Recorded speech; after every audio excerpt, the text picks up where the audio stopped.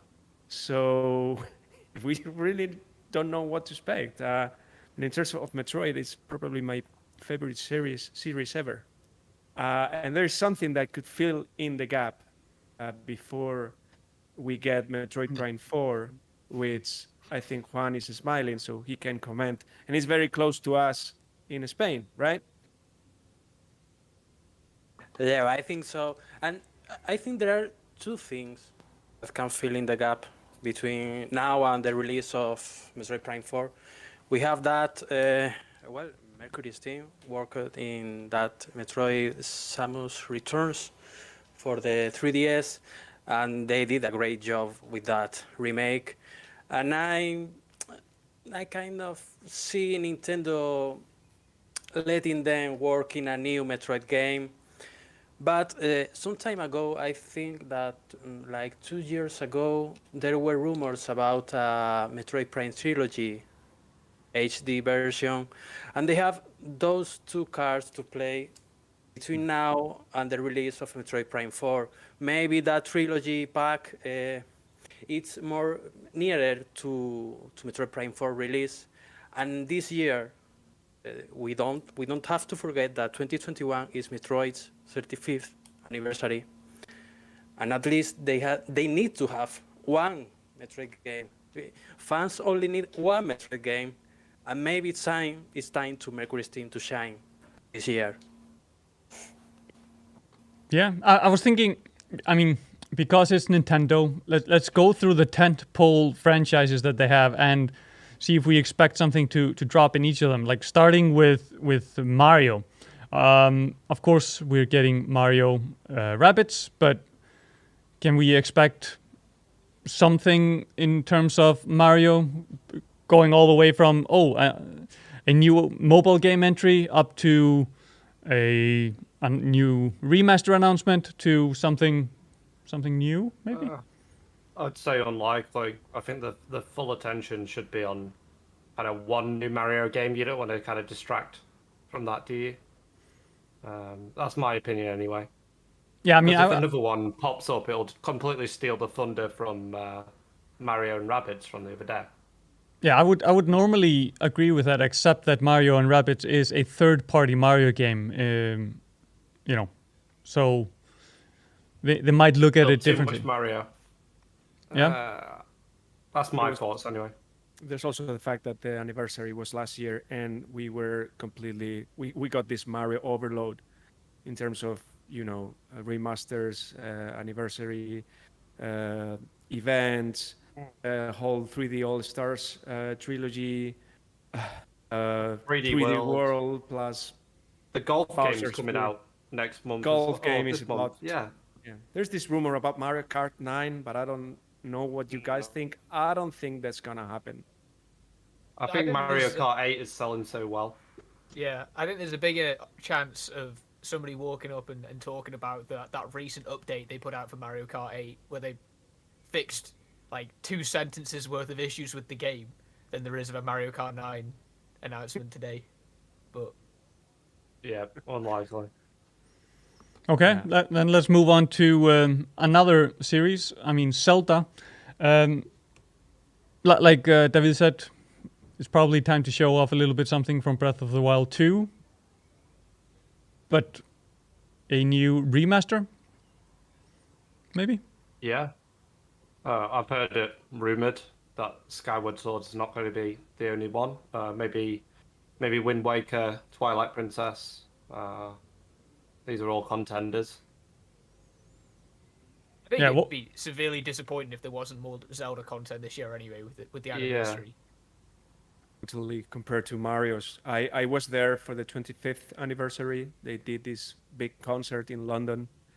It was something to remember with Koji Kondo and Zelda Williams on stage. That was beautiful. And then they had this orchestra and the soundtrack. That was amazing.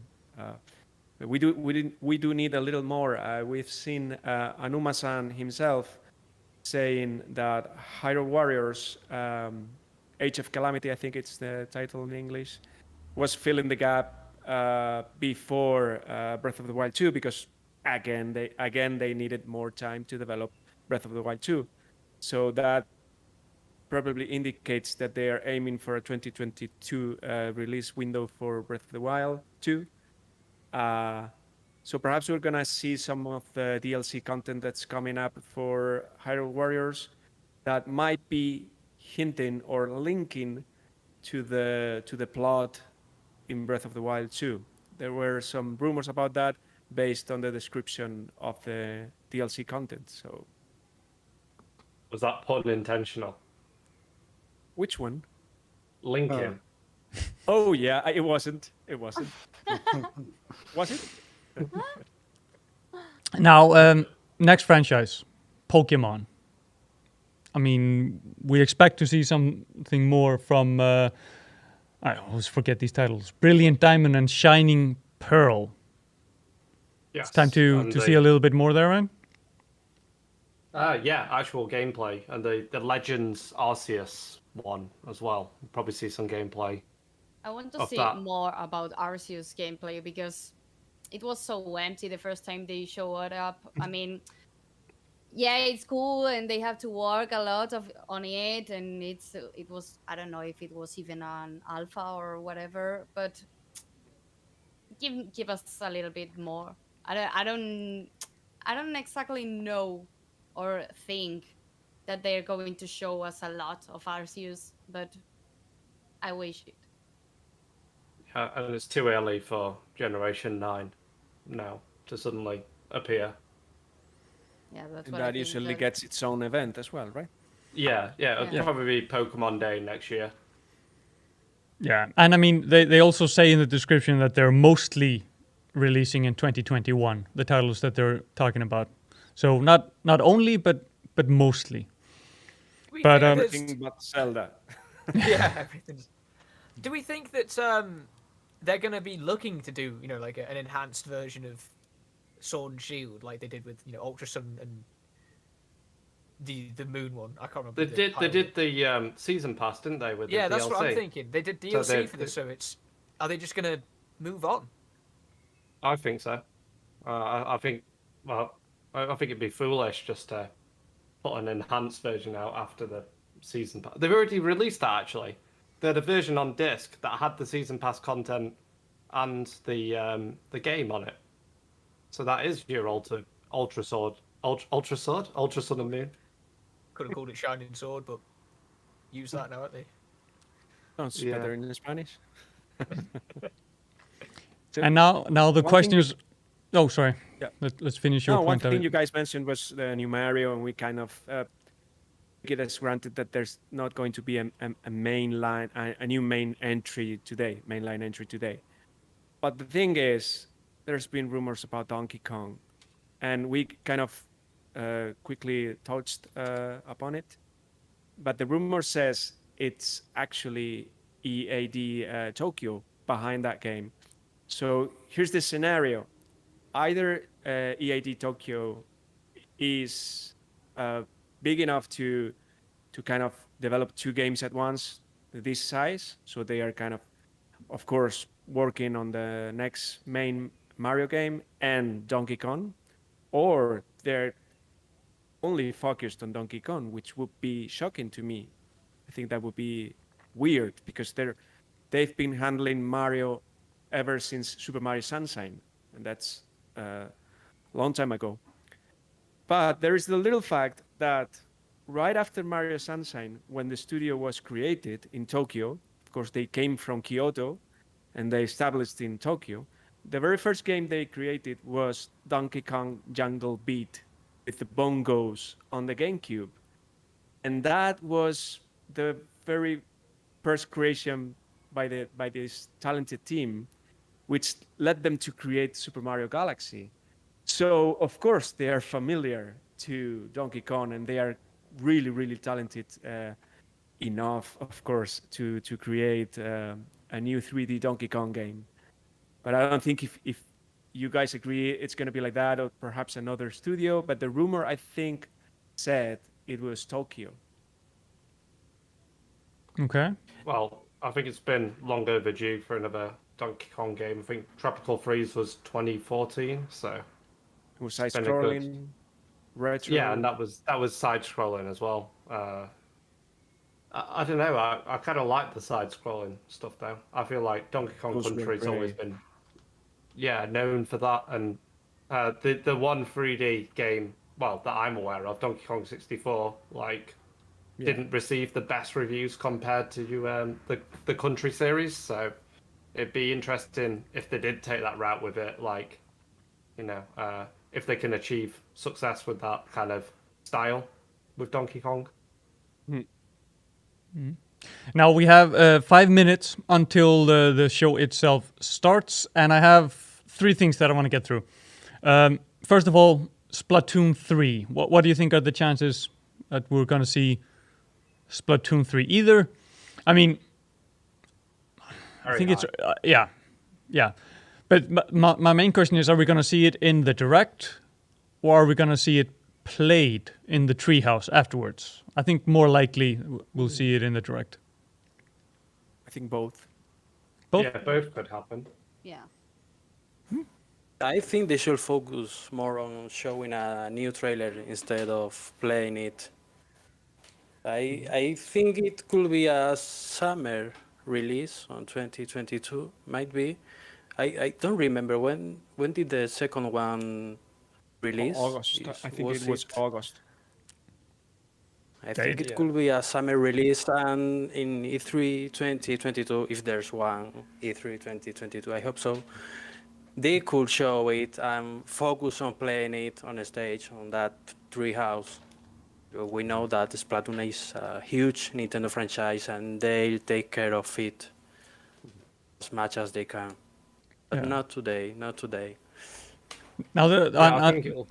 sorry.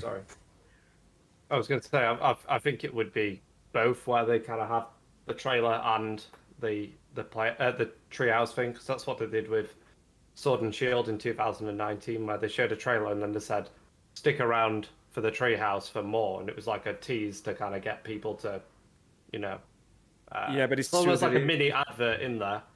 But if it's releasing next year, it's true that perhaps they don't want to show much gameplay being played live if it's really not releasing in 2021. So perhaps that makes sense as well. Yeah, but at least a trailer or something. Yeah, something I think is gonna be there. I mean, it's as Juan said, it's a big, huge franchise. Yeah. Now, the other thing that I want to talk about is how much focus do you think we're going to be seeing on third parties? Because first, when I thought, okay, it's a 40-minute Nintendo Direct, there's going to be a lot of Monster Hunter in there, and then Capcom yesterday bombarded us with Monster Hunter trailers.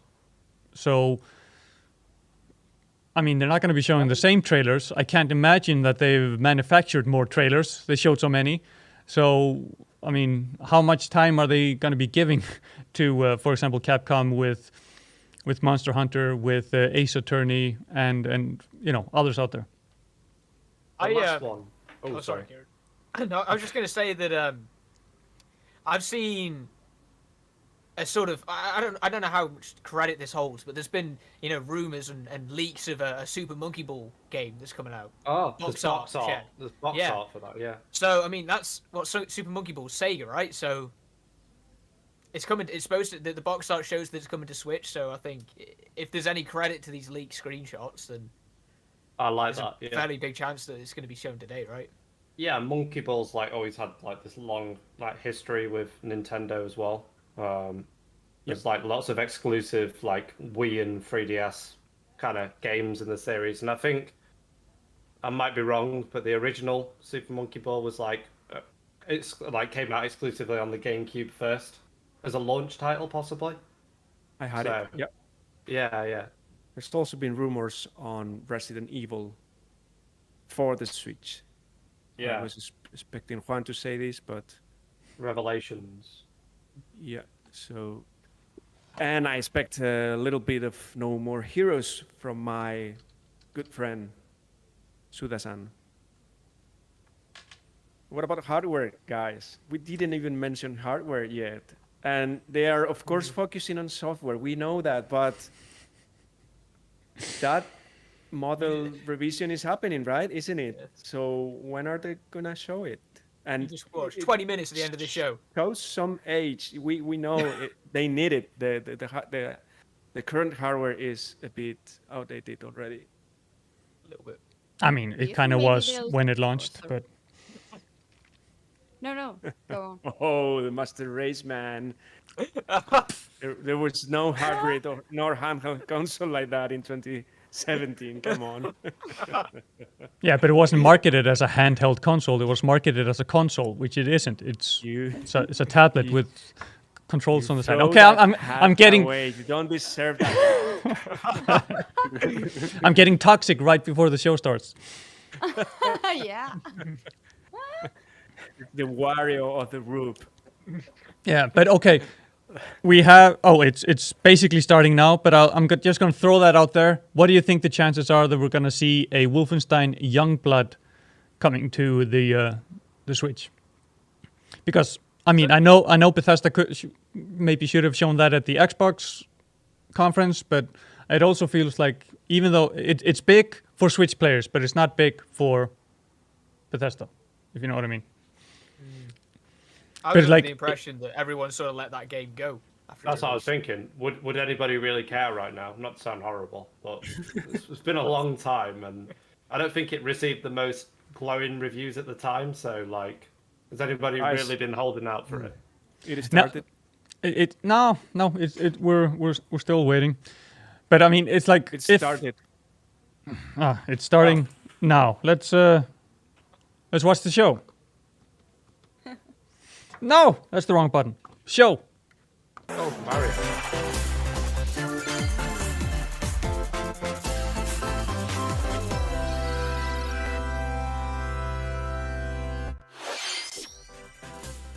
Hello everyone, I'm Shinya Takahashi, and I'll be your guide for today's Nintendo Direct. Hello, I'm Yoshiaki Koizumi, and I'll be your guide as well. The Nintendo Switch system is now in its 5th year, and many people around the world are playing games on it. Nintendo Switch is being enjoyed by a wide range of players spanning all ages and all levels of gaming experience. Thank you all very much. We've been able to offer a wide variety of games on the system, not just from Nintendo, but also from our many development and publishing partners. I hope that each of you watching this Nintendo Direct will be able to find a game that suits your personal tastes. Today, we have news on upcoming Nintendo Switch games, and we'll be focusing on a selection of games releasing this year. We hope you enjoy it. Okay, to begin, please take a look at this video.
Kazuya Mishima wins.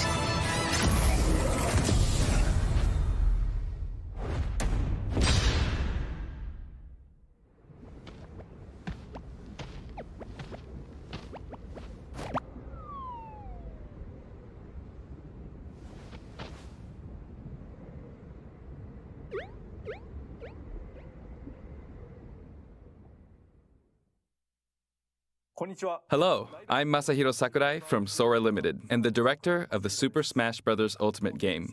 Kazuya Mishima from the fighting game series Tekken will join the battle. Surprise! I'll go over the details at a later date, so please sit tight.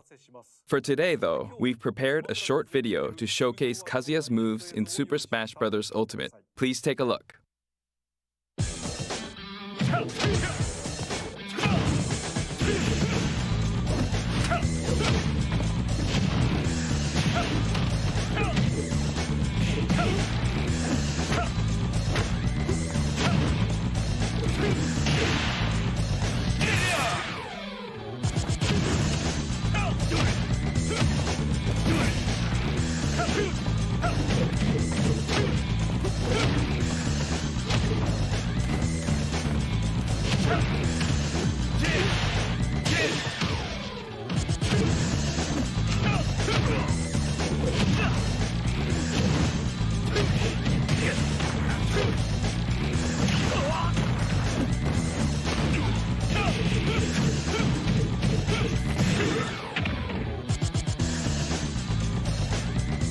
This feels like Tekken.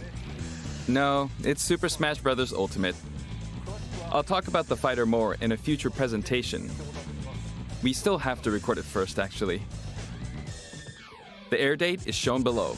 Please stay tuned. Thank you, Mr. Sakurai. New fighter Kazuya will join the fight in Super Smash Bros. Ultimate. Please look forward to seeing how Kazuya, who has experienced many harsh battles across the Tekken series, will fight in this game. All right, let's continue with our first batch of Nintendo Switch headlines. Your choices matter in these emotional, supernatural tales.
Life is Strange True Colors launches on Nintendo Switch September 10th. And Life is Strange Remastered Collection comes to Nintendo Switch later this year. There's something for everyone on the Nintendo Switch system.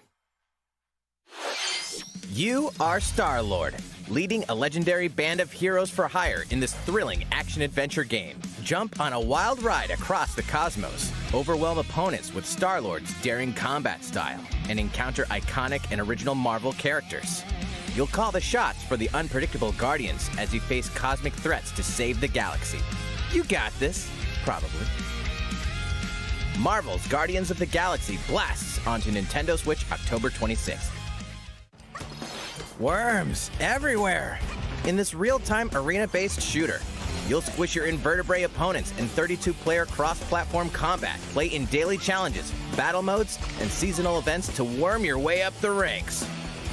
Plus, the Patchwork Bear outfit exclusive to the Nintendo Switch version will be available for free for 2 weeks after launch. A new map, Spaceport Showdown, launches with Worms Rumble, wriggling onto Nintendo Switch June 23rd. Get a 25% discount when you pre-order the game starting today on Nintendo eShop.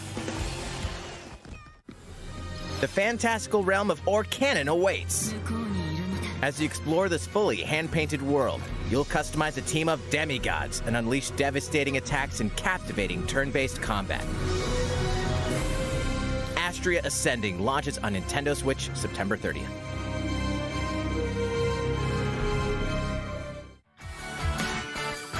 Return to the funny, charming, and quirky world of 2 Point County. In the wholesome management sim 2 Point Campus, you'll build and run your very own university the way you want it. Lots of creative tools are at your disposal to make the school yours and take your educational empire to the next level. Enrollment for 2 Point Campus starts on Nintendo Switch next year.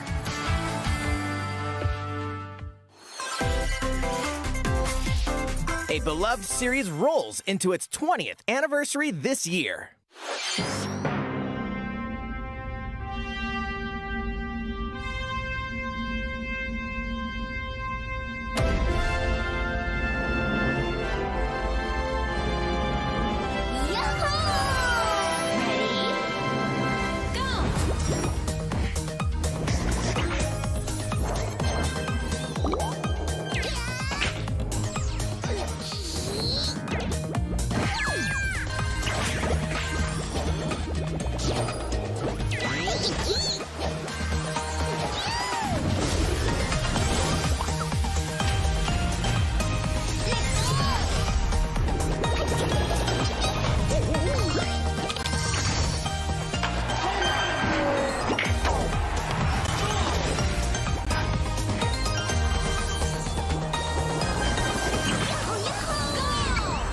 Go bananas when Super Monkey Ball Banana Mania rolls onto Nintendo Switch October 5th.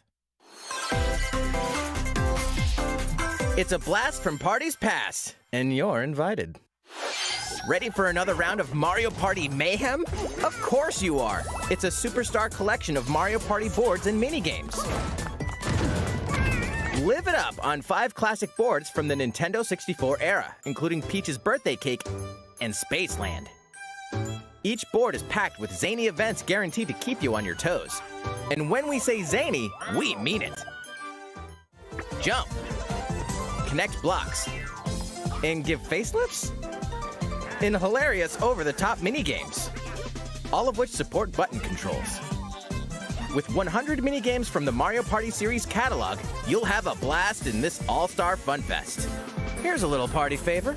All game modes work with online play. Even if you're partying solo, you can randomly match with other partygoers worldwide. Playing a board game online with friends? Save your progress mid-game, grab a snack, then resume the festivities. Stickers are also available to communicate with others. It's time to party in Mario Party Superstars, launching on the Nintendo Switch system October 29th. Pre-orders begin today on Nintendo eShop. What did you think? Before we show this next trailer, I'd like to say one thing. Currently, we're working hard on the latest game in the Metroid Prime series, Metroid Prime 4, which we previously announced. But today, we'd like to introduce another new entry in the Metroid franchise. Please take a look.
That was the trailer for the first new 2D Metroid game in roughly 19 years, the brand new Metroid Dread game. As the name Dread implies, this is a Metroid game with a new feel showcasing a variety of threats that Samus will encounter.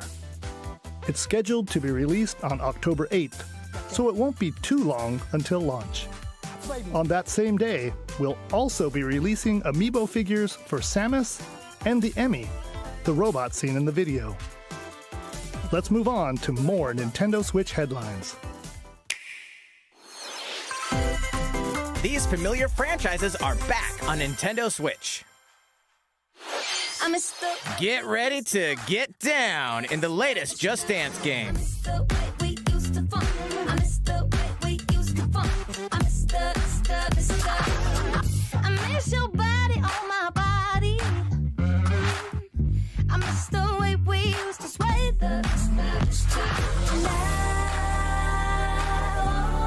Hit the dance floor in Just Dance 2022, launching on Nintendo Switch November 4th. The arcade smash hit Cruisin' Blast is speeding onto Nintendo Switch. Blast your way through nearly 30 over-the-top tracks. Up to 4 players can race together, so pick your favorite vehicle and hit the road. Cruisin' Blast launches as a console exclusive on Nintendo Switch this fall. It's the ultimate Dragon Ball Z experience. Relive the story of Goku and other Z fighters through 4 sagas in this action RPG. Saiyan, protect the Earth from an invasion by Vegeta and Nappa. Frieza, take a stand against the evil Emperor. Cell, battle the androids in a fight to the death. Majin Buu, an epic showdown with the most fearsome foe. Along with the main story, you can explore the vast world of Dragon Ball Z. Hey, why not help out the locals? Or collect ingredients for delicious meals. You could always train to acquire new skills, too. There are lots of things to keep you busy. The boss battle episodes, A New Power Awakens Parts 1 and 2 is also included. Dragon Ball Z Kakarot, plus A New Power Awakens set punches its way onto Nintendo Switch September 24th. Grab a golf club and get ready to tee off. The Mario Golf Super Rush game launches soon. Here's a quick glimpse into each of the modes. Standard Golf. Take your time to read the wind and terrain on the greens. Nice shot. Hit different types of shots and aim for under par. Nice birdie. Speed Golf. Smack your ball, then chase after it. Be the first to get your ball in the hole. Outpace your rivals with special dashes and special shots.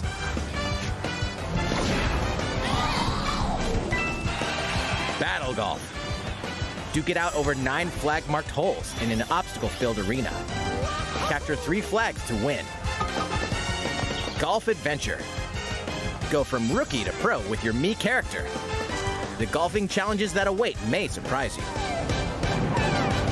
And here's some news. Free updates are planned for future release, including additional courses and playable characters. The fairway's almost open, so set your tee time and get ready to ace those shots in Mario Golf Super Rush, swinging onto the Nintendo Switch system June 25th. Pre-orders are available now on Nintendo eShop. Ready for the ride of a lifetime? Welcome to the vast and vibrant world of Monster Hunter.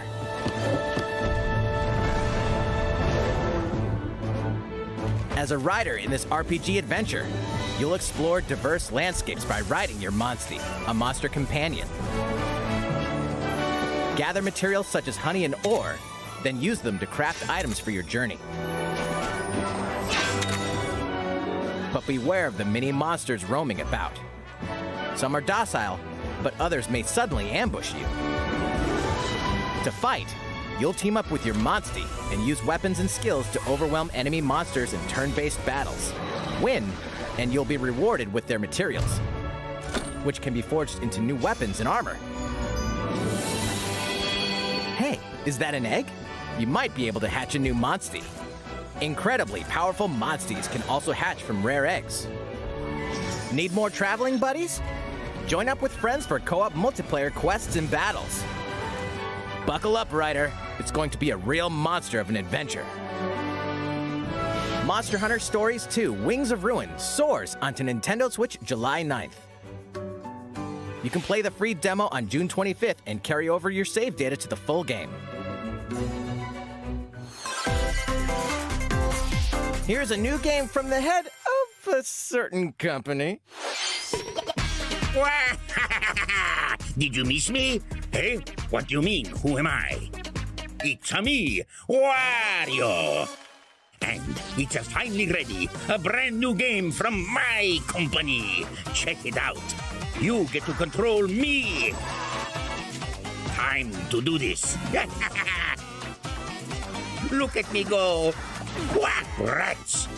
Check out these chumps. They came back, and they have wonderful new talents. Throw that stick thing. Not so bad. Use the spinny whatchamacallit. Ha! Nailed it. Same micro game, different abilities. Wah! I almost forgot some big news. 2 people can play together at the same time. So play nice, or else. Eh? Not nice. All right, you. Yes, you, the one watching this. Better get ready for some micro game mayhem. The WarioWare Get It Together game launches exclusively on the Nintendo Switch system September 10th. Pre-orders begin today on Nintendo eShop.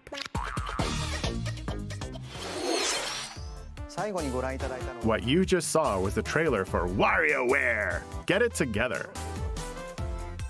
In the latest installment of this series, there are new microgames that let you control Wario and his friends. There is also a 2-player co-op mode, which greatly expands the gameplay. It's releasing in the near future, so stay tuned. Next, please take a look at this.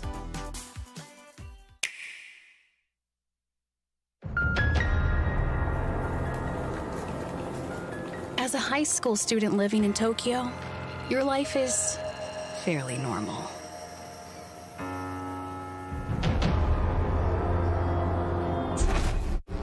But that reality is upended after you get pulled into a different dimension.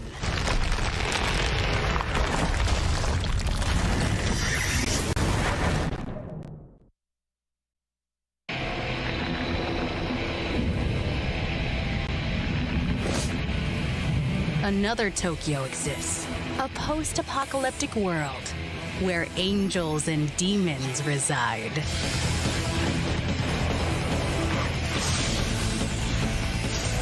Suddenly, you fuse with a mysterious figure, gaining the power to fight demons.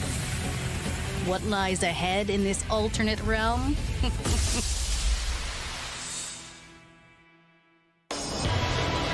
The world is now transformed into a sprawling, demon-infested wasteland. Though friendly demons do exist here, many are hostile and will attempt to destroy you. Harness your newfound powers to fight demons using a command-based system. Finding their weak point is key. By targeting it, the number of consecutive actions you can perform in a combo will increase. Though demons are formidable opponents, you may be able to recruit them via negotiations, which begin when you open a conversation with them.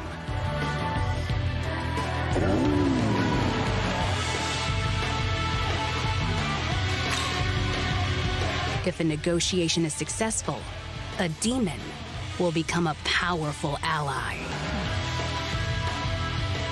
In some cases, by rejecting a demon's request, they may feel motivated and join you as an ally.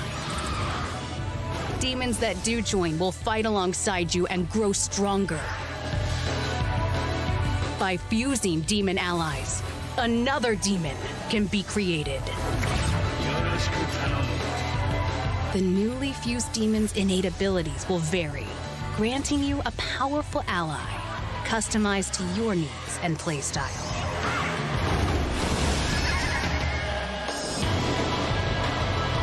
Challenge the many demons roaming this post-apocalyptic world by harnessing the power of your own.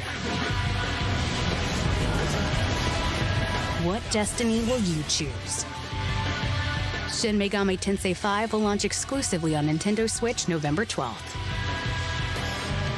Pre-orders for the physical version begin June 21st. That was the latest trailer for Shin Megami Tensei 5 from Atlus. This is the newest game in the series. Please look forward to future updates. Let's see a few more Nintendo Switch headlines. Celebrate 10 years of Danganronpa in despair. Testing. Mic check 1, 2. This is a test of the school broadcast system.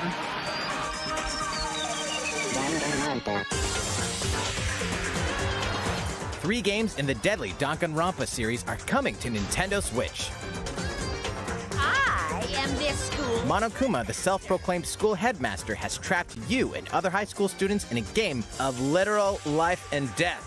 Unfortunately, the only way out of the school and this lethal game is to betray the other students. And so it begins. A body has been discovered. When a student meets their demise, a class trial will take place to reveal the culprit. You're the culprit, aren't you, Mew? Tanya, I had no idea. They probably moved the body there. Use the evidence you've gathered to refute contradictions and find the guilty party. Sneak attack.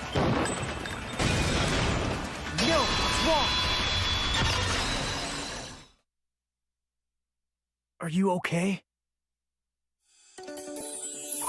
Plus, the board game from Danganronpa V3 Killing Harmony has been expanded into a standalone game. Danganronpa S Ultimate Summer Camp.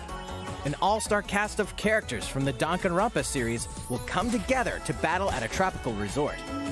Who's the strongest of them all in this ultimate beach brawl? The 4-game collection Danganronpa Decadence launches as a physical exclusive on Nintendo Switch later this year. All 4 games will also be individually available on Nintendo eShop.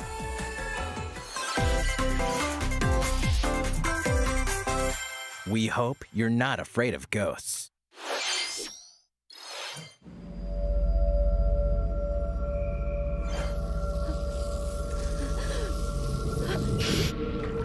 In this horror adventure game, you'll uncover the mysteries surrounding the ethereal but deadly Mount Hikami, believed to be at the center of many disappearances. Ghosts frequent this mountain. Your only defense is a camera that can repel and cast them out. Face your fears as you explore a variety of unsettling locations. This spine-chilling story features various protagonists, letting you experience the game from different perspectives. New costumes and photo modes are included in this version. Can you investigate Mount Hikami and stay alive? Fatal Frame, Maiden of Black Water, creeps onto Nintendo Switch this year. These games and DLC are coming soon, some even today. Your war is not over. Raise hell in the first campaign expansion for Doom Eternal, The Ancient Gods Part 1. Deeper and more challenging combat awaits as you eliminate Hell's newest threats in demon-infested ruins and rain-swept terrain. The fate of the cosmos is in your hands. Get slaying when this campaign expansion launches on Nintendo Switch later today. Get ramped up for 2 iconic skateboarding games fully remastered in HD. Skate to era-defining jams as the legendary Tony Hawk and a roster of new and returning pros. Take your sessions on the go with all the original game modes. And compete locally or online to show off your tricks against other skaters. Drop into Tony Hawk's Pro Skater 1 and 2, launching on Nintendo Switch June 25th. Pre-orders are available now on Nintendo eShop. After 4,000 years, Sateki, the Witch Queen, has risen from the dead, and only one group of heroes can stop her: the Strange Brigade. In this thrilling adventure, you'll blast through an army of mummified monstrosities while solving puzzles in booby-trapped dungeons. Go it alone or team up with other daring adventurers in local wireless co-op and online play. Expect the unexpected when Strange Brigade launches on Nintendo Switch later today.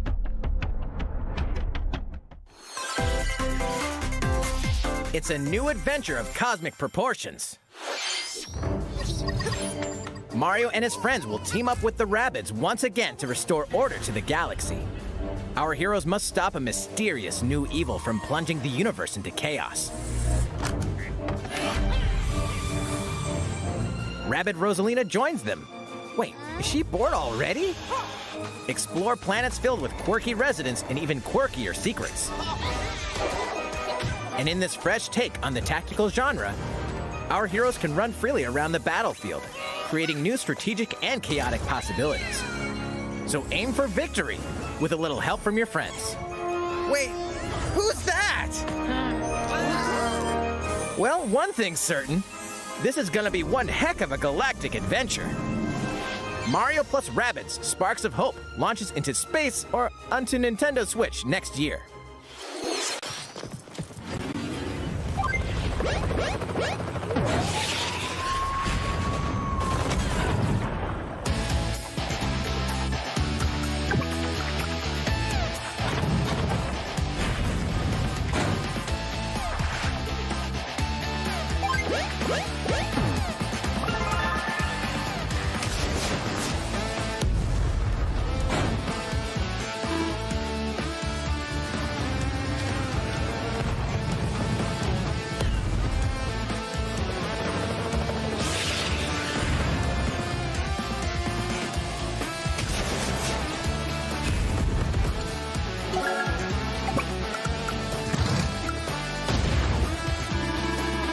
Stories, memorable characters, and vibrant gameplay are in store as you lead the commanding officers to victory. Play the first 2 Advance Wars campaigns in Advance Wars 1+2 Reboot Camp, marching on to Nintendo Switch this holiday. Pre-orders begin today on Nintendo eShop. How is everything? All right, this next segment will be our last announcement of the day. Please take a look.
Hello there, I'm Eiji Aonuma, producer of the Legend of Zelda series. What you've just seen is a trailer for the first wave of DLC for the Hyrule Warriors Age of Calamity expansion pass from Koei Tecmo Games. It will follow Link and his allies through more battles that took place 100 years prior to the events of The Legend of Zelda Breath of the Wild. I hope you'll look forward to it. I have a few more things to share with you all today. We'll begin with The Legend of Zelda Skyward Sword HD game, which launches next month. You'll immerse yourself in the role of Link by using 2 Joy-Con controllers for intuitive motion controls, or by playing in handheld mode, wielding the sword via flicking the stick and button-only controls.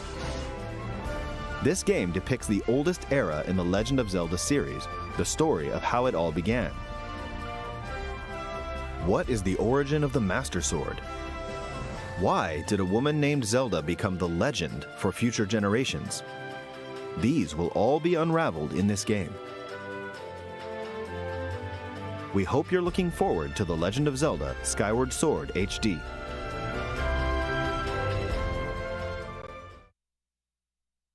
Next up, here's a little something you might like. This is a Game & Watch system that lets you play 3 games in the Legend of Zelda series. This year, the original Legend of Zelda game reaches its 35th anniversary. While we don't have any campaigns or other Nintendo Switch games planned, we've been working on this Game & Watch system as a special item to help mark the occasion and reflect fondly on the earliest days of The Legend of Zelda. It will come with the first game in the series, The Legend of Zelda, Zelda 2, The Adventure of Link, and the Game Boy version of The Legend of Zelda Link's Awakening game, as well as a special version of the Game & Watch title Vermin, starring Link as the playable character. So that's 4 games on one system, from longer Legend of Zelda games to the pick-up-and-play game Vermin. In addition, regarding the watch functionality for the Game & Watch system, we've added a playable clock based on The Legend of Zelda, and an interactive timer themed after Zelda 2: The Adventure of Link. You can play with both of them by taking control of Link. We hope you'll enjoy playing this Game & Watch system whenever and wherever you'd like.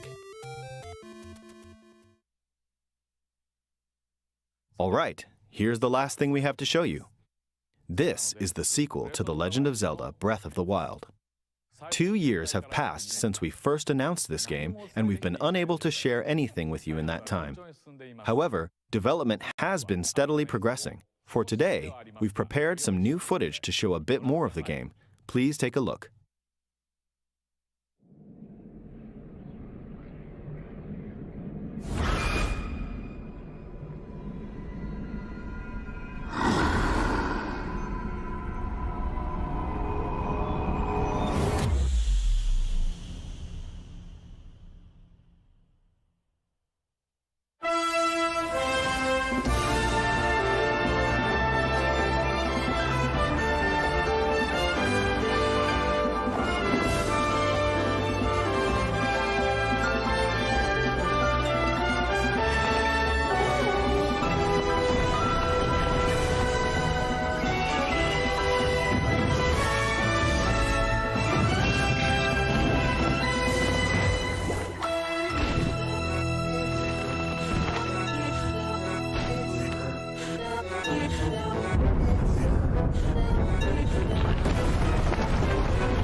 So, what did you think? This time around, the setting for the adventure has been expanded to include the skies above Hyrule. We'd like to ask you to wait a bit longer. We're aiming for a 2022 release, so I hope you'll look forward to it. How was that? That's all for this Nintendo Direct. We are diligently continuing development on a number of other games we didn't show today. I hope you'll continue looking forward to what's in store on Nintendo Switch. Thank you for watching.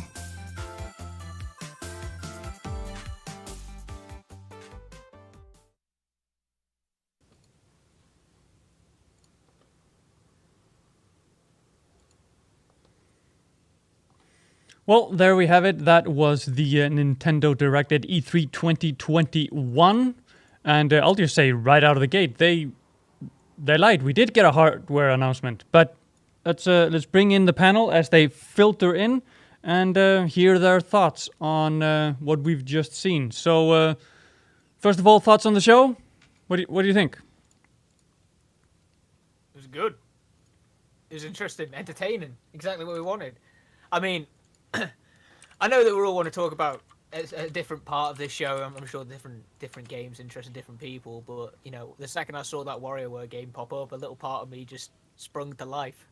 So I'm happy. You know, this is a good way to end E3.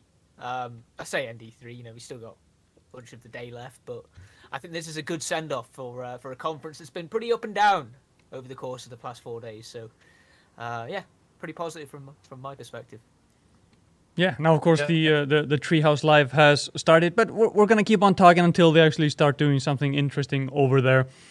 I mean, from our predictions, some of them came true. We did get to see a new Metroid game coming. Not quite what I was expecting, but Metroid Dread, the first 2D Metroid game in, 19 years? And looking a little bit more spooky. That's the cue to you to give me your thoughts. I'll go again. Yeah, no, it looks interesting. Metroid has been one. I'm sure there's somebody here who is. I mean, Dav's here now. I know that Dav loves Metroid because something. I've never really been one that's sort of been interested in Metroid. I think I sort of grew up in the time period where Metroid sort of wasn't that big, believe it or not. I feel like it's sort of. There was a few Metroid games on Wii that were pretty interesting, but I feel like we've gone through a bit of a time period where Metroid's sort of taken a step back recently. So it's exciting to see it coming back. Not only with this new game, but they also mentioned that they mentioned. They might as well not even said anything about Metroid 4, 5. I'm so confused with all the different numbers. But yeah, it looks really exciting. I'm sure that you have a lot to say about this Metroid Dread, Dav.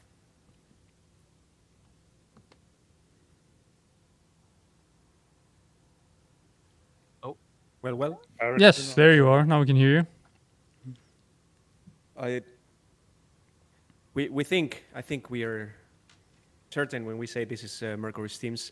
It hasn't been confirmed as of yet by Nintendo themselves officially, but I think the Treehouse is gonna. Yeah, it right started with Metroid Dread, which was a project that leaked like years ago, and I know. Some fans didn't like Samus Returns version remake they created for the 3DS, but I did like it, keeping in mind that it was a Game Boy game, and I did like the work they did. I also liked the Castlevania they did before that one, which was 2D as well, side-scrolling. I know the director, Jose Luis Marquez. I kind of agree with his design philosophy, and I know how they worked with Nintendo in Japan with Yamamoto-san, and I'm looking forward to this one. I think it's been weird that Nintendo didn't actually release any other new side-scrolling entry in 19 years. So I think it's great news.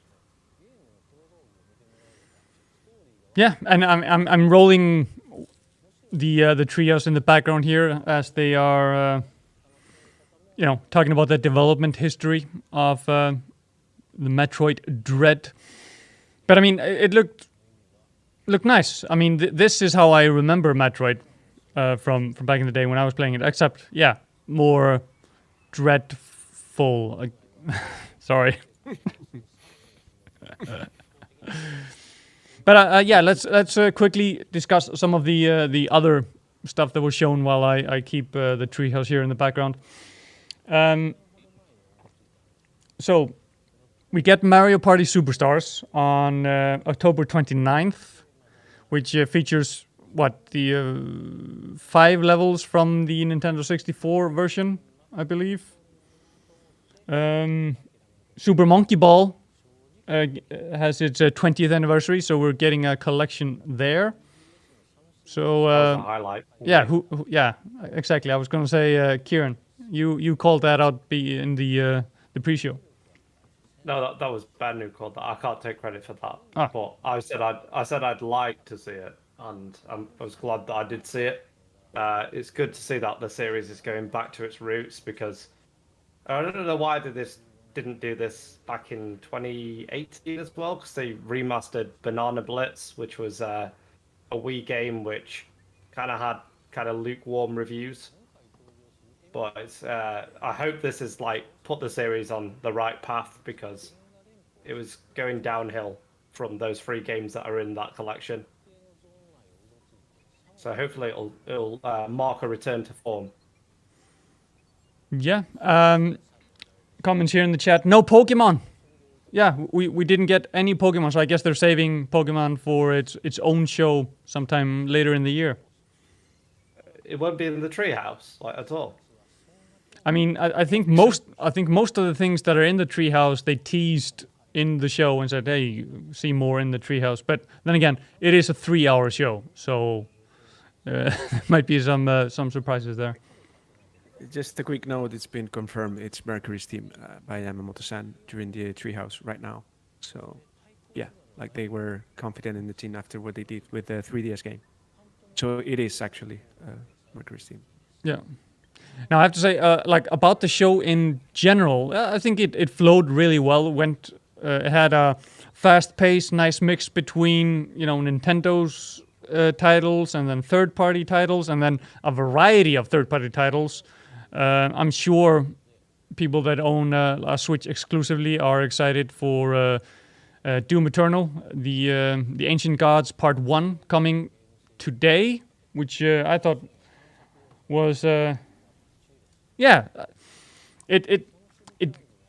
kind of felt like a show where Nintendo was like, oh hey, we're not just the Nintendo titles, we are bringing a breadth of gaming onto the console, which feels like something they've been doing for the last two years, because originally I felt like the Switch was more just Nintendo stuff, but they're proving that it's also a third-party machine.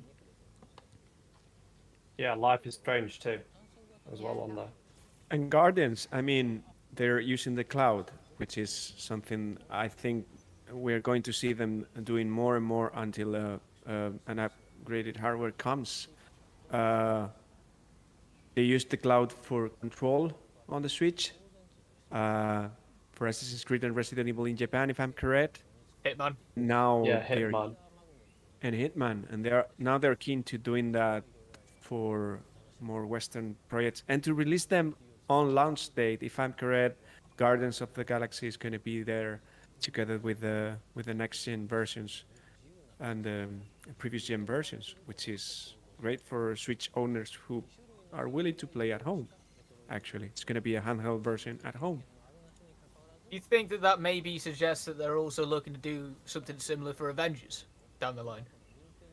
I don't think so. I'm not sure about Life is Strange. Is that cloud-based as well? We were expecting the original, but yeah, not I didn't see that mentioned in the trailer at least, but might be wrong. Yeah, I don't think Avengers is going to live that long, Ben. Yeah, I didn't want to put it that way. We heard something about Life is Strange coming on the Switch, the original games. Or the original game, the first one. But I wasn't expecting True Colors, to be honest. Yeah, now, some things that stuck out to me. First of all, the Danganronpa Decadence coming with technically four Danganronpa games. 3 numbered titles, and then the minigame from the third one developed into a full game. Coming as a collection, physical, and then sold separately in the eShop. Any big Danganronpa fans out there? I've never actually got to play it myself. Yeah, the thing here is that it's no longer a PlayStation license. I don't know if Eric knows more about this, but they were exclusive to PlayStation systems so far. So I think it was striking in that regard. I wasn't expecting this. I'm looking forward to playing them. They're great mystery, murder mystery visual novels. And as you know, I love the Zero Escape series, which is similar to this. And now the two directors are working together at 2Kyo Games. And this is something like the exclusivity is over or something like that. It should be for them to release all at once on the Nintendo Switch. That wouldn't have happened a year ago. And talking about exclusivity, I mean, maybe I'm wrong, but they said that Shin Megami Tensei 5 was going to be exclusive to Switch. I think it's always been like that for that one. Oh, yeah, I wasn't sure about that. Cool. It looked really, really cool. I saw Stefan very excited about it, our German editor. Well, Atlus Creation, really, really similar to Persona and all that. So Of if you like course. those kind of games, you have a lot of content to play thanks to Atlus. And well, we didn't mention before the Mario Golf, but it was so obvious that it was going to appear, and it actually appeared. And I didn't know about the WarioWare game. Did you know about it? No.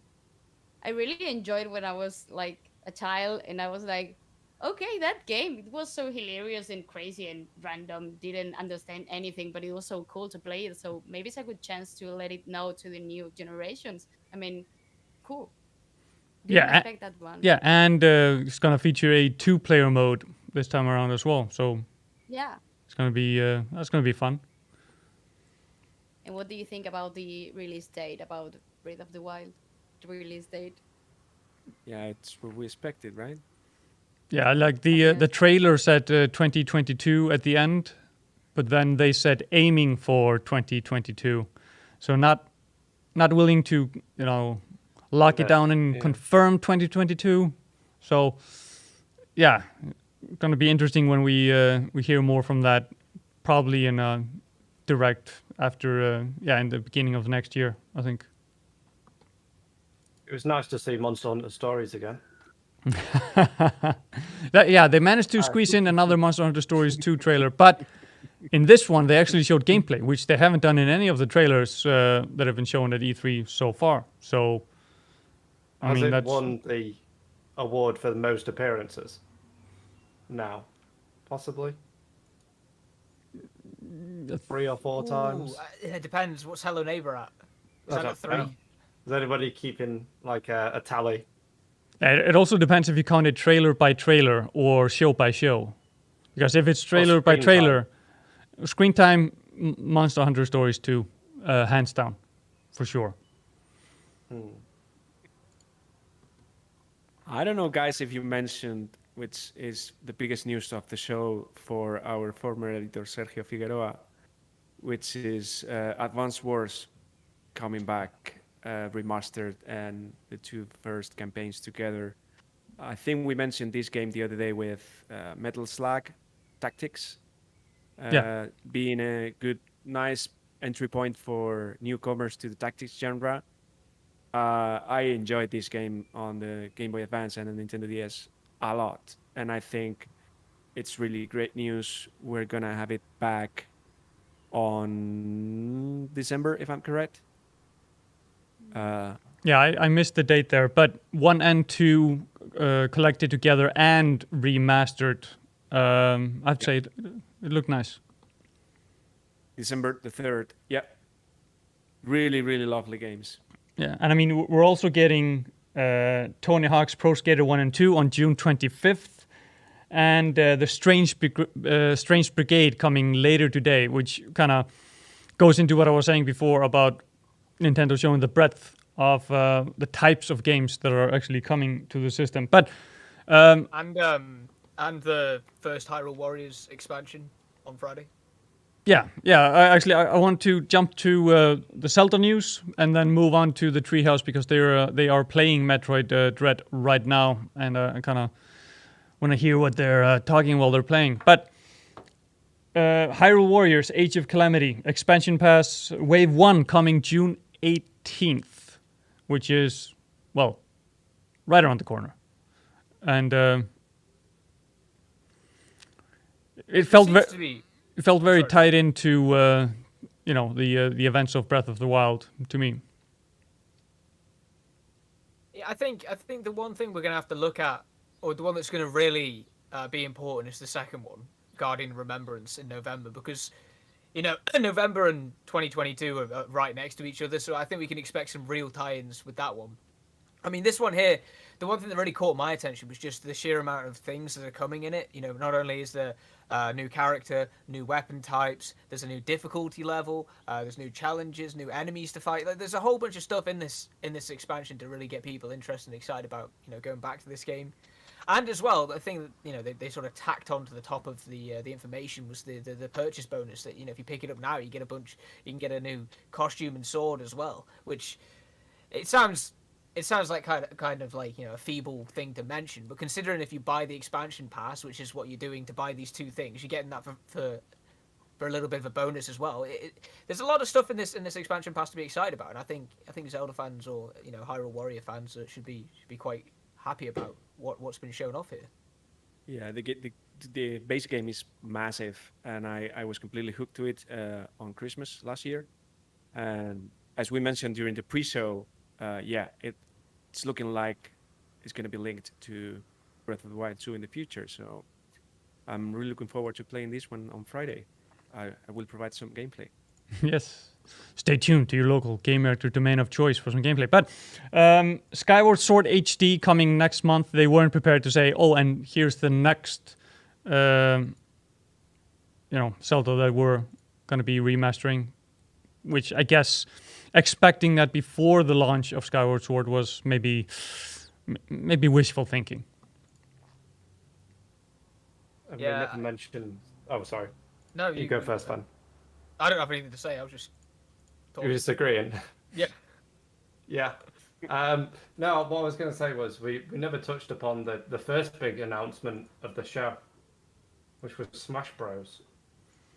Oh, that is true. Smash Bros. X Tekken. Who's excited for that? We nailed during the pre-show, right? We nailed a bunch of things. You should watch Gamereactor more often. A good bunch of things. We mentioned Mercury's theme, the 2D Metroid, and a him coming back to Smash. I'm still waiting for Crash Bandicoot to come to Smash. How do you think, if Crash would come, how do you think they'd introduce him? Because, Nintendo used to do these really metal intros of, a character just straight up executing another character in Smash Bros.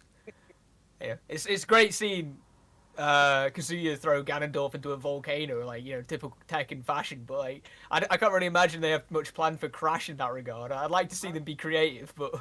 He could have his, invincible mask on and kind of collide into somebody and, I don't know, kill them. I think they're only missing Killer Instinct now from the big fighting franchises so far. They've got King of Fighters with Terry Mortal Kombat. Okay, Mortal Kombat as well. Perhaps a bit too gory, but you never know with the Smash Bros, right? They've got speaking of a proper metal intro. Yeah. Get over here, right to the Mario's heart. Could you imagine it cutting a Kirby's head or something? It's really weird to see that. Oh my god. Awkward. But yeah. Yeah, sorry. I want to move it over to the Nintendo Direct here, but we have to talk about how, like I mentioned at the beginning, that Nintendo lied to us, and they actually had some hardware reveal. It wasn't what we wanted, but they did show some hardware. The Game & Watch with 4 Zelda games on it, and an interactive watch and timer as well. Whoopee, right? Yeah, it's great if they're not scalped the second they hit the market, right? Yeah, that's what I was going to say. Just get it fast. Yeah, that happened with the Mario one last year. Are they going to do this to every series? They do it to Pokemon. Pokemon could be quite a cool one, but... Yeah. Mm-hmm. Yeah, like a Pokemon Tamagotchi type of thing. Yeah. So cool. I'll put that on my keychain. But yeah, I mean, we nailed so much of it in our pre-show, and basically, we're coming out of this show feeling satisfied. Not overhyped, but satisfied. Nintendo did what we expected them to do, and maybe a little bit more, right? Yeah. I mean, I don't think many people would disagree and say this is probably the third, maybe fourth best show of the entire conference. Entire E3 / Summer Game Fest period. I think it's a good way to end E3. Or no? Yeah, it's my personal third. I'd go, if I had to rank the conferences, it'd be like Microsoft number 1, then the Summer Games Fest, then Nintendo. You're jumping a little bit ahead, Kieran, because we are going to be back live tomorrow where we rank the conferences. Sorry. I'll just... I think it meets a big game, a huge new game. I think it's the only thing it missed, because Metroid is not as big as Metroid Prime 4. So they missed this really big game. Otherwise, yeah, I'm satisfied. I think the lack of Bayonetta as well will probably... lack of Bayonetta, Donkey Kong. Yeah. I think the things were kind of overlooked and haven't mentioned, but I do think that there's some things that might be sort of annoying fans a little bit that none of these things showed up. Exactly. No Switch Pro as well. Like we were talking about that this whole week, that it was going to get revealed or there'd be new games for it, and then I don't know, that just never became a reality. Yep. Yeah, and I'm sure that Animal Crossing fans are a little bit upset because they expect like a big update this summer, and they didn't announce nothing here. So maybe they're like, where's my update? But To be honest, you guys are changing my mind right now. I'm starting to think that this conference wasn't as good as it should have been. I'm starting. I mean, Maybe Guardians because of the it's Garden. well, I'm not a huge fan of Nintendo, so I cannot say I'm really hyped. So my opinion doesn't count a lot here, but We're no, bunch but of it has a lot of surprises, different things. Yeah, but not big ones. Yeah. yeah, I mean, fans are, I think, reacting to Advance Wars, Metroid Prime, Life is Strange, Guardians of the Galaxy really positively.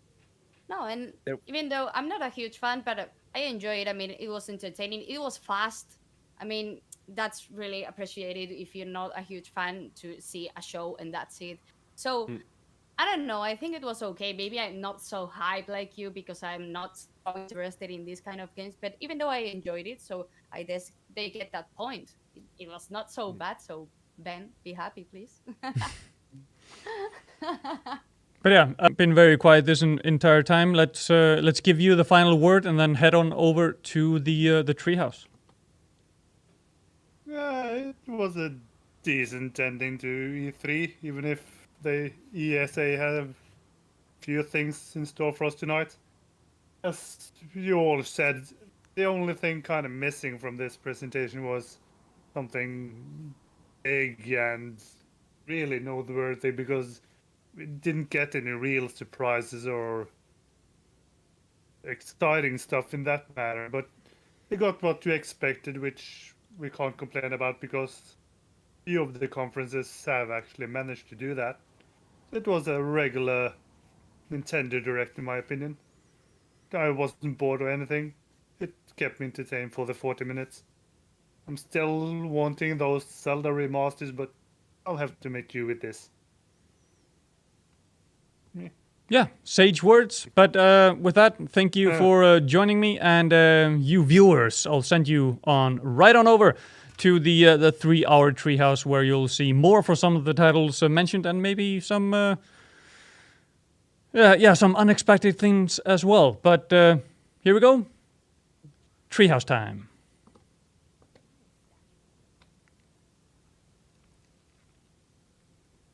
That really shows how you don't have to stop to fight these enemies. If you really master that dash melee, you can just kind of run and gun.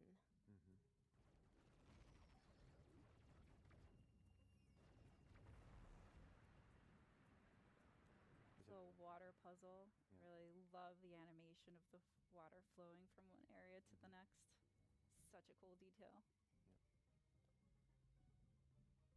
Now that the water levels changed, you have access to other areas.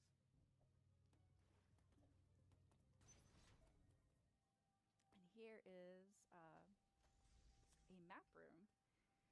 So interacting with these room will grant me more visibility to the area that I'm currently in.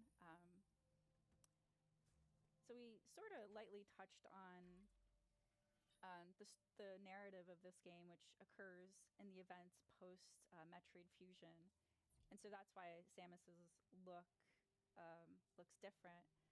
But also to point out, back to Audrey's point about, the game is about exploration and action, and so this area map upgrade allowed me to see more about the map, but you can see that there's still a lot of obscurity here, and so you need to explore in order to uncover more of the area and also any secrets involved. So Yeah, it's also worth noting that this series and this game is full of really juicy lore. So whether you're a new or returning Metroid fan, if you've never played a Metroid game before, it really gets you up to speed with anything you need to know to enjoy the story. And if you are a longtime Metroid fan, you have a lot to look forward to.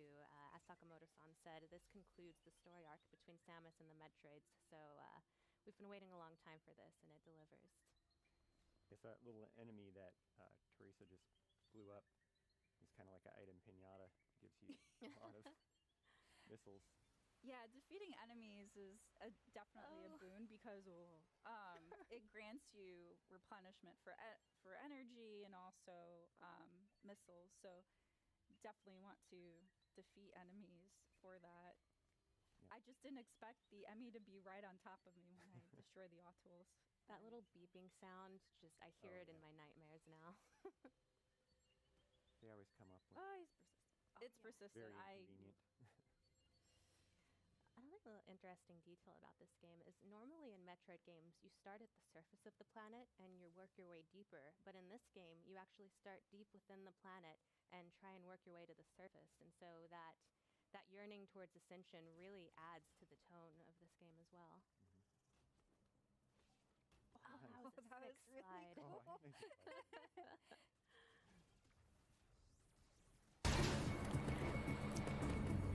I also love that you don't have to necessarily wait for an enemy to attack in order to counter in this game. If you keep an eye out, you can actually sometimes counter before they start their attack. Here's a throwback. So I have to use a missile in order to destroy that cover, and then I'm able to access that door.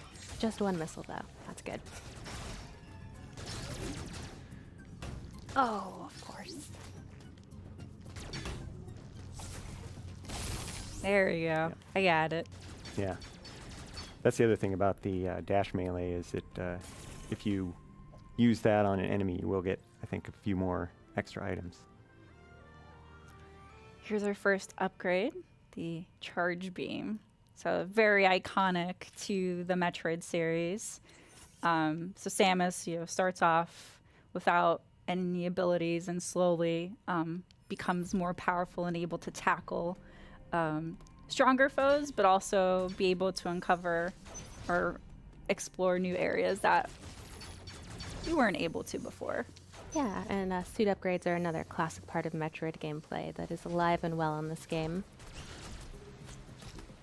I also love you can see, if you keep an eye on the background and stuff, there are all kind of cool statues and architecture that really piques your curiosity about the lore of this world. Nice.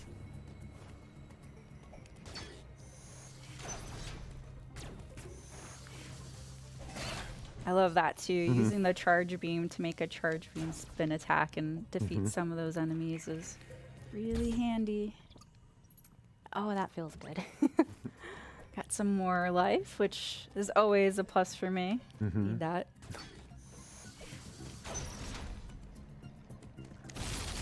Yeah.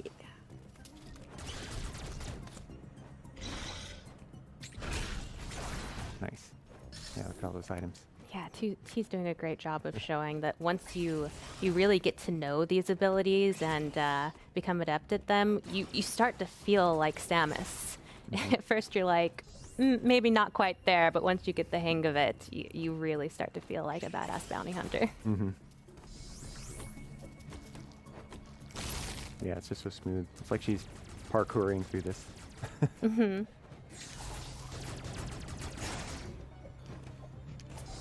Woo.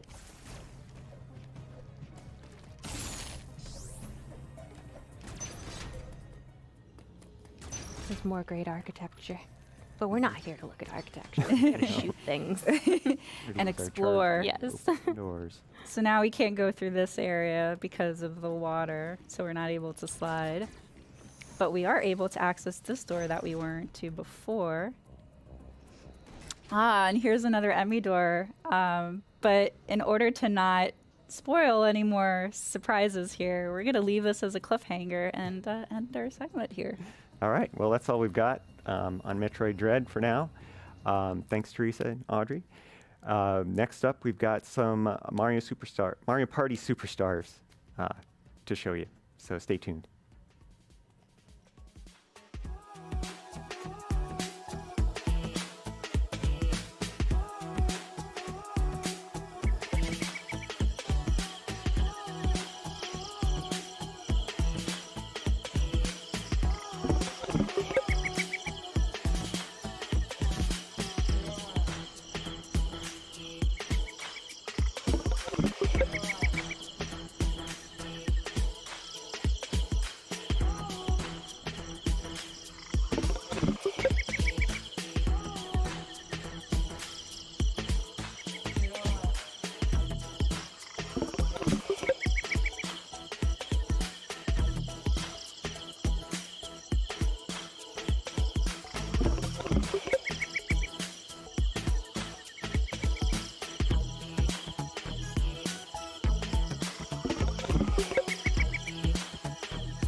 Hello, everyone, and welcome back to Nintendo Treehouse Live.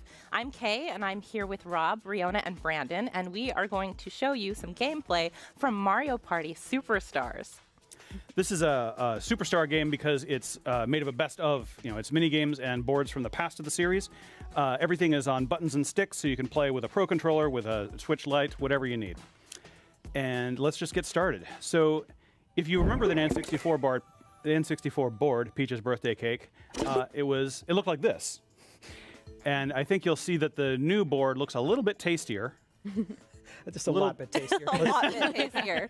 Yes. That powdered sugar is in such high fidelity. I've never seen such detailed powdered sugar. If you haven't played the series before, Mario Party is a board game series. You run around the board trying to collect stars. You play mini games to earn coins, and the coins can be traded for the stars. So that's the basic idea. You'll see as we go. And of course, there's hijinks that ensue on different spaces that you'll see us demonstrate. Oh, I said yes. Another chance. It's not actually my first time playing this board, but sure, we'll take a little tour. So over here we have the scary Bowser pudding. We're just going to leave it there. We're just going to leave scary Bowser pudding hanging for a drama. And as Toad just told us, the Goomba decides, or helps us decide, which part we take. All right, so let's go ahead and tell everybody who we all are playing. I am Rosalina. I'm Peach. I am Birdo. I'm Luigi. All right, so we all get some coins to start with. And we're going to start getting going on this board. It starts nice and even. It does. Yeah, it doesn't last very long. And we're all friends right now, you'll notice. Yeah, for now. This board is unusual because the star is always in the same place. You have to get basically to the center of the cake. On other boards, the star moves around each time someone collects it. So the strategy is going to be different depending on which board you're playing. Yeah. Okay. I'm going to roll my dice here. Oh, come on. Ooh. This is a great start. Oh, well, he's got this advantage going. Oh, that's true. So, like I said, hijinks ensue on some of the spaces. This one is one of the event spaces where you can choose to plant a strawberry, but it's a weird strawberry. Yeah. Oh, it's a cute little piranha. Very special strawberry. It's very healthy looking. Yeah. I'm very hungry. And yeah, if any of the rest of us land on one of those spaces in front of the piranha plant, they will steal coins on Brandon's behalf. Yeah, please feel free if you guys want to. No 3 or 4. No 3 or 4. Oh, God. Dang it. Did you say 3 or 4? I guess I did. I'm just doing this, for you guys at home to see what happens. Educational value. Oh, man. Yeah, already starting off not fair. I think it's going great. Oh, no. Get ready for bird domination. You're off the great start, you guys. But I did not land on the piranha plant. That's true. You did. You landed on the blue space, so that's good for you because you get coins. Yeah. Luigi. Oh, yeah. Oh, look wow. at that. Luigi That is a strong out of the gates. Roll.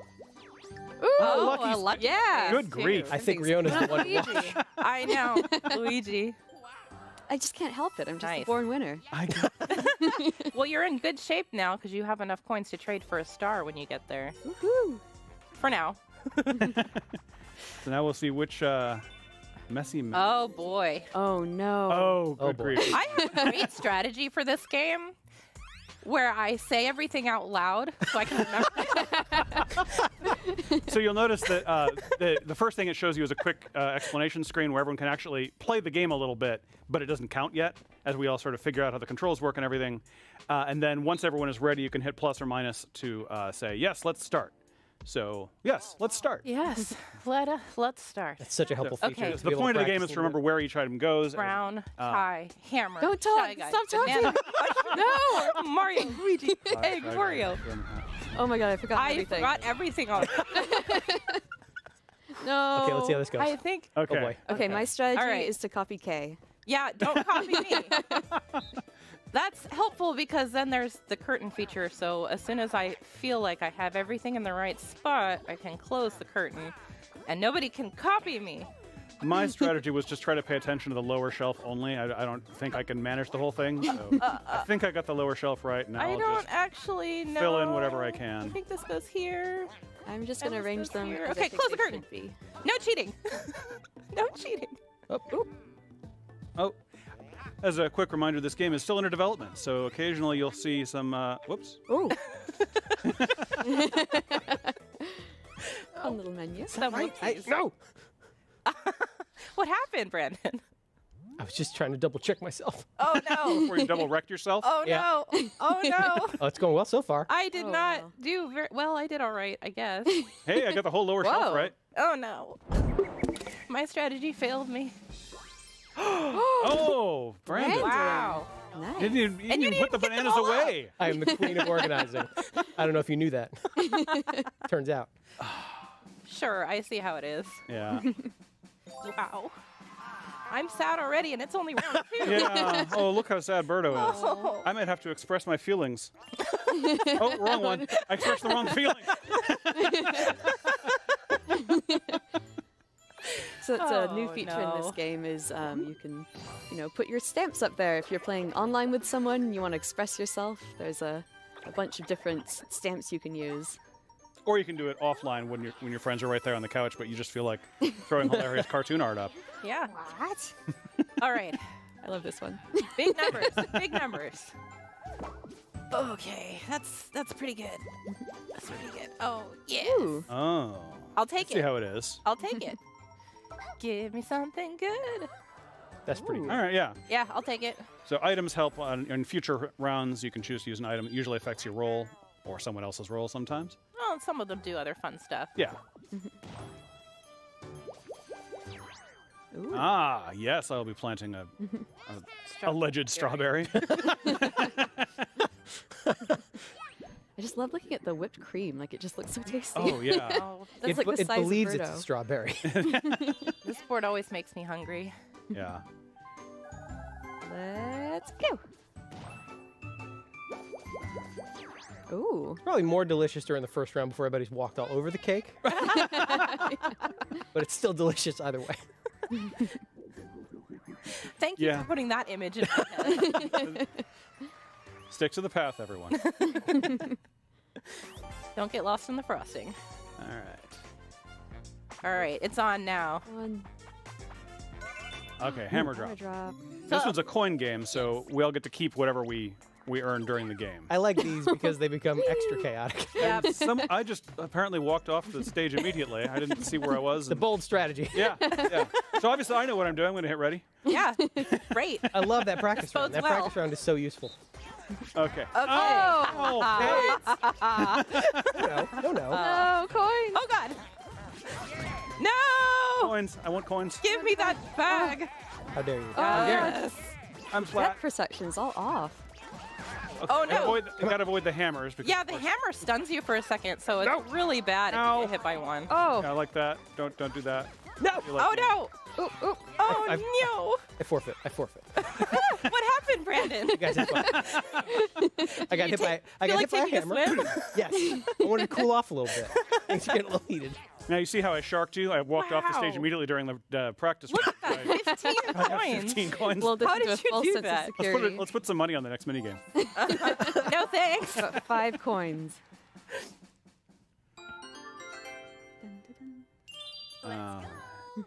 Okay.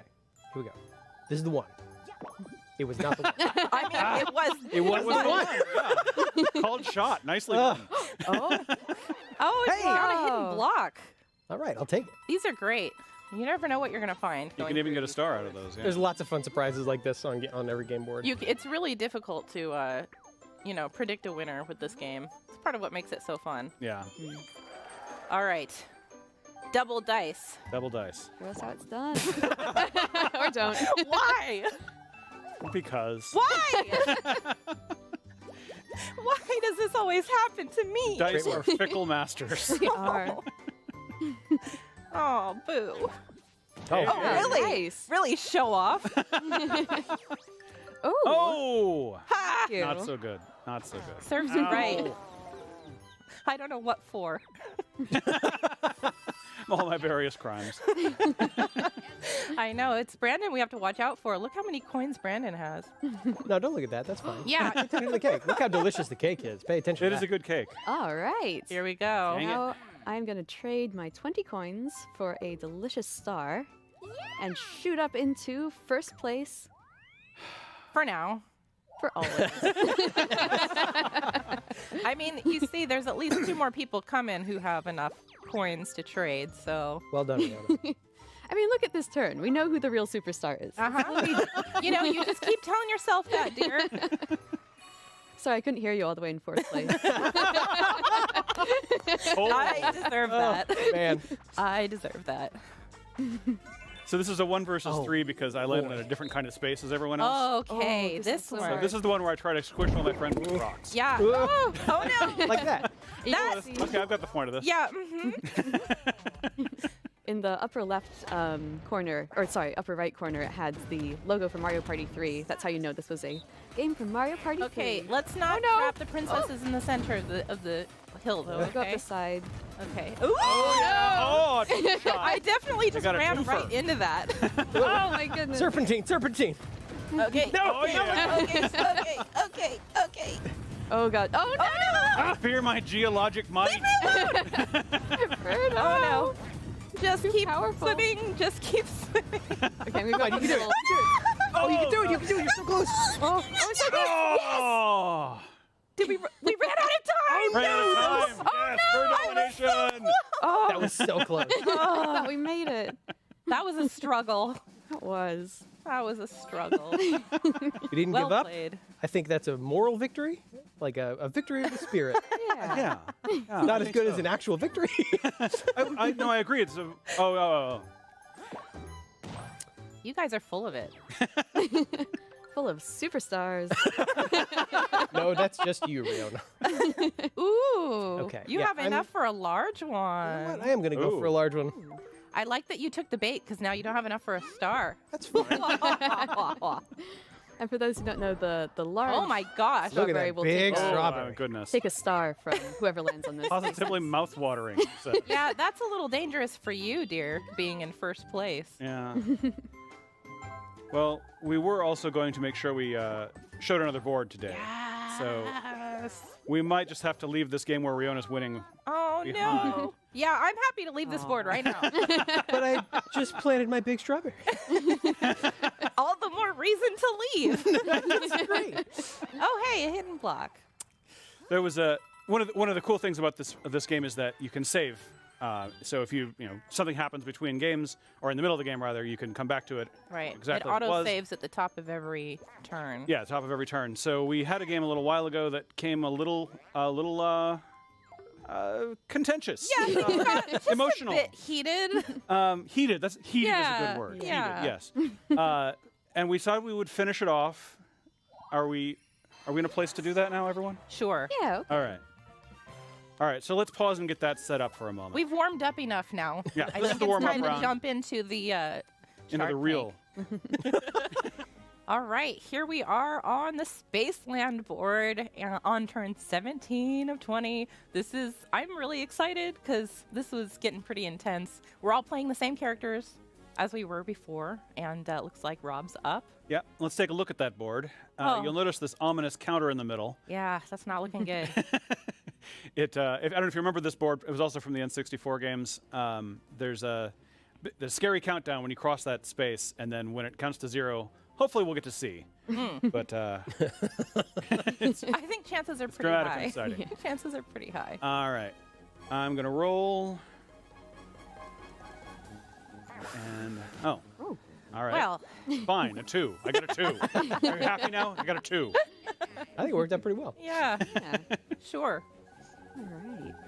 I love this board. This is what I would consider a superstar board. Yes. I have a lot of really fond memories of particularly playing on this board with friends and family. Right, and this is one of the boards where the star moves every time someone gets one, so it's really random and difficult to plan. But there's also a lot of sort of tactical value to it. The star moving means that, like the speed traps, which hopefully we'll see in a minute here, Yeah, like matter unlocking this gate differently right depending now. on where the star is and where everyone else Where is. do I want to... Let's see. 32 spaces to the star, but Boo's down here, so I think I will go through the gate. Yeah, it's Oh, a no. smart one. Yeah. Don't use the boo. That's right. I mean, Boo and I were real tight. He spent a lot of time in dangerous places. Yeah, we've spent a lot of time together, bonded. He'll do me a favor now and then. One of the things I do really appreciate about this game is that when you come to a fork in the road or choice to use a key or not, it tells you how many spaces to the star in either direction you have available. So here it's just 28 to the star because Brandon's just going to go towards the star. But when you get here, you can check all the different routes and see which one's the shortest. Down to 1. Oh, no. 1. I also have one of these keys, so I'm going to actually use this to unlock this gate and see what's behind it. So we'll go here. Thank you, key. Thank you, little. I love the skeleton key. Oh my gosh. Ooh. Brandon, You got what are you doing? Yeah. What is this? Oh, this is chance time. Chance time. Yeah. Oh man, this is such a blast from the past. Yeah. So the 2 wheels on the side say who is something is going to happen to and from, and then the middle one says what the verb is going to be. What they're going to move coins, change stars. Star is going to swap toes. Oh my goodness. Oh no. Not me. This not is me, not bad. me. If Birdo is. Oh no, please, not Birdo. Birdo. Anybody but Birdo. Come on. I don't have a star. Everyone else has 1 star. I'm Guys, begging you, just trying to concentrate. If you could just Bird domination. No. No. All right. Well, I'll that's take it. totally fine. Yeah, that Nothing really changes. We're safe. I'm so scared. Oh man. Oh, this hot in superstar's here? all sweaty. No, it's cold and lonely. Oh no. Okay. Here it goes. All right, 4 players. The stakes are very high this time. Oh boy. Oh, yes. The stakes don't get higher. Oh my goodness. I like Love this this game. This is one of my favorite It's an games from all-time Mario classic. Party 2, which it says in the top corner there. It's from Mario Party 2. All right. Oh my goodness. Oh, why do I have to go first? Well, you know the strategy, right?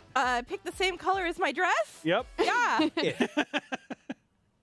Does it work? Okay. Yes. So basically, the objective of this game is to pick a pump and hope that you don't get blown up. Yep. I will choose my only color, the only color I'm wearing. I know. The strategy of going before you means I get to pick pink. Lucky. Let's see. I'm actually gonna go. Are you sure? No. Get out of my head. I'm Be not sure. I'm not sure about that, Let's Brandon. find out.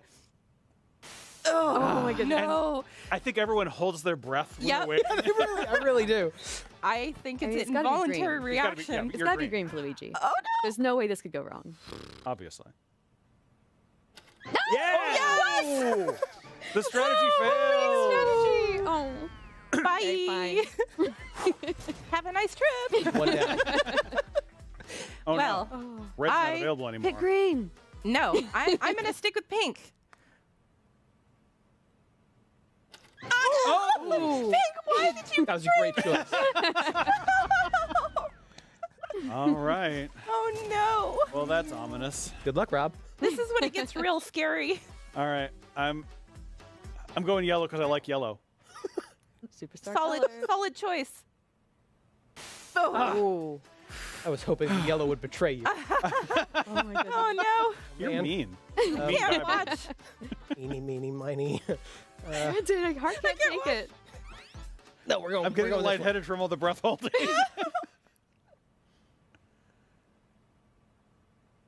Oh, my hubris. Can I breathe again? That game is so tense. It's so tense. I love it. It might be the So tensest thing.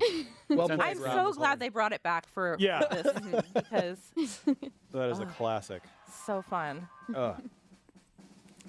Nice. Bracing. Shocking tournament. All right. Okay, let's see if I can roll more than a 2. That What do I have for items? Three turns is still a lot of time. Still Oh, anybody's game. I can make someone else roll short. Yeah, things That doesn't can help. change quite a bit, especially during the last 5 turns of the map because the stakes get raised. Yeah. All right. I'm just gonna go for it. The blue and red spaces are doubled. Oh, but you're going to land on a versus spot. That's exciting. Yeah, I'm gonna land on a Versus versus spot. spot, but the first question is, do I set a speed trap for the Sniffit Patrol? And obviously, yes. Obviously, yes. This never goes wrong ever. I mean, It's a rhetorical question. The answer's always yes. chances are you're going to trigger it yourself, and then we'll see what happens. What I love when they revamp this board is just like all the things, you know, that were on the previous board, like the Snippet police station and the little blooper spaceship is. I love that blooper now. station. Everything looks so Yeah. shiny. All right, so we're doing a versus mini game now. And because it was a blue space, I got 3 coins to start with, and then Oh, be we're kind. betting Okay. 7. 7. Okay, All lucky right. 7. Okay, comfortable stakes. By which you mean cowardly stake. I mean, you're the one that picked it, Rob. Oh no. Oh my no. goodness. Oh. Okay. Okay. This is a very very heated. Another tense game. I'm going to pass out soon. I know. Basically, we are Back to back. doing what the shy guy says. Yep. Left But and not too right. fast, because sometimes he changes his little mind. His little shy mind. Okay, this game takes a lot of concentration. And not. Oh god. Oh, no. Put it home and quiet. That happened so quickly. No, no. Come back for me. Oh god. As someone who struggles with left and right, this is my least favorite game. So You say shy, that, but so cruel. You and I have a long history of competitiveness when it comes to this game. Oh no. Yeah. I need to not talk. All right. Oh, and there's plenty of time left. I'm sure you guys will be all right if you want to. My secret weapon is that I'm left-handed, and I have to think about this way more often than you right-handers. I think that's cheating, Rob. Oh no! Oh! Yes, bird domination. Oh. Nice work, Rob. Thank you. Nice work. Oh man, that was one of my favorites from the original Mario Party as well. If we're ever in a pinch and we need somebody who knows their left from their right, I'm going to come to you, Rob. I'm your guy. I'm there. Look at how ashamed I am. I know you are not doing great. Thank you very much, Carrie. You know, I'm just here to point out the facts. Let's see. What item do I have? Oh, custom dice block. This is an amazing Nice. item. It lets you Love just this. choose your roll.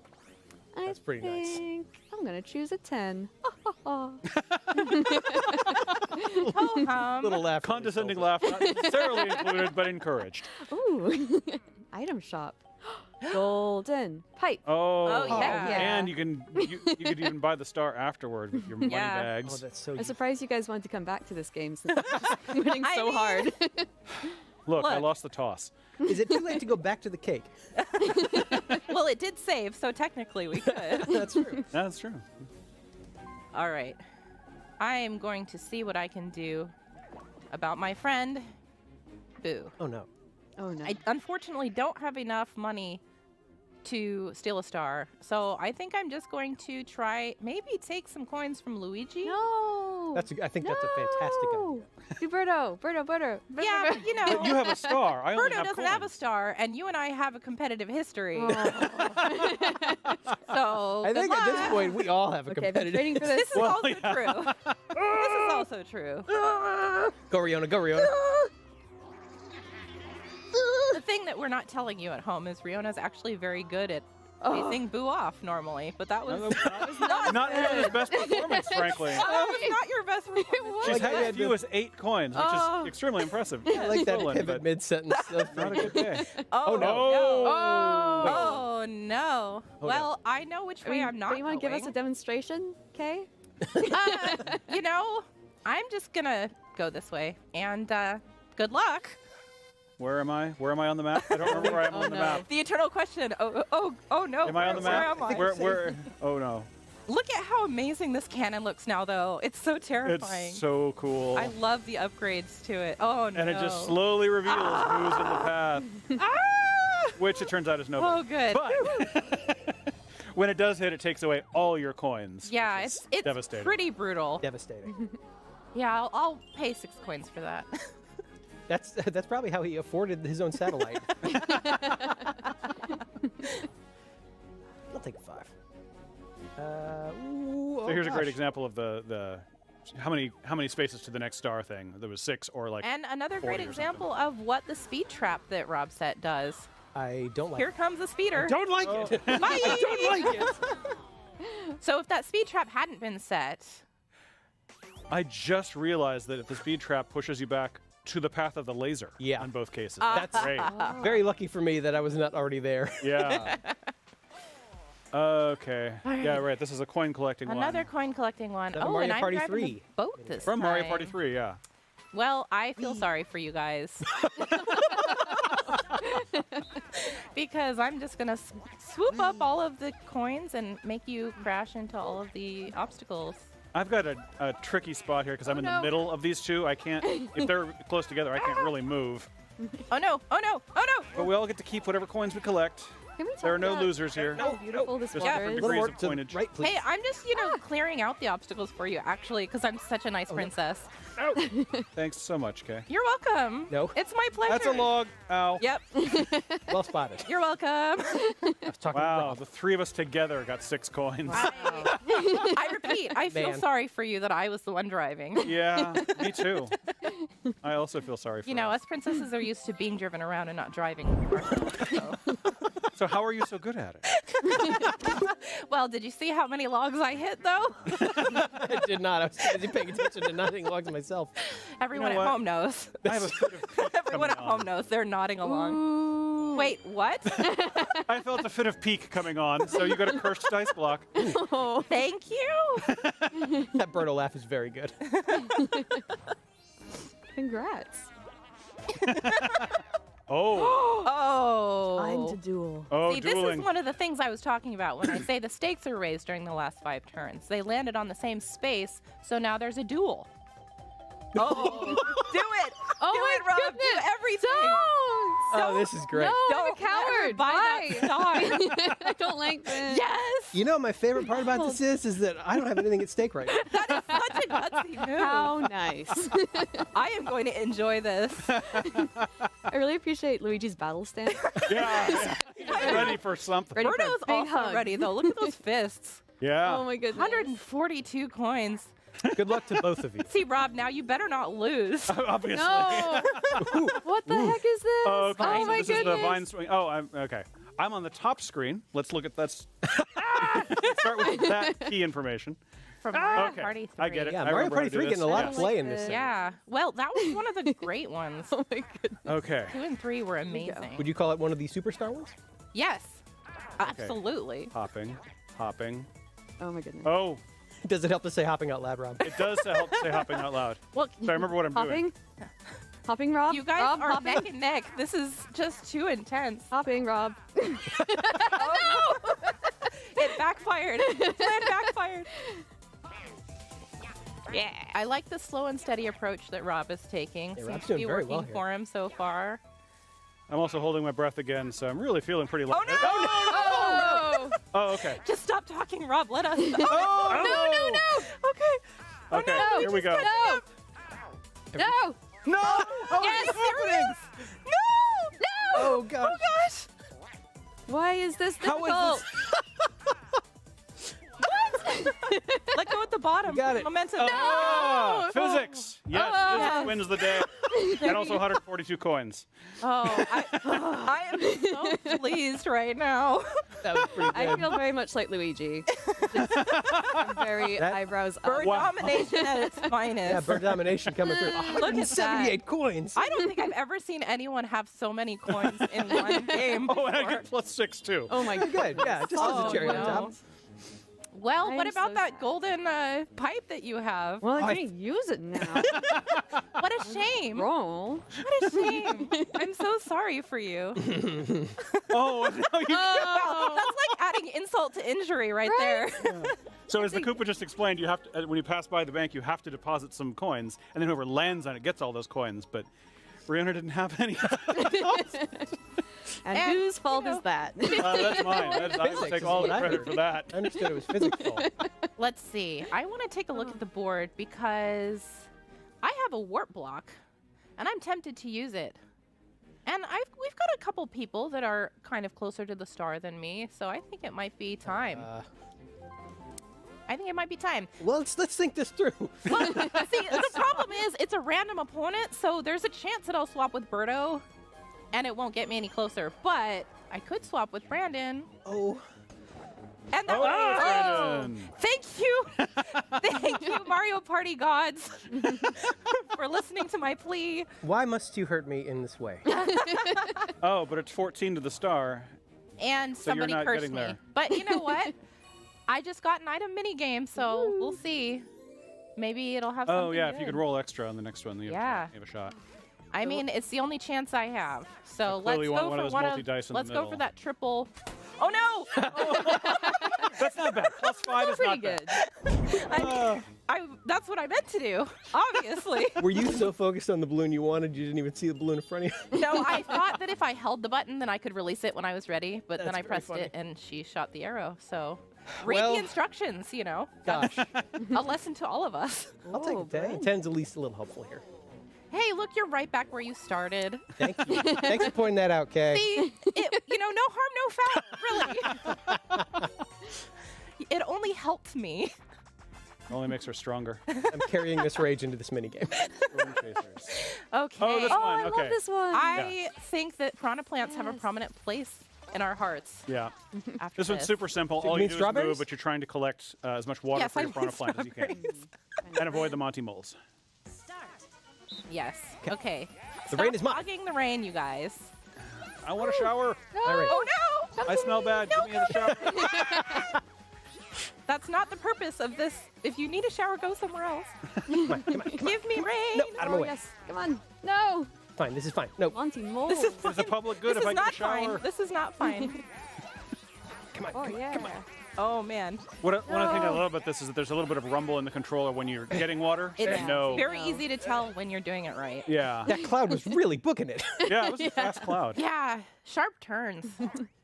I don't feel good about that. Yes. Oh, Yes. very poorly. Nice Wow. work, Brandon. What a beautiful strawberry. You know what? I'll give you that. That is a nice looking strawberry. Thank you. I'm making a comeback. I can feel it. Slowly but surely.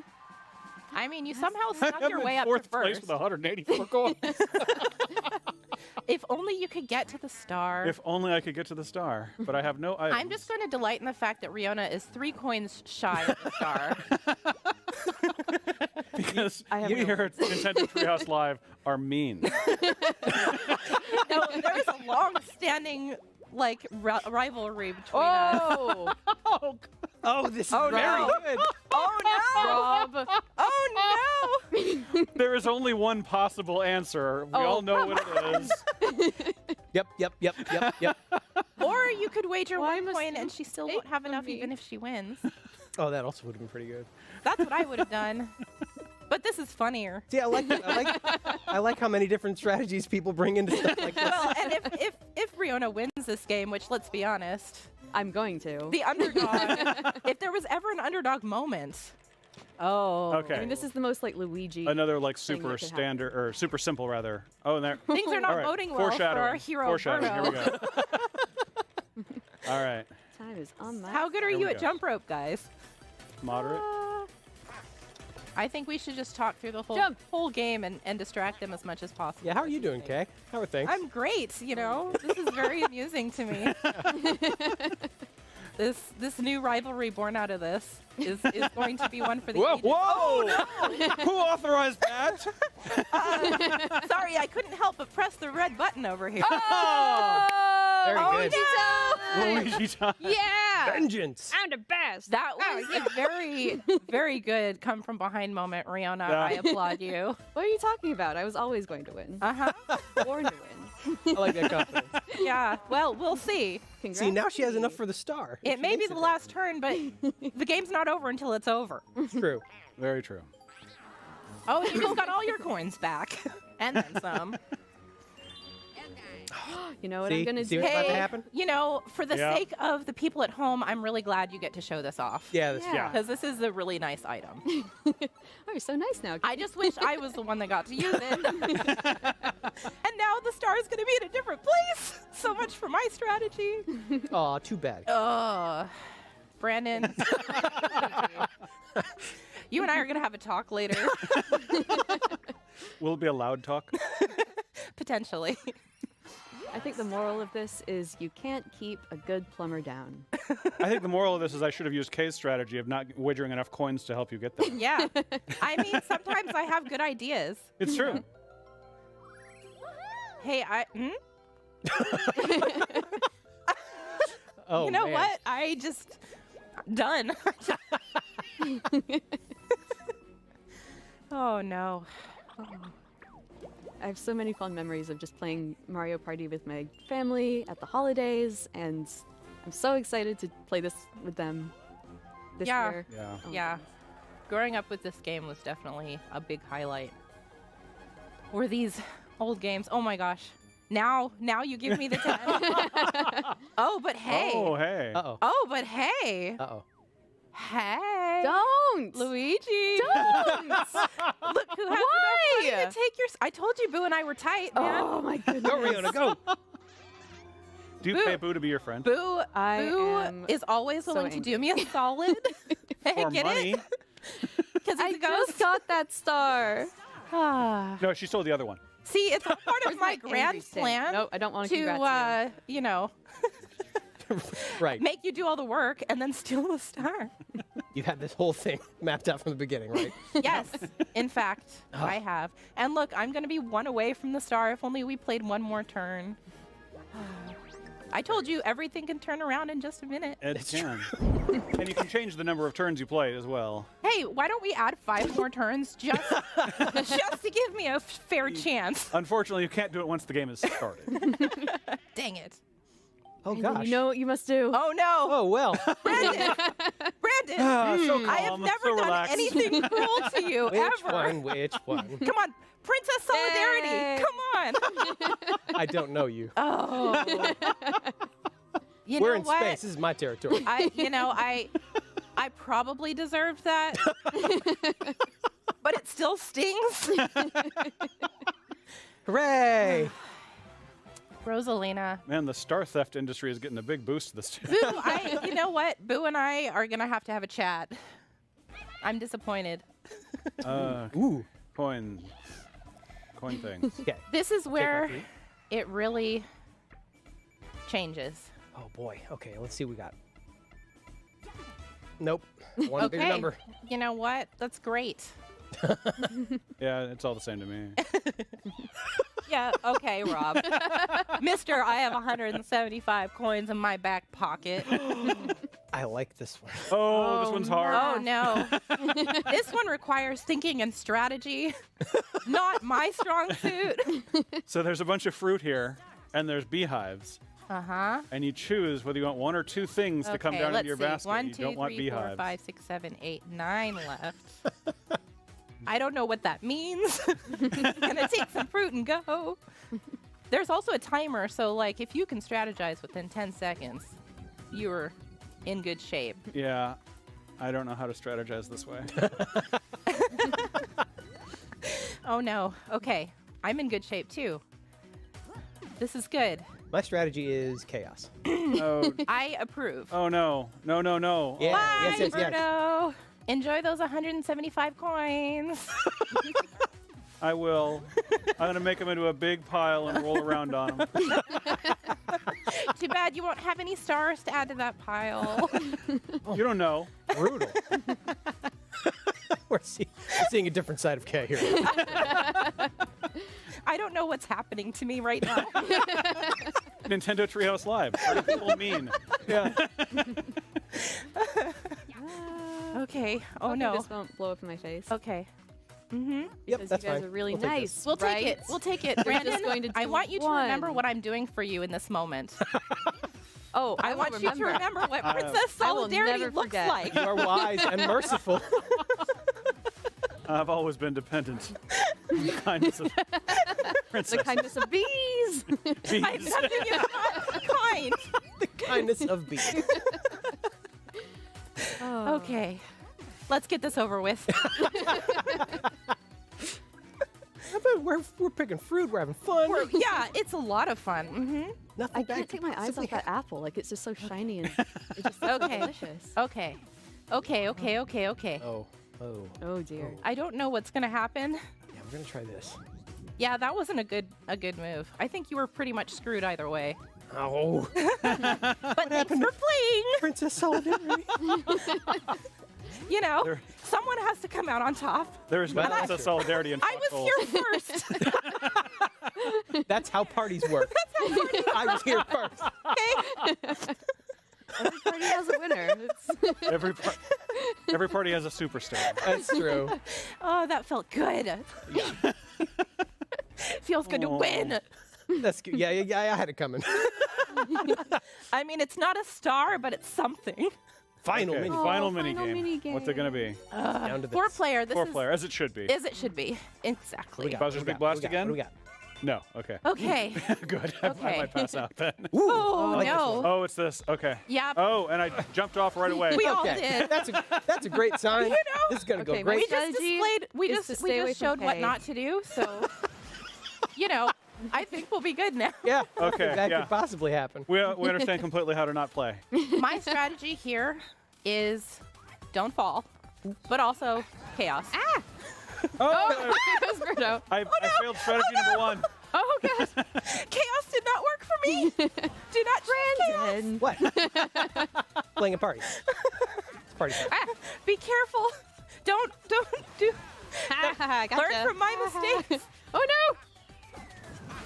Wow. Luigi's like a predator here. Look at this. I do colors good. Oh, is Toad showing us what he's going to do? Yeah. Toad is showing us what he's gonna do. I missed that entirely. Oh no. I have no. Oh. Oh, Saved. how did you? I have wasted You my are life. one lucky princess. It's up. No. Oh gosh. No! Hooray! See, you just displayed the strategy that I was trying to do before I just That's bounced what I- off of someone's head and landed in the water. I wanted to show how you would have won that game. That's Yeah, what I you know what? Princess solidarity. Princess Solitaire. Okay. So there's some bonus stars that get handed out at the very end. So it's This is where everything suspenseful. changes. You know. shopping bonus. Oh no. Ooh. Who bought the most items? I think that was probably Don't Riona. think it was I me. think it was me. Yeah. Well done, Riona. Woohoo. Okay. Way to Way buy. to victory. We'll take it, I suppose. Slow. This has to be me, though, right? With my bad dice rolls. I don't know about that. Oh, Oh, congratulations, You got a Rob. star, Thank you. Okay. All right. Tiny little bonus. All right. I finally got a star this game. You're the superstar in our hearts. Okay. I'm the semi-star. Unfortunately, it's going to come down to Brandon and Riona, I think, isn't it? We'll see. No, I don't have that many. whoa! Oh, gosh. no. Oh, gosh. those Oh, actually, 175 no. coins, Go. though. Come Oh back no. and- Oh, no. Oh. Who is it? Oh, man. Oh. Brandon. That wasn't what I meant. I Brandon. meant that one. What a wonderful party. I'm You a know- good loser. I am I'm going to clap for that. Superstar. Hey. A masterful Yay. performance. Thank Well you, done, everyone. Well done. Well, I think that's all the time we have. Thank you, everyone, for tuning in to watch us play Mario Party Superstars. I hope you had as much fun as we did. Stay tuned. Coming up next, we'll have some Monster Hunter Stories 2 Wings of Ruin. Bye.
Hi, everybody. Welcome back to Nintendo Treehouse Live. My name is JC, and I'm joined by some friends. I got Sam, and I have Ethan with me.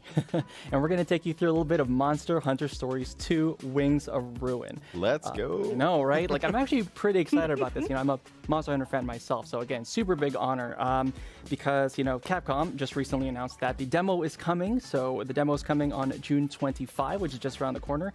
And, of course, the full game launches on July 9. So, again, super big thanks to Capcom for making this all possible and giving me another Monster Hunter game to play. And yeah, again, for those folks that are also, you know, Monster Hunter fans like myself, stick around to the end because we are also going to talk about some cross-functionality between Monster Hunter Rise and this game. So with that being said, Sam, if you please. You got it. Let's hop in here. Let's get started. So I've been having a ton of fun with this demo, and I'm really excited that we get a chance to show it off to y'all a little bit early before it launches.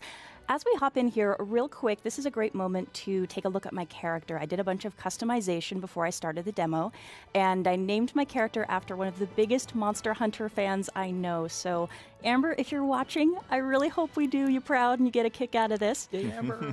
You can see from my save data, I've been in this demo for a few hours now, and I could actually easily spend another few hours. This is a really beefy demo experience. Yep.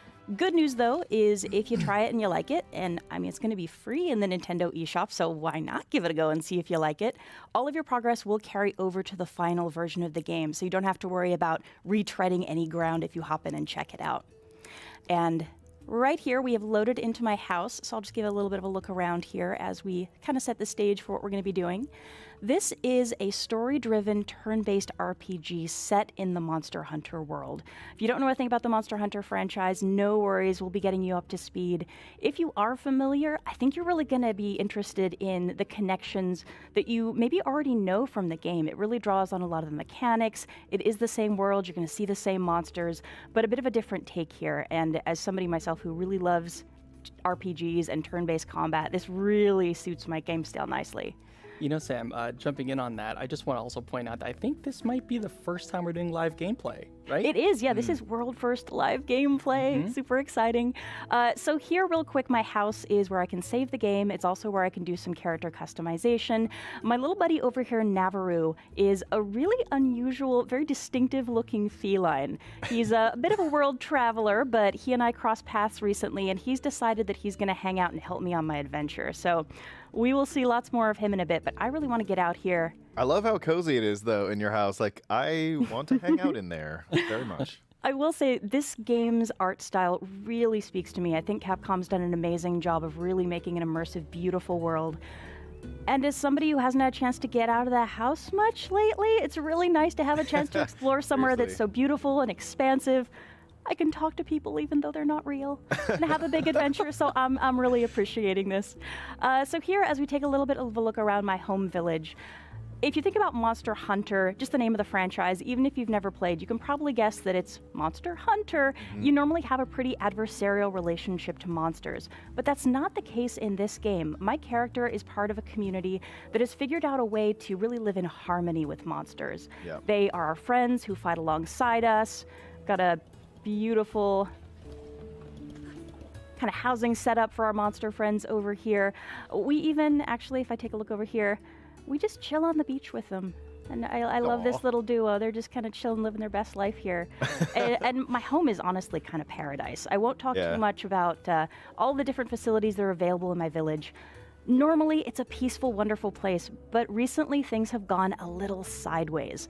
I am a novice monster rider. I'm just kind of learning the ropes. My teacher over here, Kana, has been teaching me what it means to be a monster rider. Kana, what's up? She is amazing, and she's a very good teacher, but right now she's also dealing with the fact that there are a lot of really unusual occurrences taking place in the island. We'll talk about the story in a bit more detail, but what you need to know right now is monsters are acting very strangely, very aggressively. There's a lot of unusual activity going on around the island. So on top of teaching me how to be a monster rider, she's also teaching me how to handle crisis management as we try to figure out what happened to our island. Because we've had a lot of weird natural phenomenon and things just kind of going sideways on us. Yeah. So recently we found out that there is a poisonous monster that's causing a lot of problems in another part of the island. So I recently got back from a mission and I've been getting ready to head out to try to track down that poisonous beastie. I hit the quest board over here, turned in a bunch of quests, which gave me a lot of XP for my party, Zenny, which is the in-game currency, and a bunch of items. I then turned around and used some of that in-game currency, the Zenny, to pick up some antidotes from a local merchant. Seemed like a good idea since we're going to be dealing with a poison monster. Grabbed some more quests as well, so the quest board's a great central place to get those, but I can also get quests from NPCs around the world. I used some more of that Zenny I picked up to buy some other items that maybe I'll have a chance to show off here. I also did some crafting. So I used monster parts and materials that I've found around the island and from my battles to craft this amazing new sword with the help of the smithy in town.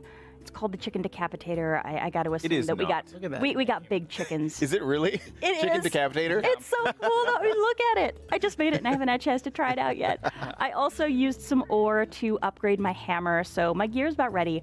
There's one last thing I have to do. So under normal circumstances, and sorry, just a moment to appreciate this little feline in all of his majesty.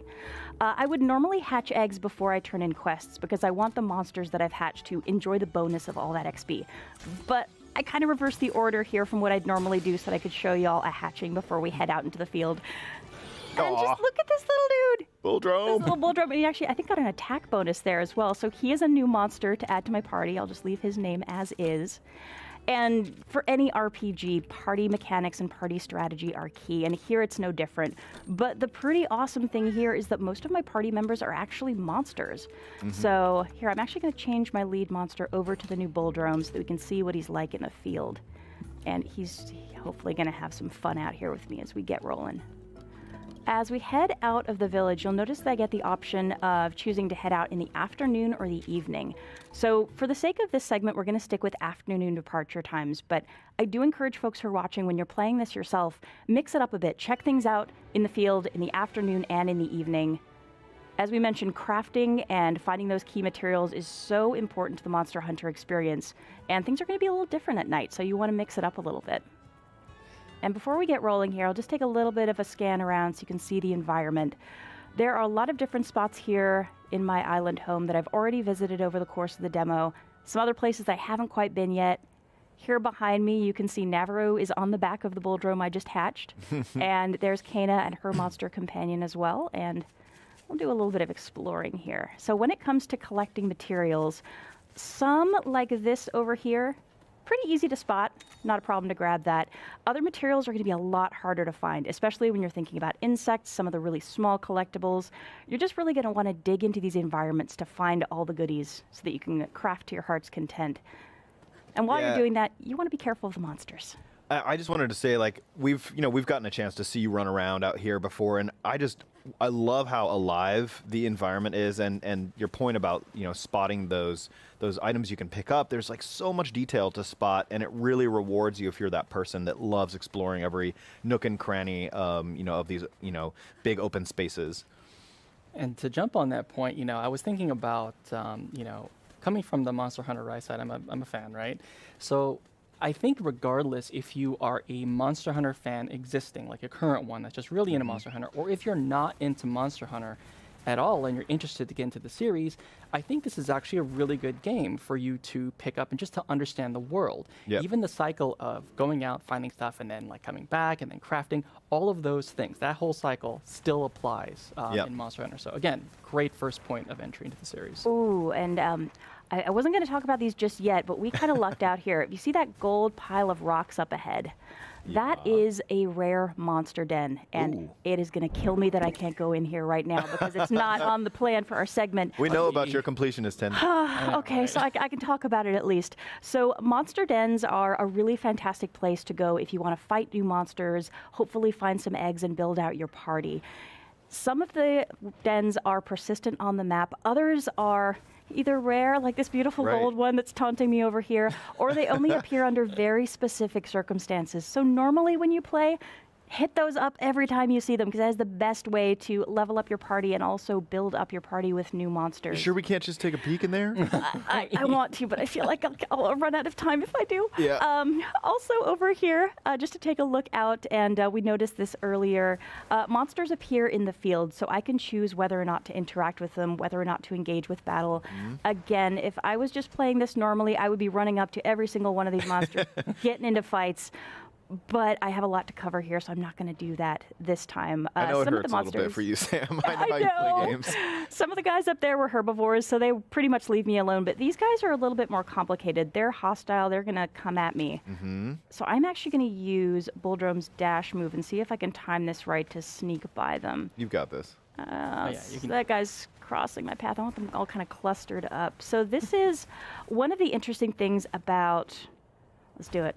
You got it. Oh. Yes. Come on, Bulldrum. Go, Bulldrum. Sneaking through. There we go. Oh, okay. nice. He's not easy to turn.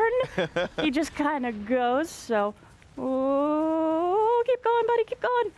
All right. I think we're good. I'm just going to. There we go. Okay. Straight away here.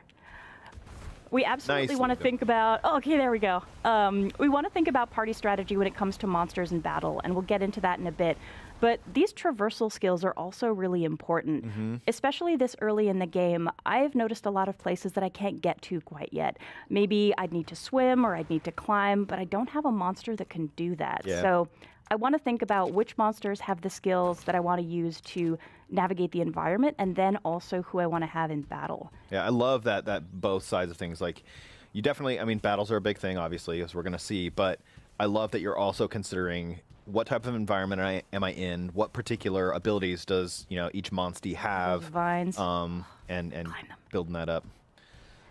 And actually, that's one reason that I swapped back over to Ranmar here. So Bulldrum was great with that dash ability for getting by those monsters, but he's still a level 1. He doesn't have much experience under his belt. Ranmar is really nicely leveled, so as we get into a fight here, I want him in the lead. Oh boy. He'll be the first monster into battle. Here we go. Start talking about some battle strategy. Oh, nice. Okay, so we snuck up on him. So to start it off here, I'm going to keep it with really basic attacks so we can just walk through some of the really ground level mechanics before we go further. The first important thing to know about this game is I really only have control over myself. I don't pick the actions for my full party. If you take a look at the lower edge of the screen there, I can see what each of my teammates is going to do. If I get a high enough kinship bonus going with my monster, I could maybe tell the monster what to do, but beyond that, really, I'm paying attention to what my teammates are doing so I can strategize around them. And the next really key element to combat is this kind of rock, paper, scissors mechanic. And you can see an indicator on the left side of the screen that is a helpful reminder there. So essentially, power beats technical, technical beats speed, speed beats power. I love that icon triangle because I would totally forget that. Nicely just color-coded. It's a handy reminder. And for me, it's actually my attack option because I can do all 3 kinds of attacks. And I'm going to focus the Kuliyaku because he'll be nice and burly and a good practice monster. I know he is generally speaking a technical type, so I'm going with a nice simple power attack with my sword.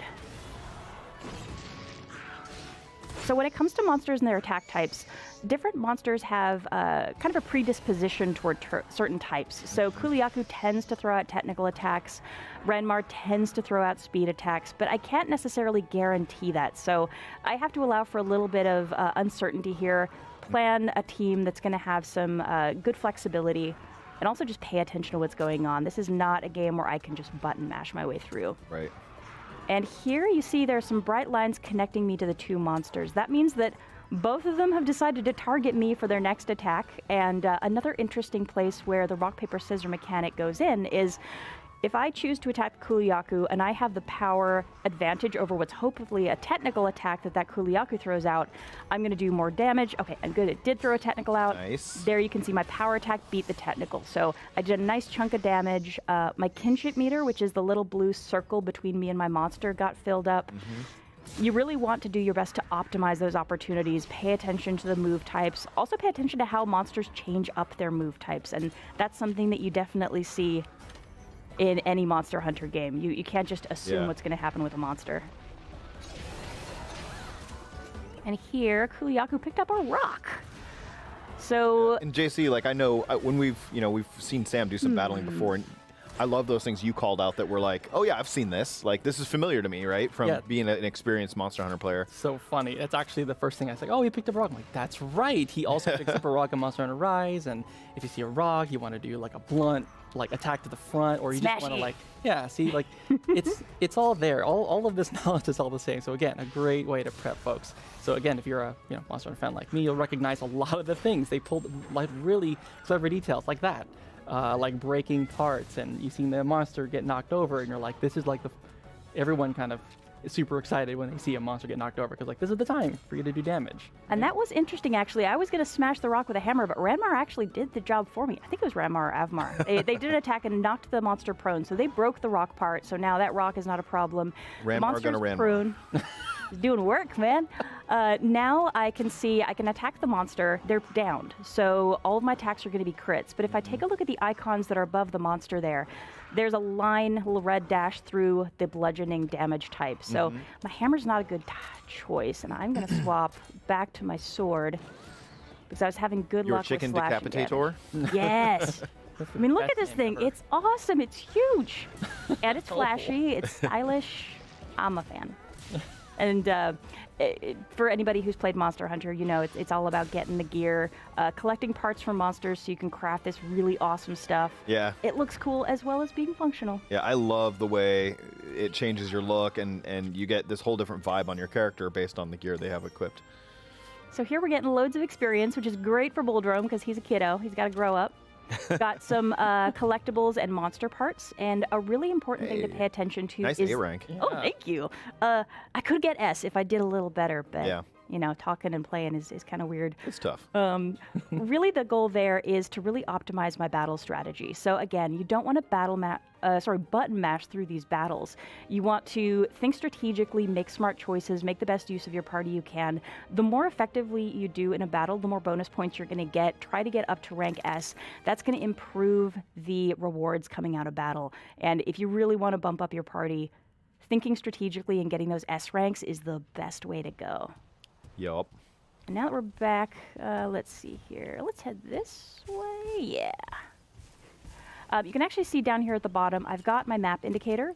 That little dotted line is indicating where I've been, and it is super helpful. I will say, for the sake of this demo, I'm beelining it through spaces that I would normally spend a lot more time exploring. I'm missing a lot of the cool details because I want to make sure we get to all of our content. They're coming for me. Wait, no. I can't afford to fight right now. You guys calm down. We're gonna try to be sneaky here. They were just excited to see a fellow Ranmar. I know. Hi. What's up? So happy. All right. Oh, screw it. We'll just see how this goes. Come on, buddy. Sam, jump. Dangerously. Go. Amazing. Okay, there we go. The jumps, the dodges. We're good. Oh, sorry. What I was saying there was the dotted line of the map is really helpful because right now I'm beelining it and I'm missing a lot of stuff that I want people to take the time to discover for themselves in these areas. But with all the backtracking you can do in here to find materials and find all the monsters that are looking in these spaces, you can get a little lost. Having that dotted line to tell you, okay, here's where you were, let's try to backtrack is super helpful. And I'm going to try to miss this young cuckoo. Sorry, dude. I wish I could fight you and take your parts, but we got places to be, so you may live. Yeah, this, the map is big. Getting my hands on it a little bit, I totally realized, like, this is a beefy demo. Just as one little section, there's a lot in here. It's just a lot. Okay, so we found a monster den. We're going to do some investigating here, see if maybe we can get a bead on that poisonous monster that's hanging around this area. So let's see what we got here. I smell something. So I will mention here, I set the VO to English just in case anybody's watching today who can't quite pay full attention to the screen, but you can swap over to the Japanese VO. So if you prefer to listen to Japanese voice acting, go right ahead. You have your choice of how you want to set that. And I think we maybe found our poison problem. It's so cute. Isn't this one of your favorite monsters? Yeah, it's a Puke Puke. So this monster's called a Puke Puke. It lashes out with its tongue to do, some attacks. It has some poison to it. It's like so ugly it can't help it, so it's cute. I'm actually working on a new dance called "Do the Puke Puke." But Oh, are you? I'm not going to reveal it here. Oh man, if we had time at the end of the segment, could be another world debut. What have I done? So I kind of took a little bit of a hint there from what Navarru and Kano were saying before we entered in the battle. They mentioned that these guys are kind of tricky, so I'm hoping that means technically inclined, and looks like it. They're generally throwing out technical attacks here. So, there. Double attack. Both Renmar and I threw out a technical attack, a power attack against the technical at the same time. We had the advantage, so we did a double attack. But what I'm actually going to do here is swap over to Bulldrome. Because even though Renmar is a higher level and generally speaking does really well in combat, my Bulldrome is inclined toward power attacks, which against a technical monster is going to be a little safer. So, going to see how he does out here. He's got some levels now, so hopefully he'll be okay. And Kano using a special attack. She's got the Sword and Shield combo, which is another slashing damage type. And what is eating. Doing? Yeah, it's eating. Usually that kind of heals a little bit, or does or just kind of chills for a bit. Doesn't? Did its face just turn a different color? Yeah. It's about to use poison apparently, so yeah, that's a thing. I'm actually going to make a strategic adjustment here. Oh, I don't know if I have enough skill energy for it though. Oh no, this is going to be bad. So my bow here, and yeah, I'm out of luck this turn. If I had enough kinship gauge, I would want to use this absolute evasion move, which I think might help me avoid the poison. Okay. I don't have enough energy, so I'm just going to go with an attack, see how piercing damage works against this monster. All right. And keep my fingers crossed that I'll build up that charge for later. Okay. It's funny, Ethan, you pointed out kind of like the face, turning red and kind of looking at the monster. It was like a subtle change, but... Yeah, it's actually one of the things that I kind of like is, studying the monster, kind of knowing and recognizing, because right now, if you take a look at the top, it has like question marks and like you can't really tell. Oh, that is so gross. I love it. That's really gross.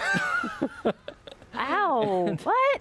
Man. Oh, man. Yeah, Okay. that hit pretty hard. Look, that art, the bow move would have been really good there. I know, right? And now it's kind of back to normal looking. Yeah, it's back to normal. So kind of studying the monster, taking a look at the way it feels when it's about to do something big or when it's tired, all those visual things will change. So again, things you learn either in Rise or here too. They're both applicable. And that's something like I've heard a ton about. I'm somebody who has observed the Monster Hunter series on like from the sidelines, but I've heard tons of people talk about it, like you, other folks I know. And it's all about like you said, studying the monsters. And I love that, we're in a different series here, but that those things still apply. This is the time I've gotten to spend with this and see is like definitely making me think this is the title I'm going to dive in on. Oh no! Oh, so there I lost a heart.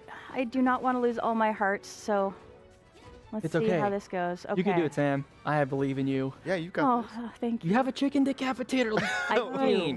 Why am I doubting myself? It's shameful. Okay, here I can choose parts. I want that tail gone, so I'm going to focus my attacks on the tail. Right here, Kano actually hopped onto the back of her monster. That was because her kinship gauge was full. So she had that full blue sphere. She's able to hop on her monster's back, do this amazing kinship skill, after which she's going to hop back off the monster. There's some other really great benefits to letting that skill charge fill up all the way. As soon as she hopped onto her monster's back, she went back to full health. Her monster got a health boost, and they had some other advantages that they could have enjoyed there as well. We're looking pretty good, so I'm just gonna keep attacking. Too, you get, like, for using those skills, you get these cool cinematic visuals that come in that just keep these battles so dynamic. I love turn-based RPGs, but, sometimes they're a little static in terms of what you're doing and seeing during a battle. I just love all the different moves you're breaking out, and you get rewarded with these really cool scenes like that. And speaking of, I could use my ride right now, which would refill my health and give us the ability to do that cool ride move of our own. Since Kana's going to be waiting a while to do that again, I'm just going to use it now. I'm not going to wait too long. If she was close to the same level of kinship gauge that I'm at, I would probably wait for her to catch up, but let's see how we go here. And if we both do it at the same time, there's actually a really awesome animation, so I'm hoping we work out the timing here somewhere. Go, Mr. Pig! Yes! Oh, heartbroken. Nice. All right. So hopefully that tail means no more nasty, massive swinging attacks and poison all over the place. Yeah, it should not after that. All right, let's go back to some regular attacks here. So we can see here the piercing indicator was crossed out with a red line. So beyond that skill that I'd like to be able to use, using my bow is not going to be super effective in this fight. The piercing type damage is really interesting, though. It's a new addition to the game. So we've got bows and we've also got gun lances, which we didn't have in the 3DS game that came out a few years ago. Oh, and again, can't lose attention. Gotta cheer on my bull drum. Go, buddy. There we go. Nicely done. So we've got the piercing damage with the bows and the gun lances. We've got, what do I want to focus on? Head. Well, the body's almost out. Let's do that. Hoi. So that was a draw. Slashing damage with the kind of sword and shield combo that Kana has and my big sword that I'm using. And then there's also the bashing type, which is the hammer. Yeah. And now, horn. I see its face is red again. Let's see here. I think it's angry. It might be angry. Healing. Let's fix you up, buddy. Just maybe. So here as well, I can tell what my teammates are doing. So Kana, the indicator says she's going to use a potion. And if I take a look at Avmar here, his health bar, I can tell that's where the potion's going to go. Avmar is going to get the heal, so I'm going to get rid of that poison on Buldrum. Very nice.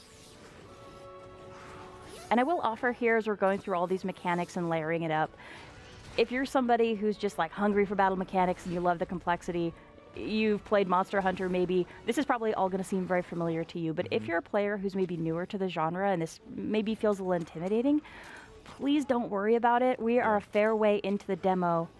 But yeah, that's a good they do point. a good job with the tutorial as you first start. So you're going to get those layers. You're going to get taught how to do all these things and how to build on the concept. So it's a fun experience no matter where your experience level's at.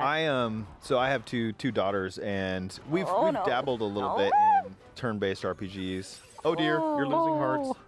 Bad news. No. Get up, get up.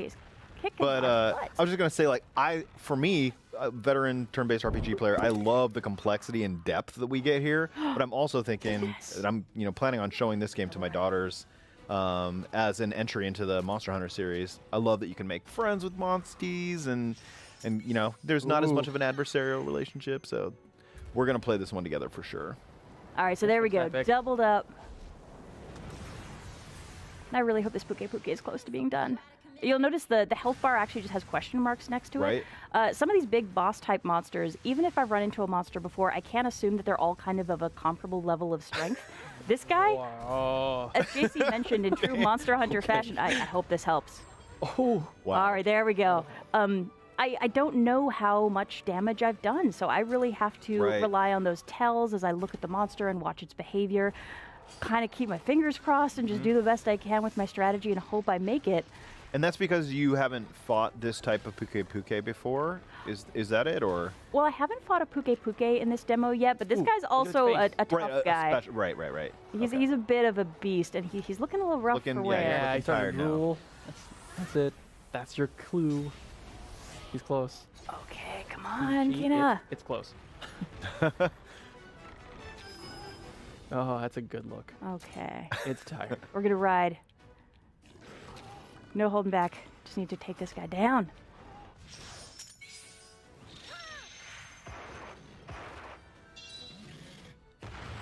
Yes. Oh, come on, buddy. Nice critical. You're still up. Oh my gosh. How are you standing? Dude. This guy's a beast. Wow. He's doing the Puke. Is that the dance? So first you drool. So- You wag your head from side to side. Here you can tell as well, I used up all my skill points on that ride, so I have to wait for it to recharge, and it looks like he's gonna start doing some poison action again. Okay, yeah. Oh, thank goodness. Done. Okay. Oh, that's Wow. a good feeling. My partner. Come on. My goodness. Yeah. I saw All right. the puns. The puns are There's a pretty lot good. of puns. Yeah. There's a lot of puns. Oh, S-rank. S-rank. Let's Nice. go, Sam. S-rank Wow. for Sam. S for Sam. Yes. Well, all right then. So we've dealt with the Puke. I'm ready to go home after this, but Yeah. I want to take one little look at this nest before I make my retreat, because You're basically lucky. here on a mission. On a quest, right? Maybe I can get an egg out of this. Oh, perfect. So we've got some eggs in the nest, and this is really how I'm collecting new members of my party. By Navru's estimation, the best eggs are stinky and heavy. But I like the look of this one, and it also looks like critters ran off with the rest while the nest was unguarded, so I'm just going to consider myself lucky and get my butt out of here before something else shows up. And my hands are full, so I can't really do much else. Yeah. I'm ready to leave.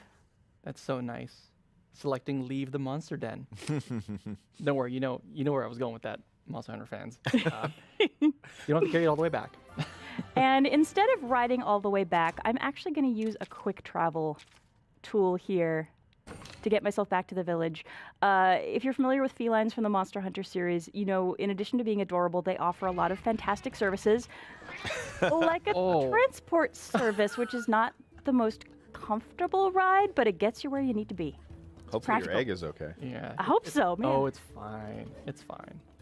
Up here in the upper right, I can see that my next task is to check in with my chief. So I'm going to report in, let him know what we've been seeing here before we move on.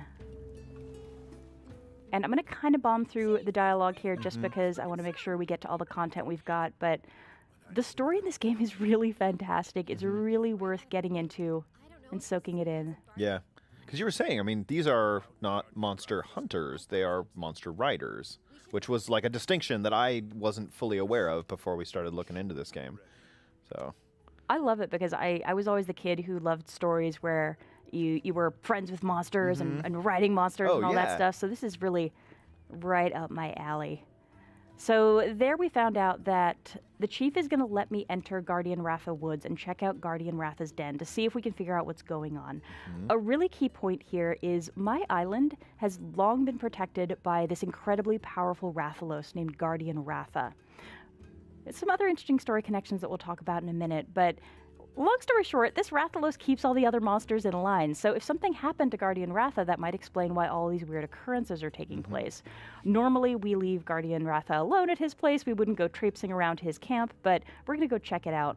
And they're actually, this is one of the visiting monster hunters. So right about the time everything went sideways, monster hunters were visiting. They kind of have some different opinions than we do about what was happening. From our perspective, maybe we need to find Guardian Ratha and work things out to get things back to normal. From their perspective, maybe it's kind of crazy to have a giant scary Rathalos as your guardian, but, agree to disagree. Now here, since I downed that Puke, I want to fix up my gear. The chief suggested that maybe I could be heading into some trouble here. To take a quick look at weapons, this is a variety of the weapons that I could be crafting. And to look at the types here, so we've got the sword and shields, the great swords, the hammers, hunting horns, and then the bows and the gun lances at the end here as well.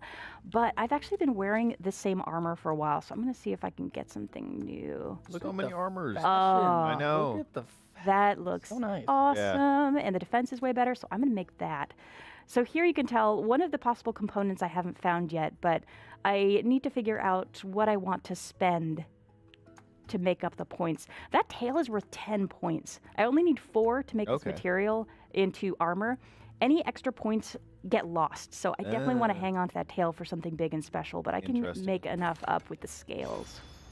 And this is something that's probably like the way that your look and weapon, all that cool stuff changes is probably familiar to Monster Hunter fans, but to me, coming at this from like an RPG fan, sometimes you get like a bit of clothing or your weapon look will change, but I love that you get both, and there's so many ways to change up the way you look. And you gotta appreciate how that sword, the color scheme is just bam. Yeah, Love and also with depending on the monster that you hunt, they also have different qualities. So the Puke obviously has a little bit of poison. So if you wear armor, you'll be a little bit of poison resistance. But if you have like a weapon and you craft that out of their, Puke parts, then that weapon will naturally have that. Nice. And every monster has its own strength and weakness. So you also want to go around and basically hunt to your content and kind of get those materials to craft as much stuff as possible. So you can really play into that strategy of crafting your best loadout. I will say it's hard when you take down a monster that's maybe harder to find. You've got those parts. You have to make a hard decision about what you're going to make. Oh, right. Like, am I going to find another Puke soon, or do I have to hang on to those parts and make the best I can and do I want a weapon? Do I want the armor? Yeah, it's a tough call. But it also is like you can kind of decide how you want to play based on that. Like, are you a more attack-based, more aggressive player, or do you want to shore up all your defenses, and make sure you have that taken care of first? I love that kind of freedom of how you play. And you got to be stylish. Oh yeah, that's always. Yeah, I think style might be the. Main consideration. I'm sure that's how you play RPGs, right, Ethan? It's like you like this looks the coolest. It may have the least amount of like actual clothing, but it's probably the strongest thing. Right? I mean, that happens so often. Weird inverse game logic. Here we go. So we are at Guardian Ratha Woods. This is where Ratha's den is. So we're going to do some exploring here and see if we can figure out what's going on with Guardian Ratha. So one of the things that I love about this game is you can enjoy it completely independently. Mhm. So if you've never played a Monster Hunter game, if you didn't play the Monster Hunter Stories game on 3DS, it's okay. You can jump in and really enjoy the story as is. But if you've got those connections to the Monster Hunter franchise, especially here in this case, if you've played the original Monster Hunter Stories on 3DS, you'll pick up some interesting connections. So my character here is actually the grandchild of the protagonist from the Nintendo 3DS game. So my grandfather had some incredible adventures, ended up settling down here, and the adorable little Rathalos that he hatched at the beginning of that game grew up to be Guardian Ratha. So ended up being an incredibly powerful monster. My grandfather has since passed away, but a lot of folks in the world still remember him. He was a very highly regarded monster rider, and there are other folks in the world who still remember him. So you're going to be seeing some maybe familiar characters and really building on the legacy of that character if you enjoyed that game.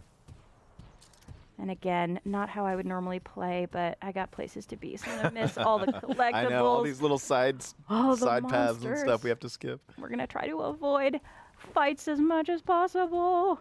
The size of these areas kind of beeline here. really surprising. And this is just, remember, like this is what, only the first or second area that like we have, and this is all in the demo. And again, I will say, pick up the demo. Yeah. The demo's so big. No, I mean on the start screen, you'd played more than 10 hours so far into this. So that's. It's very relaxing too. I love just honestly riding around and enjoying the atmosphere. Mhm. It's so beautiful, and there's just so much to dig into here. Let's see. That's a little bit of a dead end. Let's try up this way. So for you guys, I'd love to come back to the conversation about your kind of levels of familiarity with the franchise and what that does. Yeah. Like, JC, I know you have gone deep into Monster Hunter Rise. I don't know what your hour count is right now, but you're coming at this as somebody who spent a lot of time hunting monsters. Mm-hmm. Yeah, it's interesting because, like, I was introduced to the Monster Hunter franchise by a friend here actually at Nintendo, and we just started hunting together. She's like, "Try this, you'll like it." So, we started playing, and one thing led to another. Next thing you know, I was just hooked because I love helping other people, and all you do is just help other people, and it's so wholesome and it's fun. But yeah, over time you start to learn all these little details about the monsters, and you get to know their names and all of that. So it's really refreshing to see so many little call-outs, the A buttons, the sound effects. Yeah. Everything kind of lines up in this Monster Hunter universe that makes this a perfect complement to, Monster Hunter players. No, go ahead. I love Sam in the background. Hey, do what you got to do. You're doing great. But yeah, so again, really, really interesting. And I'll admit, I'm really, really interested in playing the full game because I think playing the demo absolutely sold me on what this game offers, and I definitely could use a good RPG right about now. Yeah, and from my perspective, like, I love RPGs, grew up on RPGs, and have always been a little bit like, do I have the time to dive into Monster Hunter? Like, I hear people talk about it, and their passion is immediately, like, you can totally tell how much they love it. But it's always seemed a little intimidating. But I actually have to stop and check out this. Where are we now? We are in a little feline burrow. Sorry, I saw the icon on the map and I couldn't resist. So this is a catavanner. He's one of the little felines who runs the quick travel service that I used earlier. So he's got to stop here. I'm not going to travel, but good to know that he's here. I've also got face on a little healer here. The Sapota feline, if I needed healing, she would help me out, and she is also just, I mean, look at how cute. I'm healed up right now, but I just want to say hi. There's also a chest here. I am not going to steal from these adorable little cuties. I will leave it up to everybody's own moral But compass. you could, though. What you could. Okay. But would you want to? Look how Yeah. cute they are. No, I'm just gonna finish what I was saying before, which was Got gotta take a break for the felines, but was just that like I have always been like I know that Monster Hunter gameplay is very real time and very action based in the the main series, and what I love about this is as an RPG fan I have the time to pick my strategies and take kind of things one step at a time in a turn-based environment. While I'm still getting all that full Monster Hunter flavor, that is present in the rest of the series.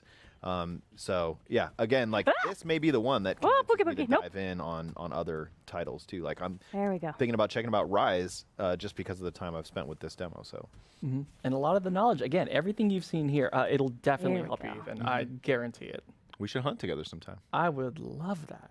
Love that. And this game actually has co-op as well, so you guys can party up in Rise and party up here. Oh, nice. These are sacred grounds. So I won't say too much during this cutscene, but one thing I will mention, if you're interested in the look and you're interested in the game, check out the trailers that have been released so far. We had some content in the Nintendo Direct that just showed as well, so you can get a look at some of the later game content. It's really beautiful. I'm sure he's waiting for Red to come home. That's what Chief Gara always said. But this red guy's not around anymore, right? So why? The truth is, once a monster forms a bond with a rider, it never forgets them. Remember that strange light when Guardian Ratha left? Something must have happened then. Otherwise, Guardian Ratha would never have abandoned the island. Okay, let's take a look around. Yeah, leave it to me. My nose knows there's something here.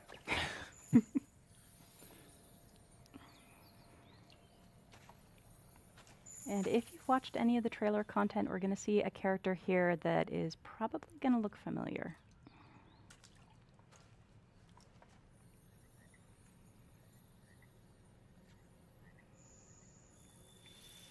Is it? Red!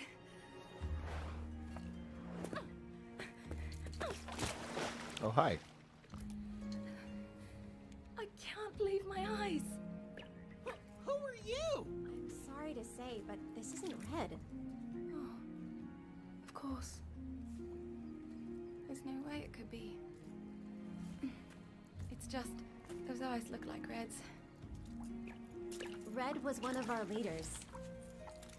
This is his grandkid. Huh? Red passed away a long time ago.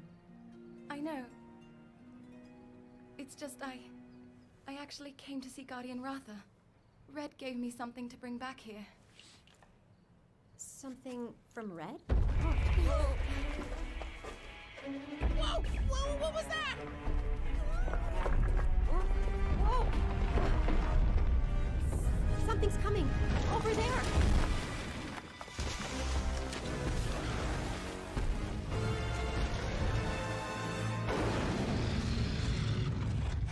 Suddenly regretting missing all those fights I could have earned some experience in.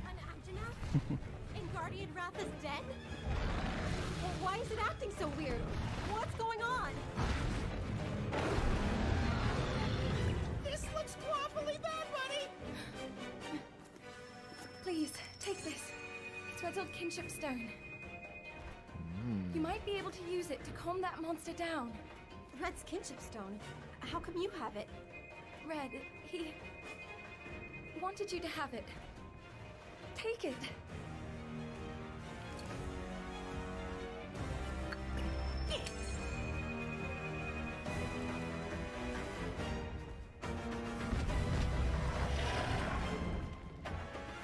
You ready for this? Yeah, let's do it. Ride on.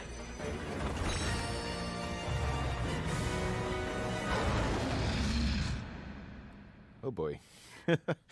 So this is the next fight in the demo. I thankfully will not need to embarrass myself here, I don't think, because we are close to running out of time, so I can just kind of pop through a round or two here. But JC, since we're almost done, we could probably circle back to the news that we've got to share about the cross-compatibility, eh? Yes. I'm a little bit, I'm sure a little video will play, and we'll start kind of talking about some amiibo. So generally speaking, if you have amiibo from, let's see, from Monster Hunter Rise, and you kind of tap them into this game, I'll kind of wait for the show up. Yeah, something like that. We got a video. Okay, maybe I should wait for the video. Should I wait? That's all right. I mean, while we're waiting. Okay. While we're waiting, I'll join just a re-hit here. So the demo is going to come out on the 25th, so very, very soon. The game is going to launch on the 9th, so please do check it out. I've been having a blast. This is a really, really fun demo, and I think you're going to get a kick out of it. Oh, and it looks like the there video's it up. is. Let's go. Yeah, so if you have some of the amiibo from Monster Hunter Rise, and you tap them into Monster Hunter Stories 2, have them. You get some stickers. And those stickers will look real familiar to you, and they'll be happy here. And the inverse is true. So if you tap into Monster Hunter Stories 2 amiibo into Monster Hunter Rise, you get stickers in that game. So yeah, it's definitely something to look forward to, because I know I definitely will do the same. As well as another little point I want to make, which is if you have save data for this particular demo on your system, and you fire up Monster Hunter Rise, and it doesn't matter which order it comes in, and you talk to Senri the mailman in Monster Hunter Rise, he'll give you a talisman. And that talisman, kinship talisman, thank you very much. It basically, it also has 2 skills. The first one's like Master Mounter, which kind of helps you like do your dodge counters a bit easier, helps fill that gauge a bit faster if you're riding gauge. And also wide range, which I use a lot, which is basically, you have a lot of items, you use some helpful stuff, and then it shares that effect with the rest of your teammates. So really cool, and it's free. I think Sam already hit on the date, but just to remind you again, free demo, lots of good stuff happening on June 25th. Full game releases on July 9, so we're just around the corner. That's coming up. Good summertime really game. soon. and with that being said, again, that is all we have to show for you today on Just From Us. So thank you so much. First of all, to Capcom for allowing us to show this really awesome demo. Thank you to Sam and to Ethan. It's great being with you guys once again. Seriously. I miss you It's so so nice to much. see you in person, dude. It's so great. And also to you out there watching, thank you for sticking around. You could have been anywhere in the world, but you're here with us, and we appreciate that. But don't go anywhere, because we have more stuff coming up next. We have a bit of a look to show you for some Mario Golf Super Rush, so don't go anywhere.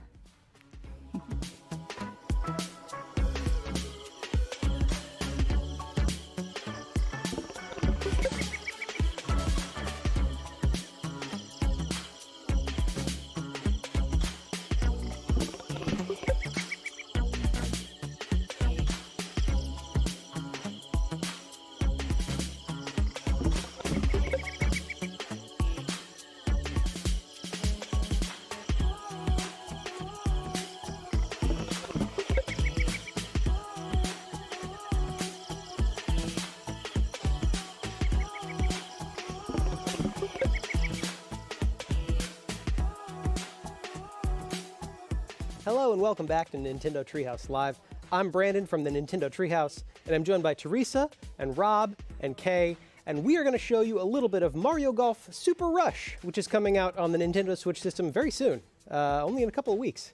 Teresa, you are our driver, pun intended. So why don't you kick us off here? Why don't you start with Play Golf? Show us what's in store. Sure. So we're going to go through several modes, but we're going to start with standard golf, because as it's in the name, it's your standard experience. That makes sense. Yeah. We're going to play with the Nintendo Switch Pro Controller, and we're going to go with 2 players. Rob, will you be my +1? Absolutely, I will. Thank ya.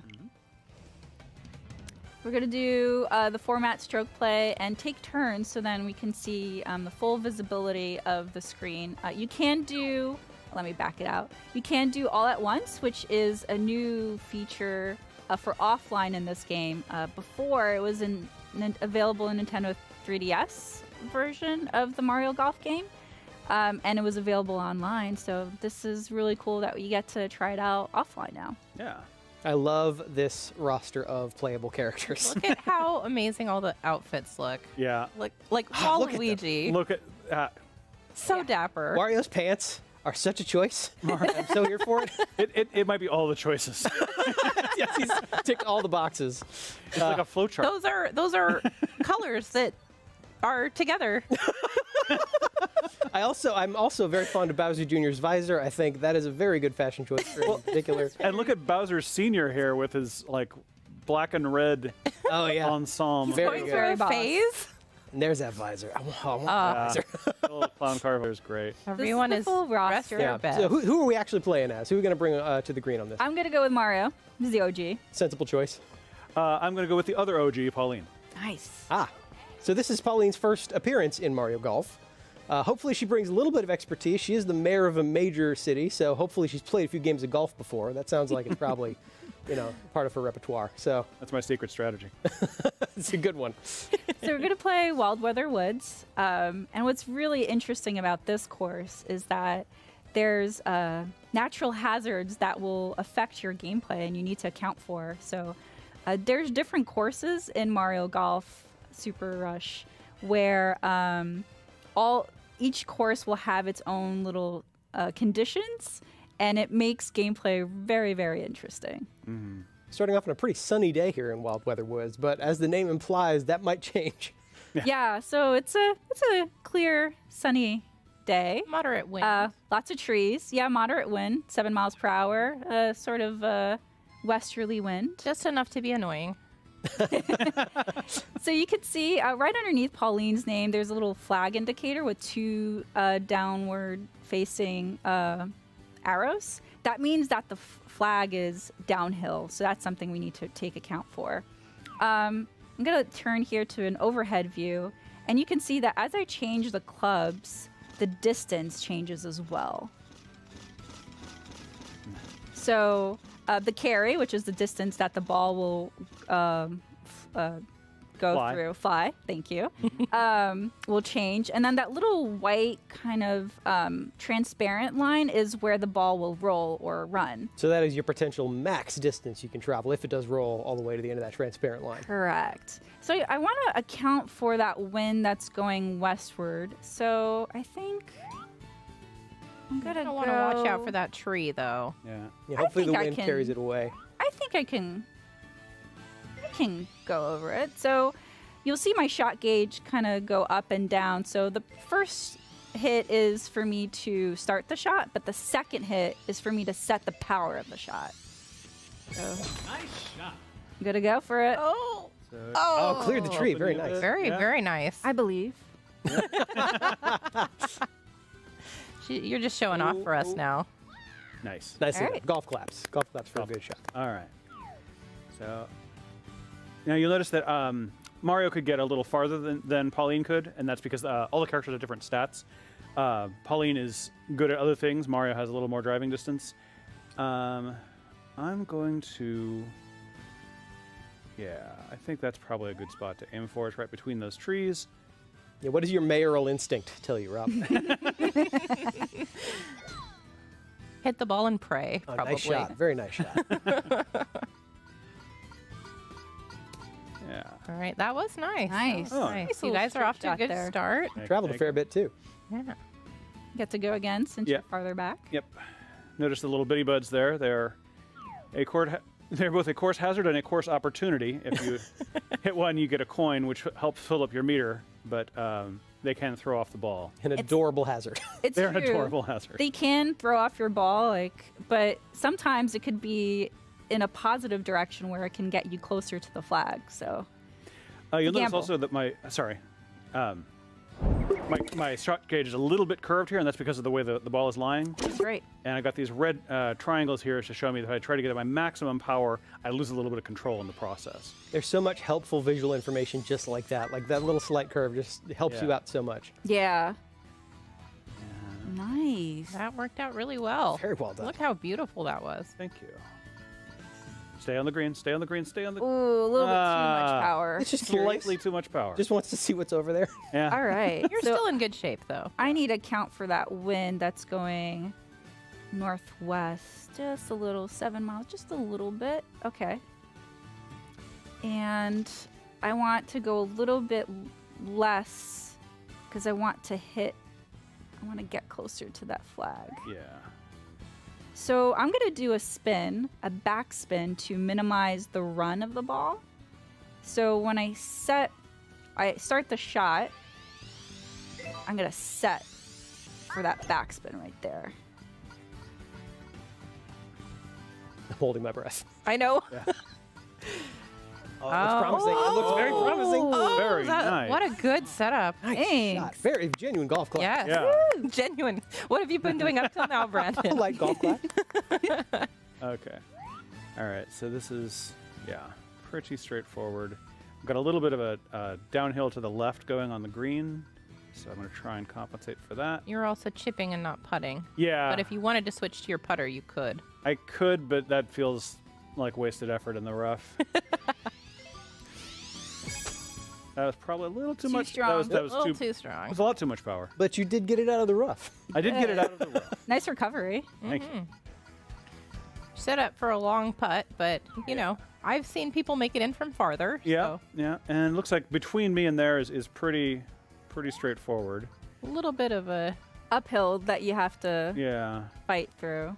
I love the way that overhead view and even the grid we're looking at now changes when you switch to putting to let you know exactly what the topography is. Yeah. What you have to Ooh. account for. The moving arrows and the colors really make it easy to tell at a glance what you're looking at. Yeah. Oh, it's still me. Okay. Because I'm still farther away. That's cool. I think this is the one. That's You on got me. this. You got this. All right. Here we go. That looks good.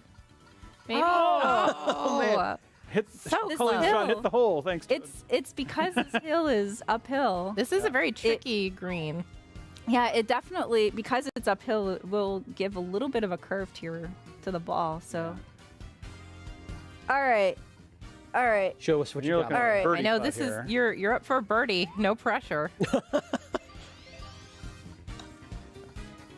Oh, Well look at Mario, Very so happy. well done. Very good job. Okay. Now, because the game is, if you get within a certain range of the hole, the game just says, tap in. You don't actually have to do anything skillful there. Very good. That is a very Don't satisfying be upset, noise. Pauline. You still have 2 more holes. That's right. 2 more holes. You still got game. Still got game. She's just So- playing the long game. All right. So hole 2, par 3. So we want 3 strokes or less. And the wind is going southwest. A little bit stronger than the last course, Oh, so yeah, that's something to keep in mind. Yeah. So, because I'm still going to be a little bit too far, I want to give a little bit more run on my... And I want to count for that wind too. It's 11 miles per hour, so you definitely want to count for that wind. Yeah, that looks good. And then I'm going to add some topspin.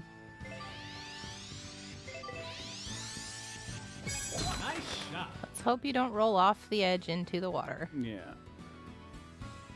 I'm going to fast forward to see where this goes. Oh, very nice. Oh, Very nice. nice. Well done. All right. I'm going to try and... you're actually out of my range. I was going to try and use my special shot to knock you out, but I can't reach you. I think you should still use You it, can though. try.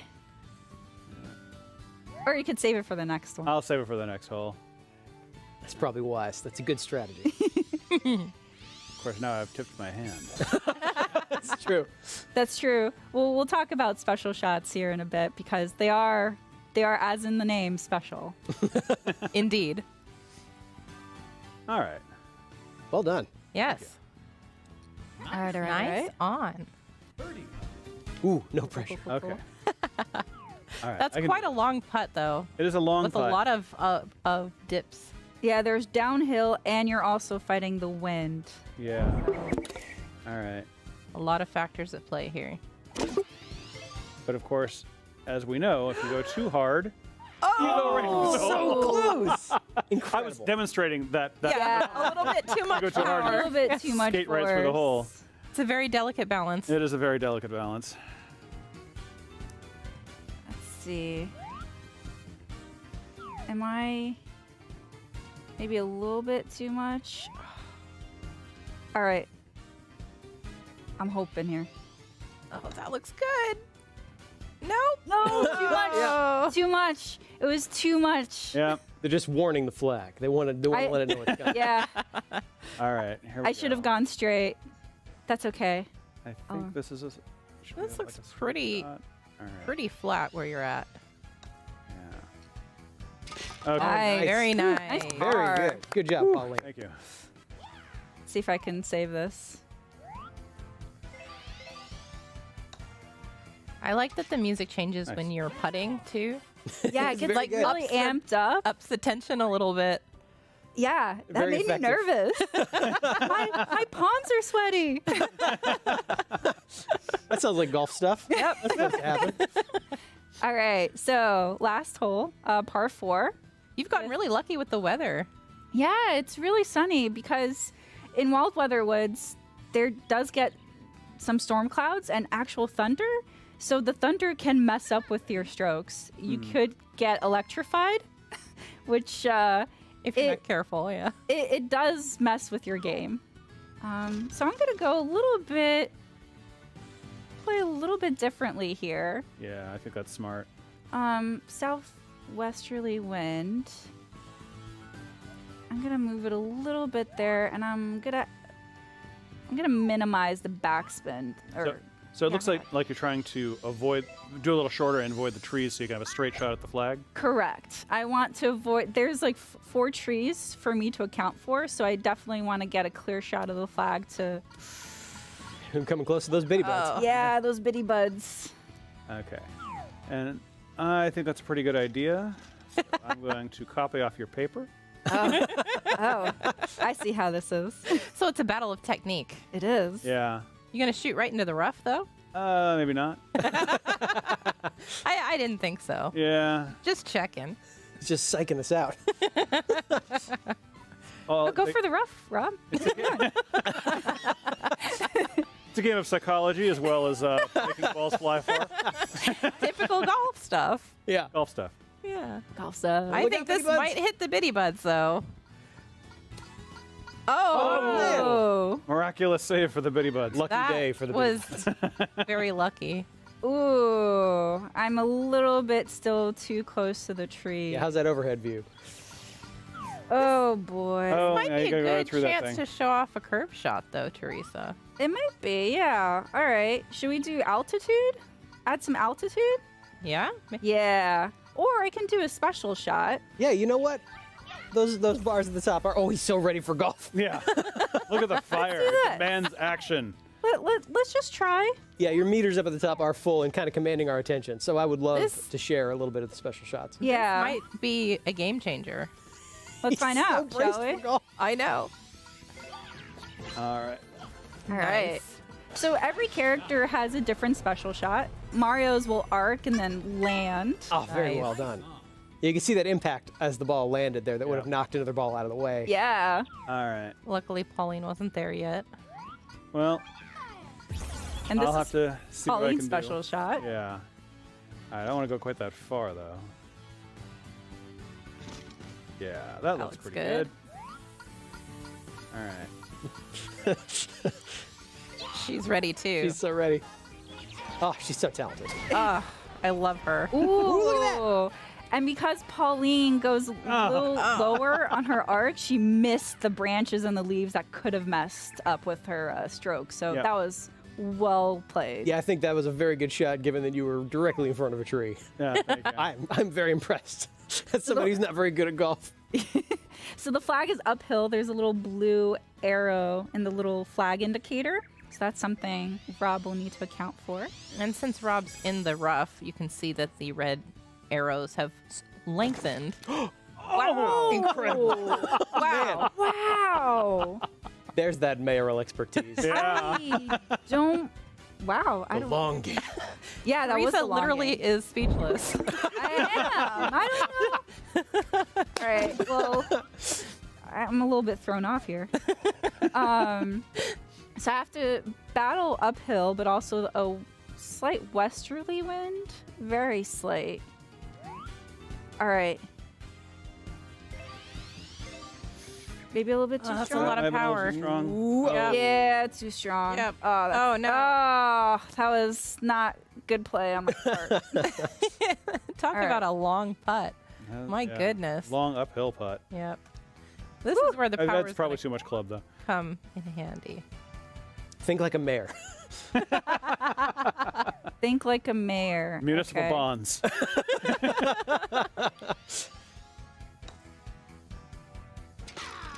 Oh! So close. I have done bad judgment calls. This is on me. It is not on Mario. It is on me. I will say that it is very satisfying whenever it hits the flag in any way. That is such a satisfying noise. Unless it bounces off of it and rolls away.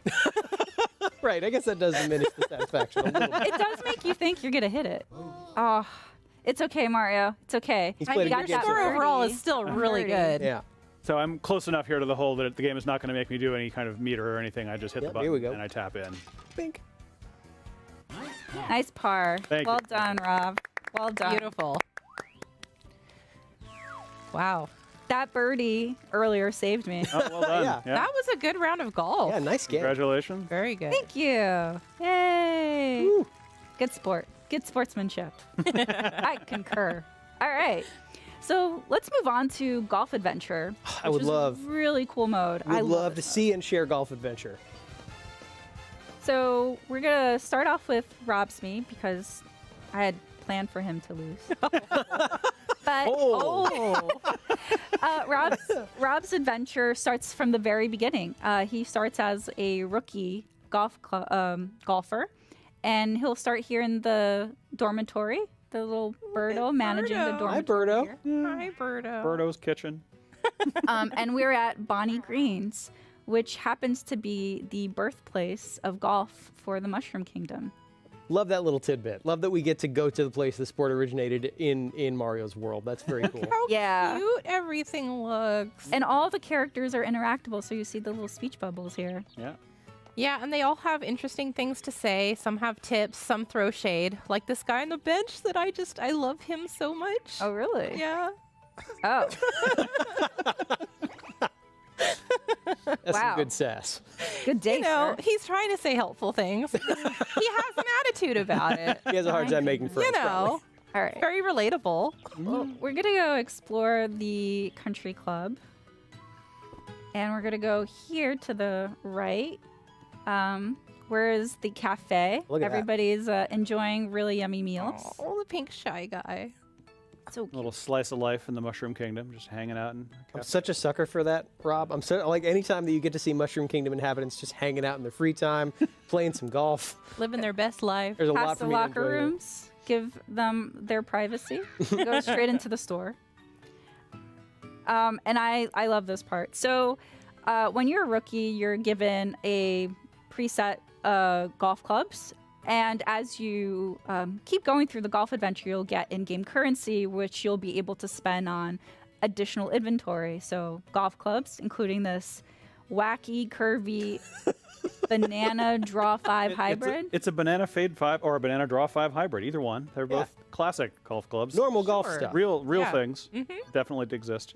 Really adds to those curve shots.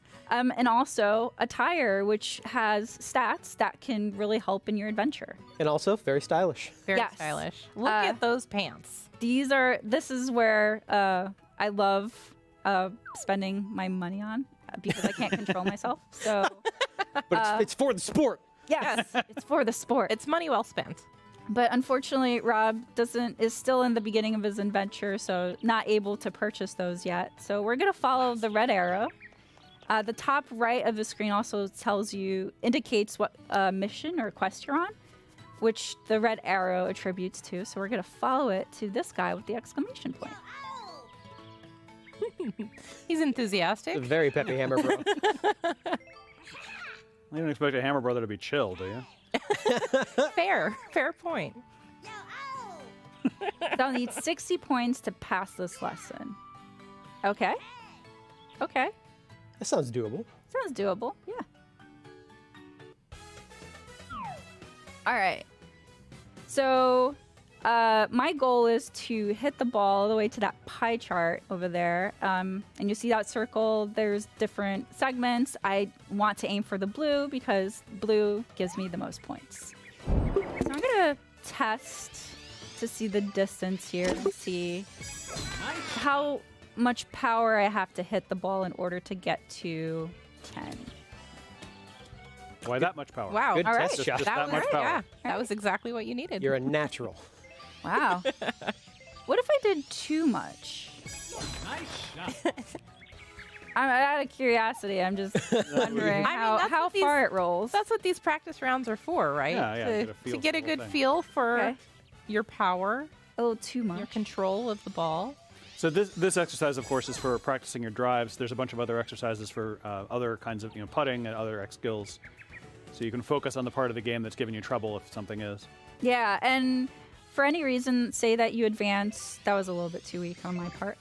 For any reason that you advance through the adventure and you feel like, oh, I want more practice at a specific lesson, you could always backtrack and do these lessons again. Another good shot. Thanks. Golf Beautiful. claps. Golf claps for these excellent yeah. shots. Thank you. Go, Rob, go. Wow, it's I guess like it I'm is. right there. It's Rob doing the work here. So. I'm controlling him. Rob, you're doing so well. Thank you. It comes so naturally and easy. Oh. Up mixing up on you. Oh. Just when you thought you got the hang of it. They did. All They right. were like, hey, we heard you like sand. They put a bunker there just for you. Wow. It's for you. So I'm going to go with full power and see how far the shot goes. Oh, I like the look of that. That looks pretty good. Pretty promising. Oh, look at that. Oh, yeah. Right at the edge. Now you're just showing off. Another thing I could do is add some spin to make the ball roll. So have its run go a little bit farther. Of course, you didn't do it. I didn't. I was talking about it and I I confused myself. So I deserve that 7. Competitive play, even against yourself. All right, I'm gonna do it this time. There you go, top spin. Nice. Yeah. So I set it as I'm setting the power of my shot. One thing I didn't mention too is that indicator on the bottom of the screen. It looks like a little curve. It's really cool to see just the distance that your ball travels, as well as the run of the ball. So let's see. So I noticed on that last shot, it did roll further because of the top spin. Mm-hmm. Yeah. I still need a little bit more power. Yeah. So there's the distance travel, the carry, and then the roll, the run of the ball. That's a lot of golf terms, Teresa. A lot of golf terms. As somebody that doesn't play a lot of golf. I don't. Funny enough, I learned through Mario Golf Super Rush. I'm not kidding. Since I hit the 60 score, I'm going to backtrack or back out of this lesson. I've obviously been able to complete it. I But think you've proved your mastery of the I sport. have. But I do want to show another thing as the rookie. And in addition to the golf clubs, you also get a golf watch. Golf watch does a lot of different things. Shows you the map, shows you stats. So as you progress through the adventure, you'll get experience points, and then you get to put those points wherever you want. Love golf with experience points. All of your inventory. This area. This is where I learned a lot of my golf terminology, as well as Golf Adventure. Yes, it's a single player mode. Great place for you to learn and practice and just get into the nitty gritty and learn from the basics up. Like It's Toad a is, gradual curve. Soon you will be more knowledgeable than Toad is. Yes. You'll also get a +1 in your golf skills. And then the adventure diary, which will change as you, or will progress as you progress in the story too. So we're gonna back out. Speaking of progressing in the story. Yes. Segue. Segue. We're gonna Golf go to clap for that Miami. segue. Excellent segue. So Miami is level 51 because I've done a lot of progression through Golf Adventure. A lot of progression. And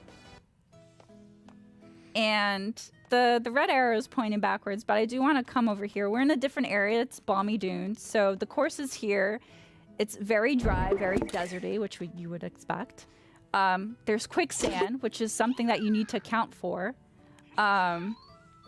And there's also, because it's a desert, you need to account for your water intake. So I'm going to go to the vendor here just to show the different inventory that they have. Still that banana fade and banana draw driver. Yep. So popular. Popular item. But here's some new attire. Some cool attire. Yeah, that I want to change into because I happen to purchase it because, again, I lack self-control. For the sport. Yes.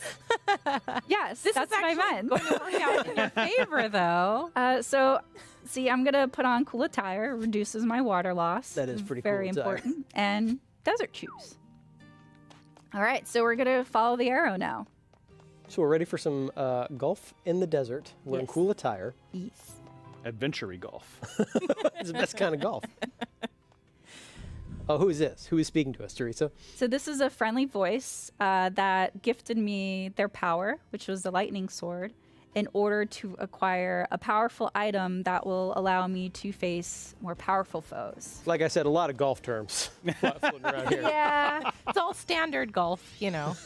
There's a little quick time event here, and Oh, I nicely immediately done. get the item that I was looking for, the fire gem. Oh, yeah, fire. Look at that. That's always a good thing. Golf. No downsides. Oh, Hello. no. Oh. But someone is not happy with me obtaining said item. Yeah, they look pretty menacing. Look at this. Golf. So this is a boss battle. I've Wow. angered the sacred flame beast. Doesn't mention because we're in the desert, I have to account for the water, so my water intake is reducing, as you can see at the top right. That's where that cool attire comes in handy, correct? Yeah, or top left, you're right. And you'll see these purple circles on the ground. Those are the boss's attacks. I have to run to these electric circular items and hit the sacred flame beast. Oh no! You a made little it too bit short. Yeah. Too short. So I'm gonna dash by holding the B button, and you'll see my stamina bar Depleting. depleting. Yeah. Oh gosh. When got I'm it. not using it, You are it'll cutting it very replenish. close. Yeah. Oh, Good I managed shot. to hit it. Okay. Okay. So the water acts as your life total, basically, during this boss fight. Those Yes. attacks drain a lot of water. Very Yes. hot in the desert. It is. Oh, no. Even hotter when you get hit by a fireball. So here's the quicksand that I was talking about. So I'm gonna jump to try to get out of it.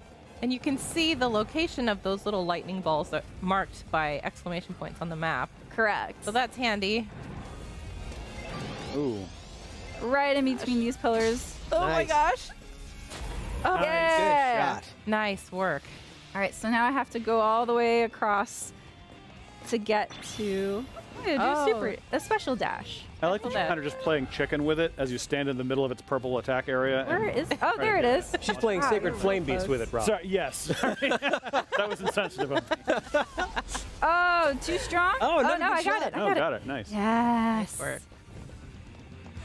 I think the I Sacred mentioned- Flame Beast looks angrier than ever. Yeah. So now where do I go? Oh, There, right there there. we Ooh. Oh, hello. Yay!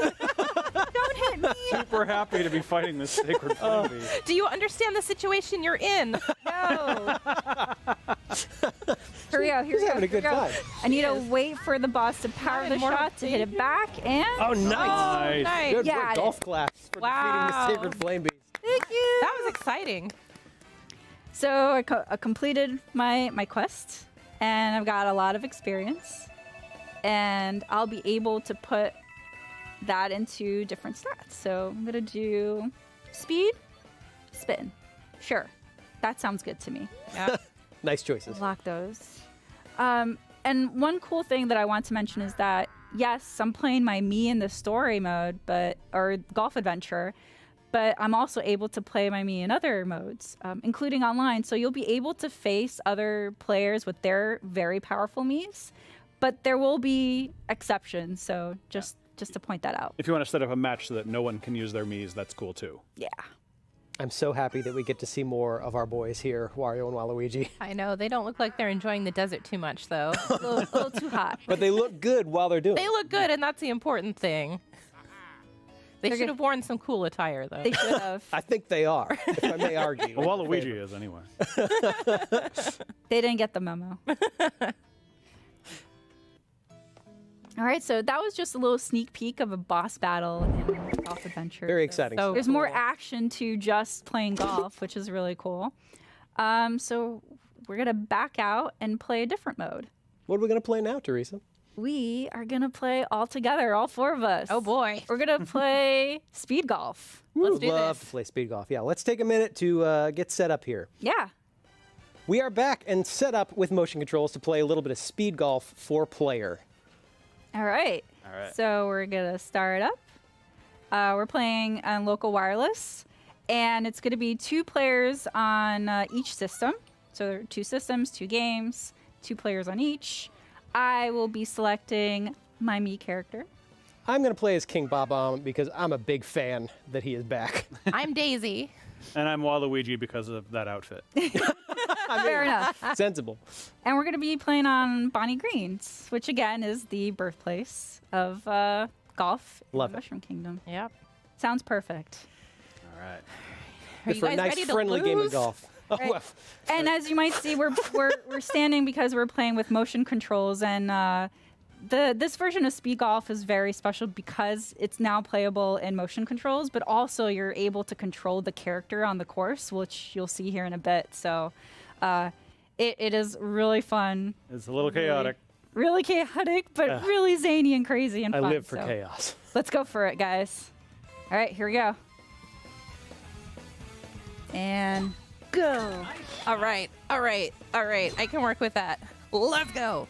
So you see the stamina bar on each character, below each character. So we're using the motion controls to jog, but we could also press the L button if our stamina bar is still green to do a special dash. Which comes in handy if you run into sheep or something on the course. Make or way, each coming through. other. Or each other. Heavy explosive on his way. When King I mean- Bob is coming by, make room. The benefit to running, is we are playing speed golf. All about how fast you can get through the course. Yeah, so each stroke is worth 30 seconds on your score. Sorry. No, you're not. Meanwhile, Luigi having a war here. Oh, boy. All right. I got this. Daisy's got to take a breather. Whew. Oh, here we go. All right. Oh, my gosh. Oh, stuck. All right. Let's do this. I'm practicing my swing here before I hit the ball because I want to see how much power I give it. Oh, come on, Oh, birdie. wow, where am Oh, I? so close. Waluigi's finding his own adventure. Yeah. All right. I'll take think a I'm in the par. clubhouse. Thank you. All right. Okay. Nicely done, Kay. Wait, what's taking you guys so long? Hey. I am wanting. Ooh. Too strong. Too strong. Too Said strong. too strong. Hit Too the strong. pin right after each other. Oh. I went really crazy with my You were too special dash, excited. too. You I gotta was. calm down. Oh. All right. King All right. Charging the path. Woo. Well done, guys. King Bob-omb, though, so beautiful. Okay, here we go. So majestic. He really Thank is you. majestic.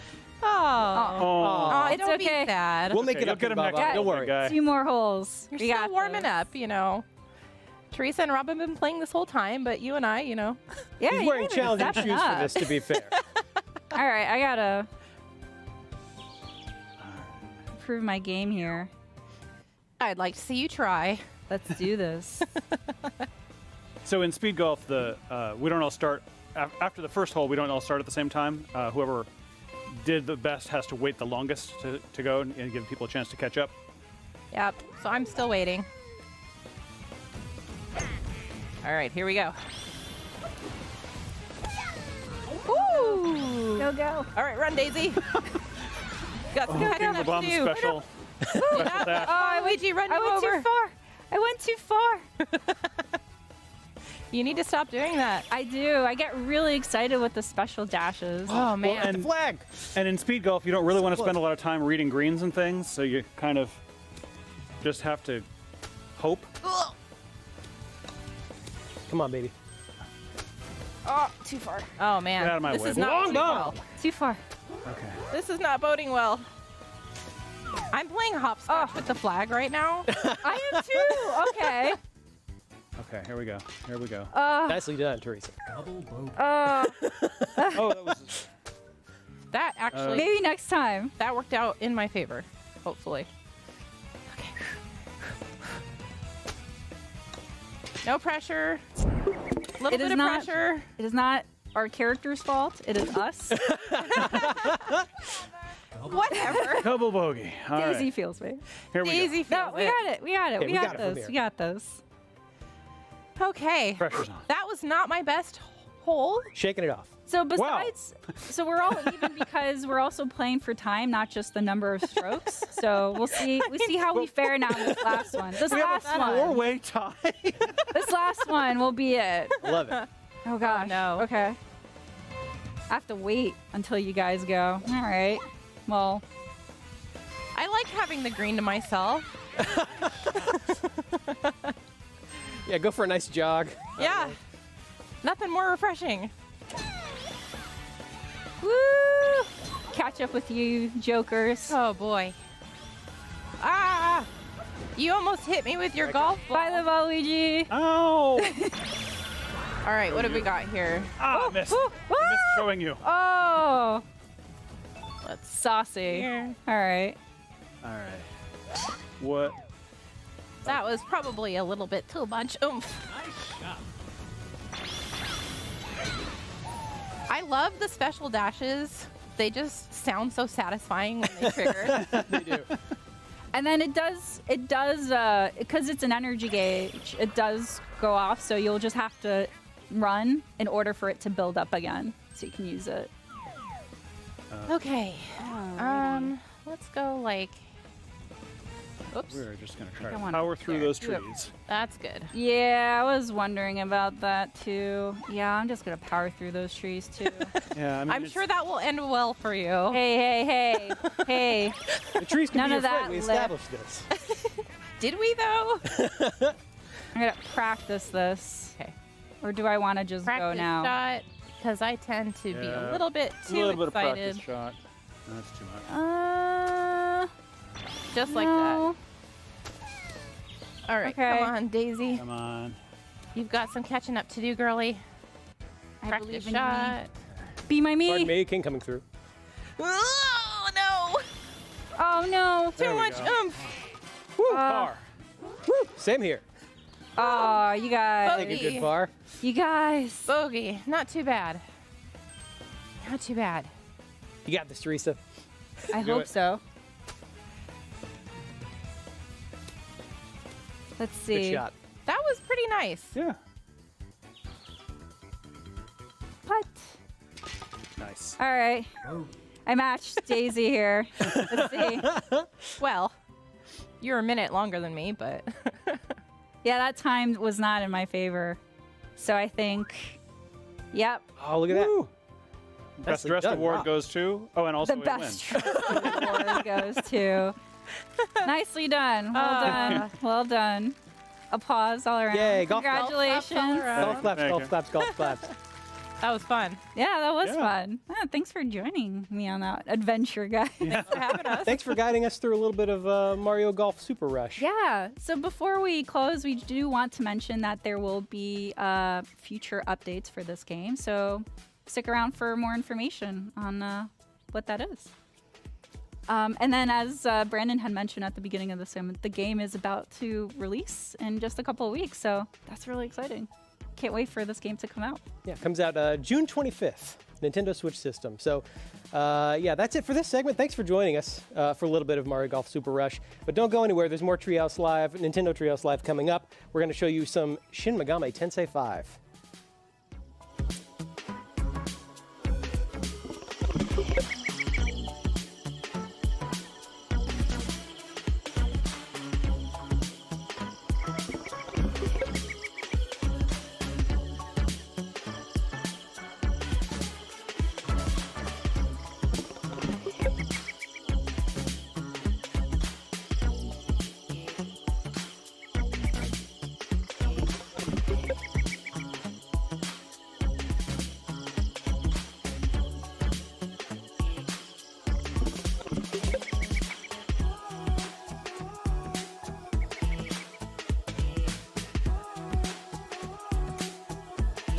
Hey everybody, and welcome back to Nintendo Treehouse Live.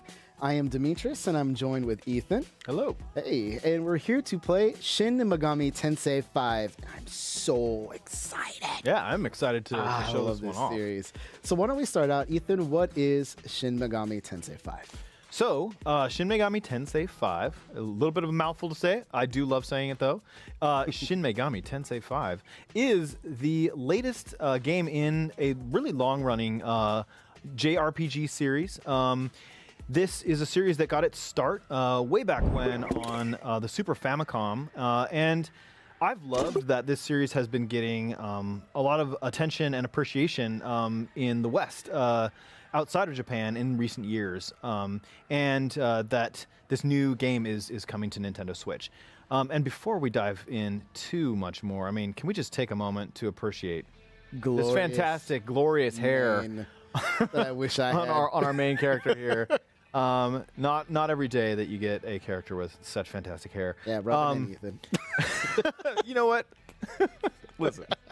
Just to talk about a few of the kind of defining features of this series. As you can see, we've got kind of real world elements mashed together with the fantastical and the mythological, as we will see, even in our character. But if we look closely, we see things like Japanese written on the pavement here, and we see buildings, or what look like buildings, and buses and cars, but also everything seems to be in a bit of a jumble. Things are not looking right. Not at all. Clearly something went wrong. Something's definitely gone wrong. But that mix of real world and fantastical is definitely like a hallmark of Shin Megami Tensei. Picking up some orbs here, getting a nice little heal up on my HP and my MP, and gonna stop by these nice little vending machines, it's great that these are still operational. Oh, you just need a drink. Yep. That's right. Just some Pick water, up a right? can of juice. It's really hot out. Dust-covered box. Okay, that's a box. Sure. Find use for it. Not what I typically associate with vending machines, but we are, of course, playing the Japanese version right now. I'll be doing some translation as we go through. Demons are another big part of the Shin Megami Tensei series, and we're going to meet one of them right now. You battle demons, but you also do a fair bit of talking with demons, and this demon is going to tell us a bit about where we are. So I think it was about 20 years ago that this place became a new netherworld. All right. Sounds intriguing. And up until that point, humans had lived here. It was a world humans had lived in. And nobody really knows why it became a netherworld. Okay. So, I could talk to this demon because of the word balloon above its head, but we're actually being approached here, and I think we're going to get in our first battle. That's right. That demon was on a mission. Oh, and you got two slimes. Okay. So while Ethan focuses here, allow me to explain the battle system. It's what's known as the press turn system, and which is really, really cool. It's essentially about exploiting the enemy's weakness and trying to find out what it is. And when you do, you can actually get extra turns or actions back, allowing you to continue to attack or pressing the advantage, pressing turn. So really, really fun stuff. So what Ethan here is trying to find is the weakness. There we go. Oh, yeah. There's one. So we have an additional action back. So you'll see the turn will continue on Ethan's side, allowing him to continue attacking. What's really fun is if you're able to figure out all of your enemy's weaknesses, you can exploit them and just attack non-stop. Or, well, not non-stop, but enough to maybe even wipe them out before they can even really attack you, which is really awesome. So let's see. That was some slime on slime battling there, because I've got a slime in my party. And let's see. I So think you know the weakness is, I think, fire. Yeah. So this is Agi, which is a fire ability. And I can see, so down below, I can see all these elemental affinities. When I started against that other enemy that I defeated, that was an enemy I hadn't encountered before, so they were all question marks. Turned out wind worked well against that enemy. The slime has a bunch of weaknesses, so fire, ice, lightning, wind. are all it's weak against all of those. No, I just want to see Ethan. I wouldn't use fire on that particular. Oh, too late. Oh no! What happened? No, it's fine. Okay. I was just trying to min max here. you could have damaged that min-maxing, one. really? Got another turn. Took them both out because they were both weak. But that's right. Oh, We live okay. it. We're good. We're fine. Okay, we do call you Battle Master D for a reason. Even though You I still just got looked it that up. because I think this will give you. Oh, you wow. Okay, because like the slime, fortunately, has a lot of weaknesses, so you're good picking a lot of different things. But okay, so I have actually leveled up here with my main character.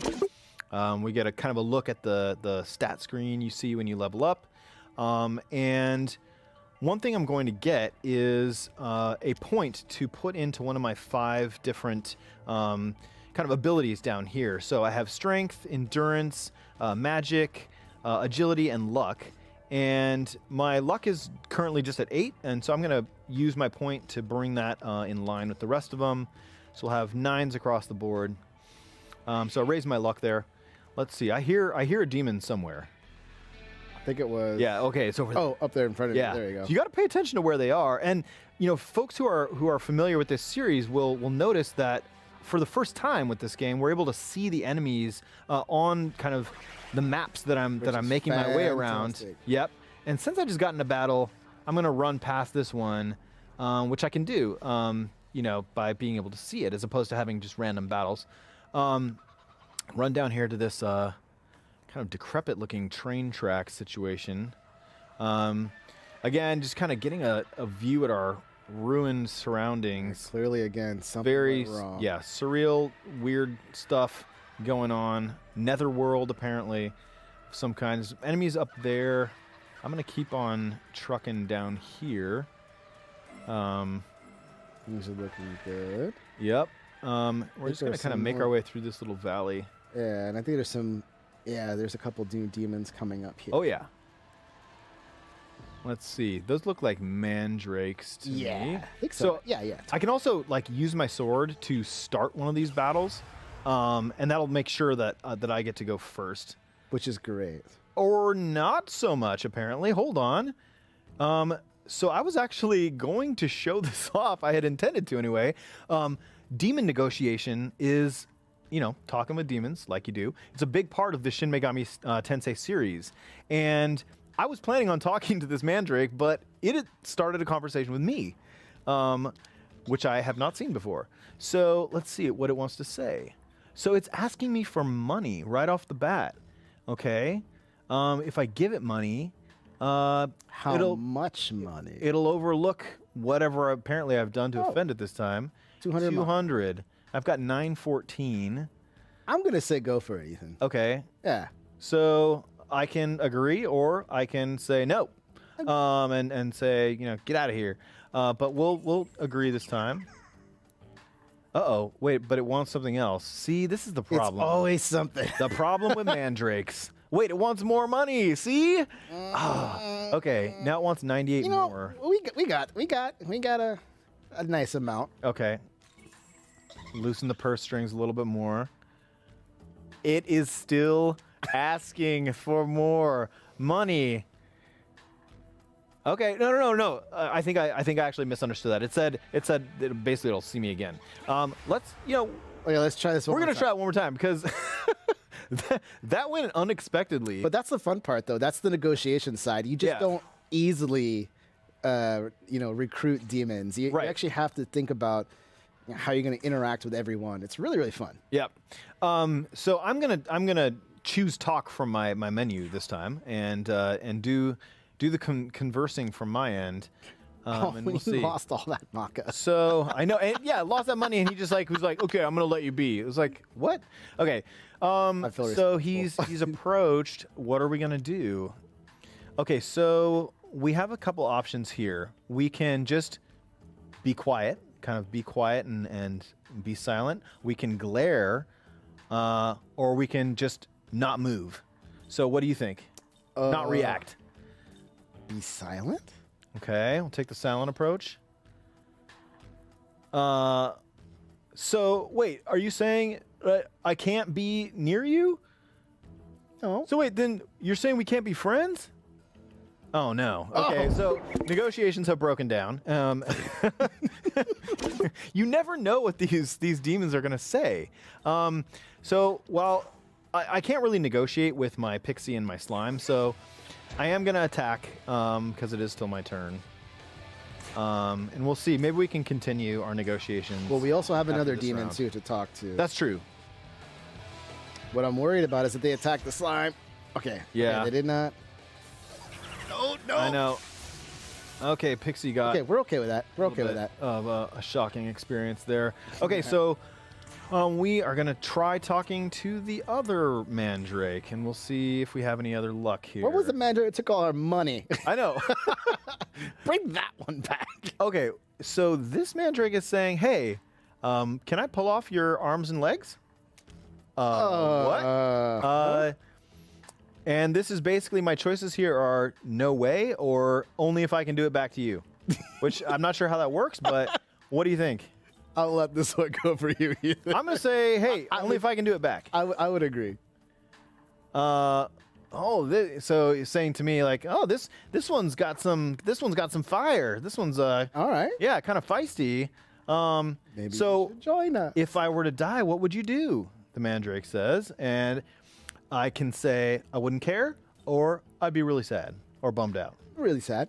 Yeah. I don't see anything die. Okay, well then, be nice to me, why don't you? Now, what should I do? It's saying, it's still wondering. It wants just a little bit of our HP. Just a little bit? Just a little bit. Okay. We can always heal with our pixie. Yeah, sure. So yes, again, we have options. We can kind of play the tough guy if we want. Oh, 9. That's not much. We can spare that. This one wants money too. Oh my gosh. Okay, 205. Oof, I mean, that's go. We got. We can't 6. stop now. We can't stop now. We negotiating. Okay. I think that'll do it. Thanks. Yeah. Nice. All right. Okay, there we cool. go. So, Only cost as you us can like see, 700. Negotiations with demons, as you might imagine, are kind of unpredictable. But we convinced this Mandrake to join our party, which is awesome. So now we've got a party of 4. Your table is ready, and we are going to continue going, I guess. And yeah, the other Mandrakes are like just trying to follow me. We're not gonna let that happen. There you go. So we're gonna go down here. Yeah, you're good. You always gotta check though, cause like it's still coming. So I'm gonna talk to this guy. Do love the enemy design in this game and this series in general is fantastic. Excellent demon design. So humans lived here for a long time, but as you can see, this town's just changed completely. And used to have buildings everywhere, but now not so much. So not sure. watch your Oh yeah, I six. know, right? I know. Oh gosh, I'm getting stuck. You're good. Okay. You're Take a good. look. Now watch it. You never know. You never know. There's those in front of you. I know. there's Look at him. more Look at him. Mandrakes Look at him everywhere. stare at you like, sup. They're just mean mugging across the way. Okay, so now we've got this demon floating in this little pot. So hey, the battle that took place here was really incredible. Did you take part in it? I don't think so. Wait, you don't know about it? This is all that stuff that kicked off here 18 years ago. It was this massive battle between demons and angels. It was super incredible. But wait, what side did end up winning? It says. Huh. Sounds like we're late to the party. All right. What does this one have to say? Oh. Okay, I see it. Look at that. Look at that. They're on their way. Don't forget to run. All right, hold on. focus on the Don't panic. conversation. Don't panic. Yeah, we got this. I do like that they let me have a conversation, though. So let's see. There is a massive rock-like guy up ahead. I think I see. And if you try to battle him, he's gonna stomp you in a second. That might be him up there. Yeah. Well, I still think we should probably go for it. I do But too. Step 1 is to get away from Yeah, we these got guys. We're not interested in finding them. We want So, the other one. Okay, we're gonna do our little dash here, which I Yeah. love. Run away, run right, far they're away. there. They gave See up. ya. That's good. Perfect. Take a breather here at this little vending machine stop. We got another dust-covered box and another can of juice. All right, that's good. Yeah. So I guess. All right, bring on the challenge. We got this. Massive rock guy up here. Okay. That's pretty big. So I guess I'll try and start the battle with my wow. sword. Oh, he doesn't sound happy. Oh, nice. I think I got that in. Yeah, I think you did too. Okay. So we get to go first. We do have the four characters now. Right. Now let's assume that it's a massive rock. So what are you thinking? I've got lightning. I've got fire. Let's do fire. Okay. Agi, yeah. Both fire. So I don't know anything about level 48. I don't know anything about this demon's weaknesses. But okay, so it is weak against fire. Unfortunately, it looked like that only did 4 damage, which is not good. Does anyone need healing? Oh, I guess actually I can use my Pixie to heal herself. Pixie, heal thyself. And okay, excellent. And now it is poison. Slime's turn. Shall we try poison? Yeah, I'm gonna Down say here? poison. Okay, yeah. do that. Fingers crossed. Miss. That's no good. Okay, so then the Mandrake gets to go. Lightning and a regular attack. I have a feeling. I mean, it's a rock. You thinking lightning is no good? Yeah, let's try physical then. Okay, we'll try a physical attack. Lisa didn't resist. It didn't resist. It wasn't takes weak, away but, one way. Yeah. But we do get to go a second time with our main character here because of that first attack it was weak against. Maybe actually I can keep this party going. You can try lightning though too now if you want. Oh, that's true. That's true. I could have. That's fine. But as you saw, again, you got another action. I'm back able from to keep doing that. going, right? Mhm. So because I got that weakness again. So what do you think? Attack here? Did we try wind? We haven't tried wind yet. I don't think. Let's try that out. We still got a question mark on wind. So come on, Pixie. Okay, 3 damage. Normal damage. Yeah. All right. So here it goes. Okay. Oh, Pixie. obliterated.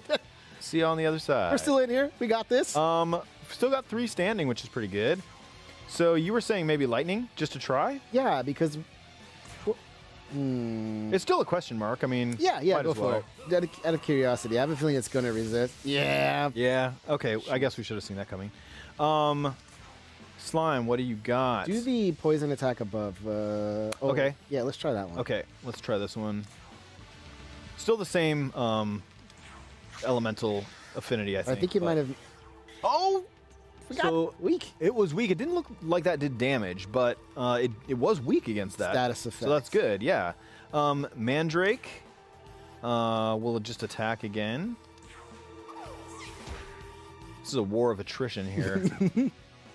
Fire. Fire definitely, I think, is the way to go.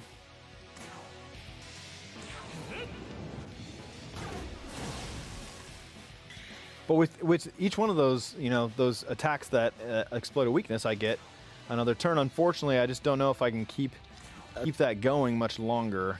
Yeah, I think this is a valiant effort, though. Yeah, okay, that missed again. This is. Let's see what happens here. Is he just going right for you? Oh. Whoa, he targeted me straight up. Yeah, he was just one like, hit. no, we're too. done. Dang. So yeah. And there's a look too at 2 of the lead characters. I know we had more info about that, Ethan, right? Yeah. So this, our main character in this game is a human fused with an unknown being, and we kind of got a look at the both of them there. That's it. We ended in a game over, but that was Shin Megami Tensei 5. And of course, there's always going to be more. And that was Shin Megami Tensei 5, and that comes out on November 12th with pre-orders starting on June 21st. So definitely look forward to it. But don't go anywhere. We'll be right back with Advance Wars 1+2 Reboot Camp. Oh, yeah. See you soon.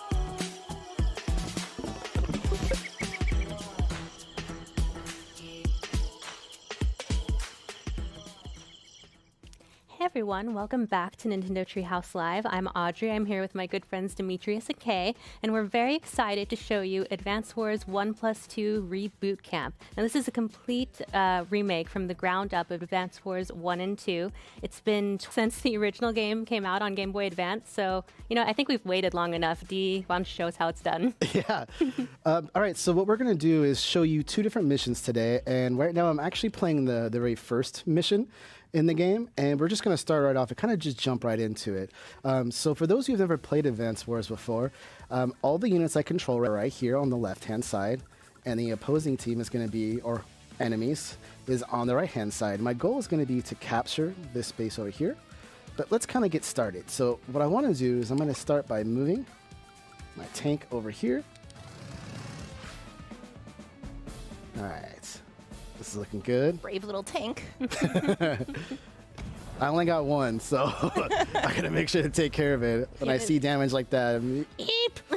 It's worth noting, this is the same addictive gameplay from the original games, but with redesigned characters and units. So that's why it's so shiny and cartoony. And adorable. Yes. Yeah, you can kind of see the edge of the map look like a board too, which is really, really cool. And this grid-based system might look familiar to fans of Fire Emblem, and this is similar, except for in this game, you actually control squadrons of units instead of individual characters, which obviously has its own challenges, as Dee's going to show us. Yes. It's really cool how they do this. So everything is turn-based. Essentially, I'm going to end my turn, and then the enemy will go, and that will consist of the first day. Olaf. Hello, Olaf. All right. He's clearly the good guy. And Blue Moon is the name of the army that Olaf works for. We are the Orange Star Army. All right, everything's looking good so far. Oh, I was hoping they would lose 4. One more additional tank right here. Okay, that's okay. All right, we're doing okay. All right, shaken. All right, I'm all ready. Okay, so for those who are wondering, you see right here it says damage 55%. So that's percent I'm going to do a good amount of damage. One thing to note about this game that's really interesting is you start off with 10 HP, and that is also the amount of power that you have, or it's the best way to think about that. So the less number you have, the less power you do. And this is really important because sometimes units can counterattack. Keep that in mind because we really want to avoid this medium tank right here. This thing can hit like a truck and hit like a tank, actually. Like a tank. Like a medium tank. Like a medium tank. Heavy. And take everything out. So I want to be very careful about that. And I also want to take out this artillery unit here. So I am going to do that. I've got to be very, very precise here. Okay. So this is looking good. One thing to also notice, because I'm in a city right now, on a city tile, I had enhanced defense. That's why you see those stars. So fire. This is looking good. Okay, we're going to shoot this. Bombs away. I really don't want this artillery unit to survive, because it'll really mess with my plan. Well, those long-range units can be super tricky, so it is a good idea to get rid of them first. Yeah. It's really important in this game to control your surroundings. Be aware of not only where you're placing your units, but what the enemy's ranges are, what's going on with the different bases. There's a lot to manage. Correct. You can even capture cities, and this really comes into play later when you build units, which we'll show you in the next mission. But for now, I'm just capturing just because I want to. It's fun. One thing to note is some units have different moves. They can only move a certain amount of spaces. So, for example, this APC, it's really good to load up some units that have less movement. So that's what I'm planning to do right now. Okay, so everything's looking good. I'm going to end here and go to day 2.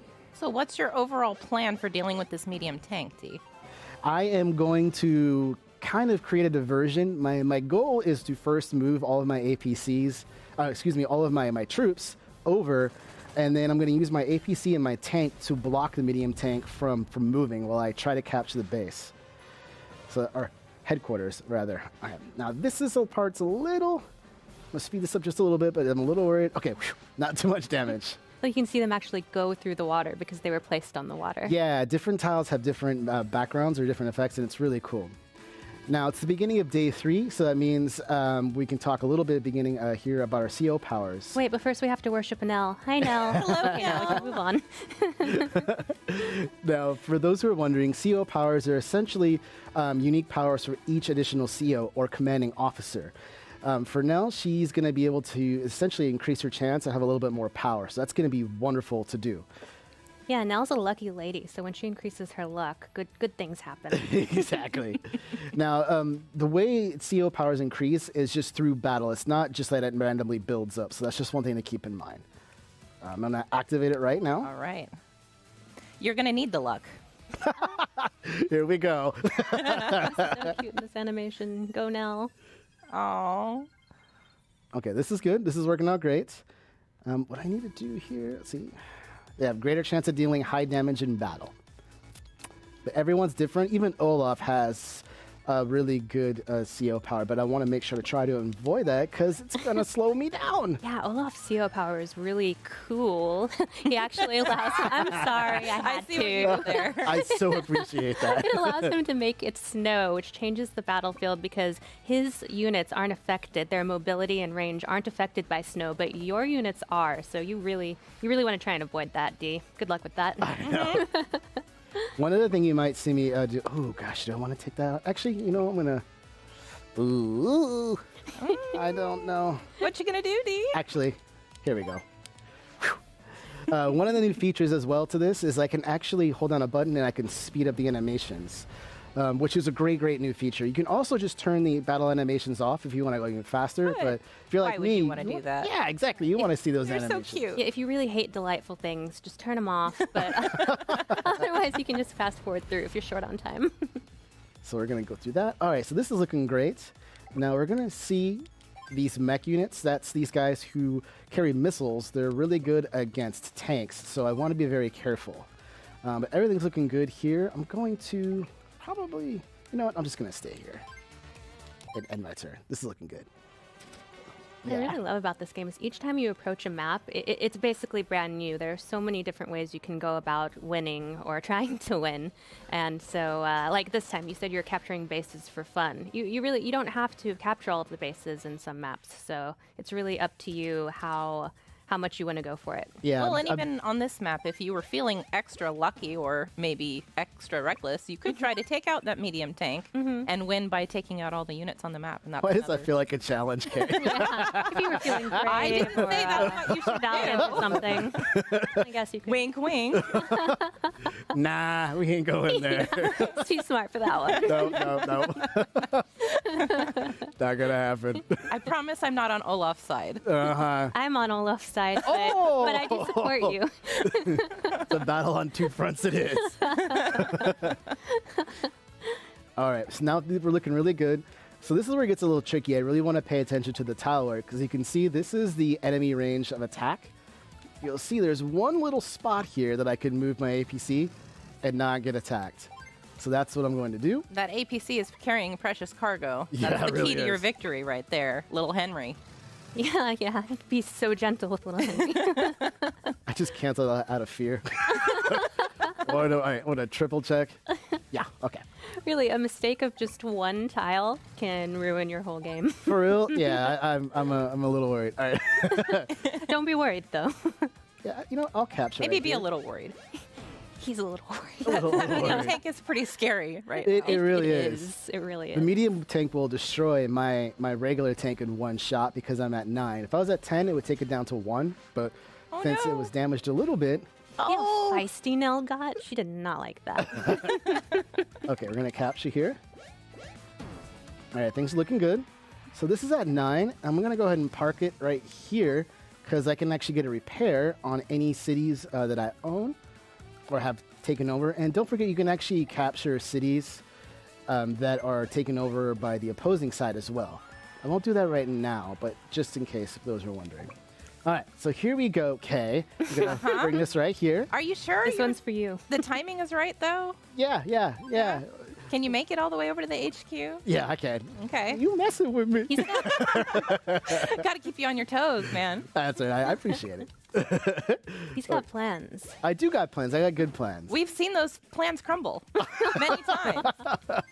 But that is the fun part of this. Everybody does have their own play style, and sometimes you have to kind of adjust on the fly, and that's really, really fun about this game. Yeah, it's not Dee's fault Olaf has weird powers. Okay. Here it comes. Here we go. The strength of the medium tank. Olaf. I mean, Demetrius. That's right. I'll do it alone. Ooh. Okay. Let's go here. I'm going to capture.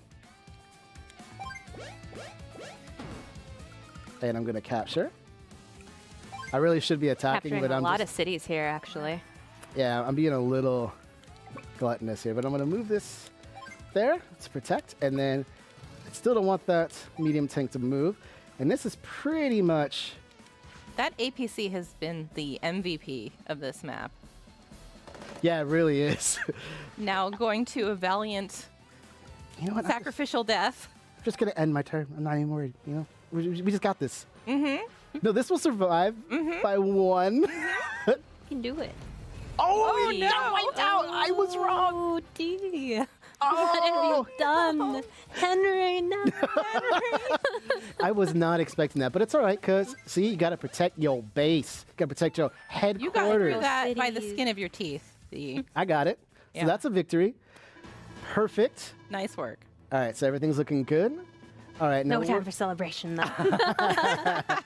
Let's We're take gonna on do- something that's a bit more challenging. Yeah, so we're going to go ahead and cut away from That's this how for I just a feel. second. And I'm going to load up the next one, so let's just cut away for a sec. Perfect. And just You, give you us a somehow chance. managed to bring down Olaf. I'm happy for you. Yes. Olaf will be back. Oh, he'll be back. So what we're going to do now is load up mission 6, which is going to be a bit more of a challenge. And just a second here, I gotta get through all these screens. But this one will be really interesting because now we're gonna bring in building units with a base, and as well as different air units as well. So we have to be very, very, very careful. Right, and we're up against a different CO this time, who is one of my favorites. Big Eagle fan, huh? So I am going to unabashedly be rooting for Eagle. I'll root for D, I guess. All right, here we go. Now we're back in.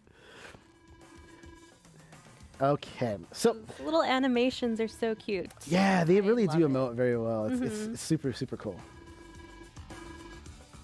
All right. So right now, essentially in the story, we're kind of seeing what's going on. We don't know who we're taking on, and we don't know in just for the next few seconds. But as it is, it's Eagle. And Eagle's very, very dangerous because he's extremely good with his air units. Now, as you see, the map is quite a bit bigger now. And I still want to capture this headquarters here. And Because you're a coward. I mean, I could go the hard way, but why? You know what? You just gotta play it smart, right? Is that what you're calling it? Yes. Okay. You know, I'll take it. A win is a win, Kay. You know this. I think you've got a decent chance of winning, D. I will take that too. All right, so now I do have my own heavy tank, or excuse me, medium tank, and I'm going to use this to kind of create an open space. It's a good moment to see how the different units and different vehicles look different on the different sides. Wait till we get to see some of these aerial units in action. Oh, yeah. That's where the fun is at. Mm-hmm. Oh, like this one? You want to see this one in action? Fun Kay? 'Cause for us. I'm about to shoot it down. These are the small fries, though.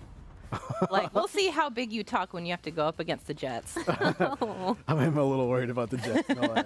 You should be. The jets Yes. are formidable, and their range is enormous. They really are, and I will show everybody in just 1 second what we mean by that. So I First. see you've got what is it, the transport copter loaded up Yes. with one of your infantry units. Which I'm going to move down here. And this is really the key of at least my strategy here, is I really want to protect this transport copter. I really want to also protect the battle copter as well if I can. But this right here is key because I'm going to fly it all the way over and land right there. But as you can see over here, these jets have an incredible range. And with Eagle's CEO power, which makes them able to go twice, it's really, really tough. So you basically have to pay attention to the placement of that copter at all times. You really do. You really do. Good luck. So what I really want to do is try to block this transport copter a lot. So I'm actually going to build an APC. And you're gonna see me do that one more time because I want to actually build a couple and use them to kind of lure a lot of things away. So things are looking good here. That's a really good point. How you manage your resources really has a deep impact on your gameplay. It affects how you're able to complete objectives, how hard it is for yourself even, so you really have to keep an eye on your gold. Yeah. Okay. Let's see where he moves. I really love the bases too because they do give you more range and more options on how you want to tackle certain challenges. And see, this is really fascinating part about this game was during my practice, one jet went up top and one jet went below, but now they both went below. So there must be something that I'm not seeing, but that's really the fun part. So I'm going to have to improvise a little bit here. Nice. Those rockets were Yeah, you clutch. can't really plan for the full map. They're always going to take you by surprise in some way or another. Yeah, so what I want to do now is, all right, so I'm going to move. Are you sure about that? Yes. Yes? He Yes. was. I don't know. I've here. seen you getting in trouble at this place before, so. I'm going to wait here. And this is what I'm going That to was do. ancient history. Is it? Here. Time will tell. I am going to move here. That was gutsy. Yeah.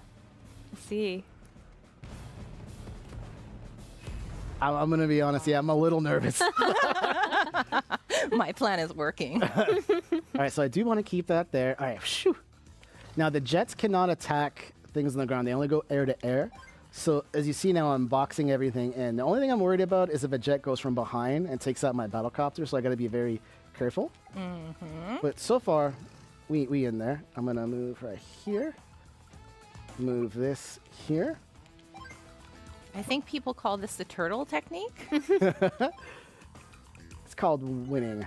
We're And not I will hold you to take it. that. Okay, let's do end turn. And there is a bomber up in the top hand right, but I don't want to go within that view. Now you'll see that Eagle's taking over bases as well, but we're okay with that. I have plans. I have plans, ladies. We I think we believe got you. this. That's what you always say. I'm playing. It really feels like playing with a bunch of toy soldiers when you're playing. Yeah, this it really game. does have that feel, doesn't it? Okay. So everything's looking good. What I really want to do now is take this one out. So if I don't destroy these, it really gives Eagle a chance to use all of this arsenal twice. Just his air units, and even though he goes on the second time, it's going to be at half power, but it's still very, very formidable. So now I'm going to be a little risky here. I'm going to move this forward. And All I'm right, like, that he's was a creating choice. space. That's interesting. But here, I'm going to do this. It's not what I would have done, but you know. It's okay. You play your game. And now I'm going to move over here. So we're going to end up more than likely, I won't be able to. Nice. You got him. Yeah, so now I'm going to be careful. So see, we have to see how. Aha! So this looks good. Yeah. I'm just going to move you over because I know you're going to. You know what? Yeah, I know what you're Got going to to take a chance sometime. Well, because what Eel can do is kind of fly around, right? And then activate and come right back under. Yeah. Yes. So what I'm going to do is block right here. Ooh, that's pretty clever. You've learned from your mistakes. I really can't move anything else, so I'm just going to be forced to end my turn. And that CO power is full, so we'll see. Have mercy, Eagle. We'll see when he chooses to use it. I'm not sure if he'll use it now, but I know if he does not use it now and I blow his jet out of the sky, then he will use that bomber and probably destroy my medium tank and maybe an APC. But that's okay. Is it? Yeah. Yes. Again, part of the plan. We got this. Everything's looking good. Yeah, I'll believe it when I see it. That's how you're making D feel right now. All right, we got this here.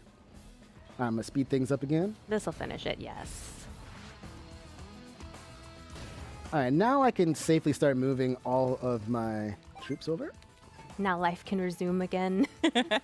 Yeah, now we're looking really good. So now I can just fly all the way over here. Wait. No, we good. We good. Remember whose side she's on. That's true. That's very true. I have to admit, you're doing very well.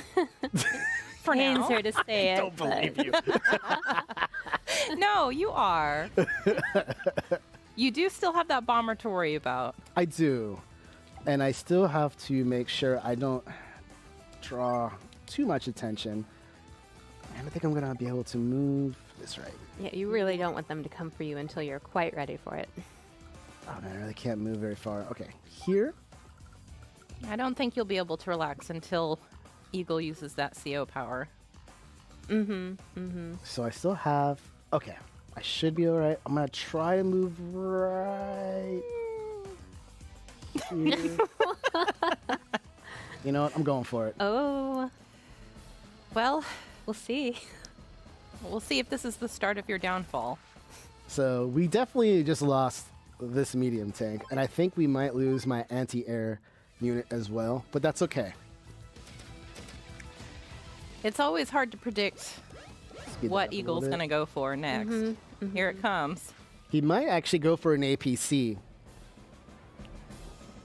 And you'll see bombers are incredibly powerful. I love this animation so much. Yeah, It's like everything out. the game is beginning now.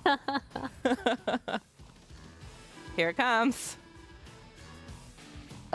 Here it comes. Yes. But see, I planned this. I can't help but notice your transport copter is not being turtled. Well, no, it's okay because you can't bomb the transport copter, so we're fine. The bomber can attack. But yep, going for an APC. Oh, your trick worked. Yeah. That's pretty good. And that, yeah, this is the type of play style I like to kind of try to draw them out in, on my time. All right, so we're looking really, really good here now. So I'm gonna start capture everything, capture this base, then I'm gonna capture this city. And the way that works is you see there's a point structure there. And again, remember that units have different, have HP. So to capture this, I need 20. And since I have a full unit at 10, that means I'll be able to capture it next turn. Oh, you know what? I'm just going to shoot this thing down totally, right? Yeah, 116. There we go. That's going to feel pretty good. Bye! Oh, gone. What do you think about that, Fair Kay? bomber. You will be remembered. All right, so now we really opened up a lot. So I'm going to move all of my stuff up because we still kind of have to worry about the bases. We don't want a bunch of tanks starting to roll across the bridge here. And there still is a tank up there, so I'm just going to start moving into position. Actually, Yeah, just because that bomber's gone doesn't mean he doesn't have tricks up his sleeve still. correct. Never underestimate your opponent. You never know what they're going to do. You're learning. Gonna go ahead and supply. You want to capture that? Nope. Nope, nope, nope, nope. Sorry. Not today. Ooh. Even with that high amount of defense, that's not going to help you. All right, now Eagle's let's not move happy over about that. No. Just move that over there. Okay, we're looking good, right? I'm not forgetting anything, am I, ladies? No. Not that Kay's going to tell you. And now you may be wondering, well, Demetrius, you have your CO power. I'm going to save that for the end, and you'll see why. Sometimes when you get your CO power, you don't really want to use it right away. You want to use it at the most opportune moment. Right. That's right. It's You're not using so easy to get Andy it back. this time instead of Nell, so you've got a different Correct. CO power this time to show off. Okay, so what I'm going to do now is move my tank over here. Looking good. I want to move my artillery up as high as possible, right there. All right, here we go. So now we know the tank can come all the way down, right? What I'm going to do is I'm going to fly over here, drop, and now there's nothing this tank can do. And I'm going to move my battlecopter into position. And really, this is pretty much winnable no matter what now.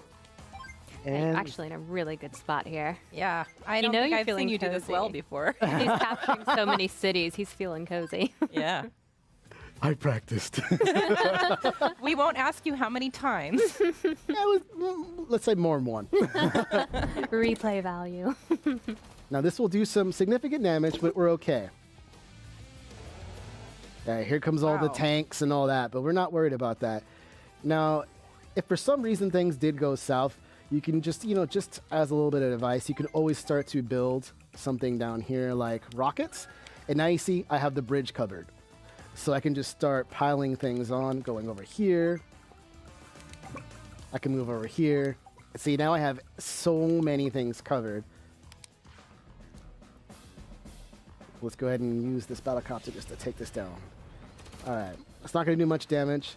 And you may be wondering, well, this is still wounded. Well, now it's time to use my CO palette.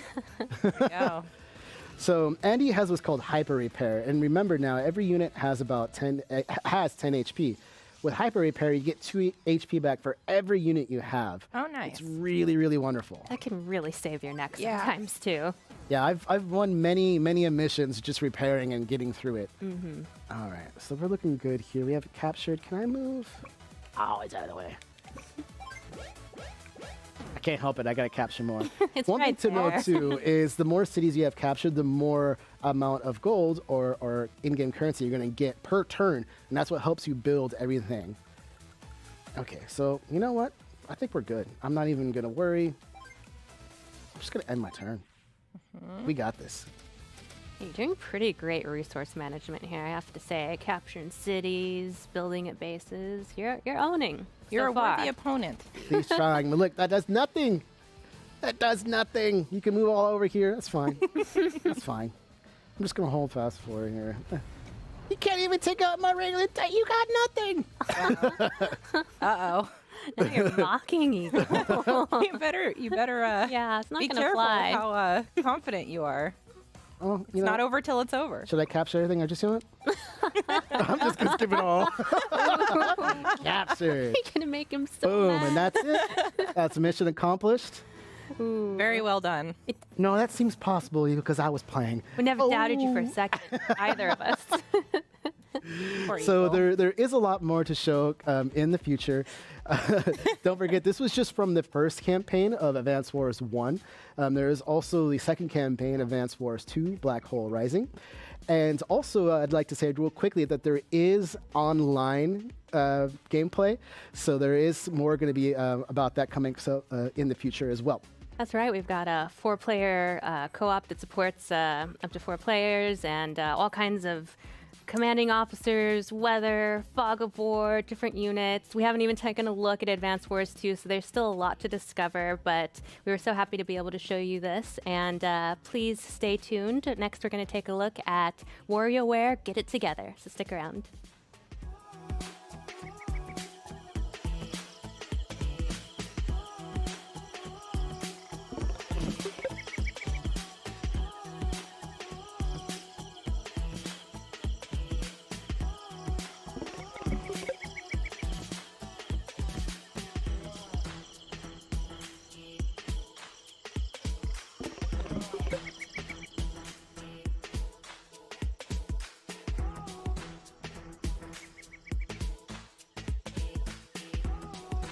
Hello, and welcome to Nintendo Treehouse Live. My name is Riona, the Rambunctious, and I'm joined today by Ethan, the Enthusiastic, and Brandon, the Bodacious. And today we are going to be showing you WarioWare Get It Together, new WarioWare title that's coming to Nintendo Switch. A lot of fun, very exciting. And Brandon, why don't you tell us a little bit about WarioWare? I am so excited to talk about WarioWare and share this game with everybody. So, yeah, this is a new WarioWare game, and here's what we're going to do. part of the fun of any new WarioWare game is the surprise factor. So there's a lot of cool stuff in this game, and we're going to show you a little bit of it. This will be a micro segment to match the micro games of WarioWare Get It Together. Cleverly done, sir. Yeah, thank you very much. So we're going to dive into story mode here and show you just 3 quick levels in this story mode. This is just a very small taste. So as you can see, I've played through a little bit of this already. So this is kind of returning to story mode. You can see my high score off on the right there, showing how well I've done in the past. So we're going to hop into Wario's intro games here. And right away, you can see some very different cool stuff happening in this WarioWare game. Character selection. Playable characters. So I have a variety of characters here. This is just who I've met so far, just early on in the adventure. So I'm going to start with Wario, of course, that makes sense, and plays Cricket and 18 Volt as well. So you're like building a team of 3. Yeah, you get to pick sort of a small crew to take with you into these micro games, and they all control differently. And well, I'll let the visuals do the talking. Yeah. And you, Ethan.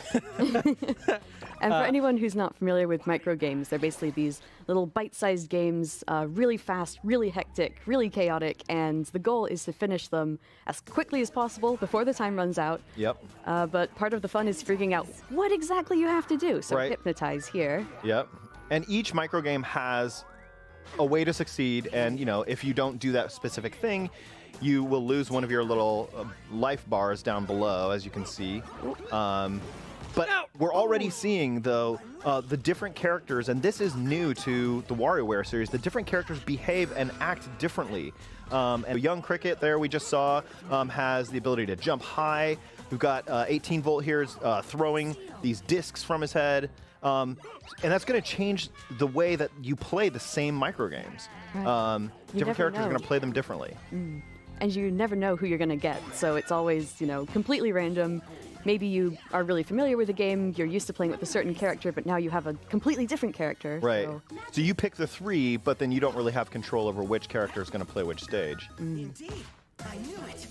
Brandon is just knocking it out of the park here. Yeah. I mean, if you everybody quiet, I have to focus. No talking for the rest of the segment. Okay. You do it. And I love the different art styles that are on display. You definitely need to expect the unexpected. Yeah. Yeah. Oh. And it's fun, when you win, there's a different animation. When you lose, there's a different animation. Right. And both are super wacky and fun to look at. Like, oh, I love this one. Look at these little Marios. Oh. Well, it's super fun to just watch these games because, you get to pay attention to all the detail that's happening on the screen. Whereas when you're playing, we're really focused on trying to succeed. So, it's maybe only in repeated playthroughs that you get to see those details. But yeah, I appreciate you guys helping explain what's happening because I'm entering a fugue state the longer I play these micro games. So now Brandon has made it to the boss level of Wario's level, and this is a little bit longer than the other micro games, as you can see. Each level will have a different boss level, obviously. Since this is Wario, you can see you've got the garlic volcano in the background. Sure. Yeah, Cricket controls very differently than, say, 18 Volt or WarioWare would in this stage. As Wario, I would be floating around and having a little more control and a little easier time. And as 18 Volt, I'd even be stationary and only have to worry about hitting my target. But here, I actually have to actively move Cricket around platformer style, which is very different for a WarioWare game. Mm-hmm. Yeah, and you'll find, some characters are, really well suited to some stages and will make that stage a cinch. And then, another character, based on their particular ability, might have, a little bit more of a challenge on that stage. So again, it adds that extra layer, not knowing what to expect. Okay, we're going to stop there. Okay. Very nice, a Brandon. brief break in the action. Because in a first-time playthrough of story mode, you would actually get to the boss micro game and then back out and get to explore other levels. If you return, you get to just keep playing and see how high your score can get. Right. So instead of playing more and revealing more of those micro games, we're going to save that for you guys for later.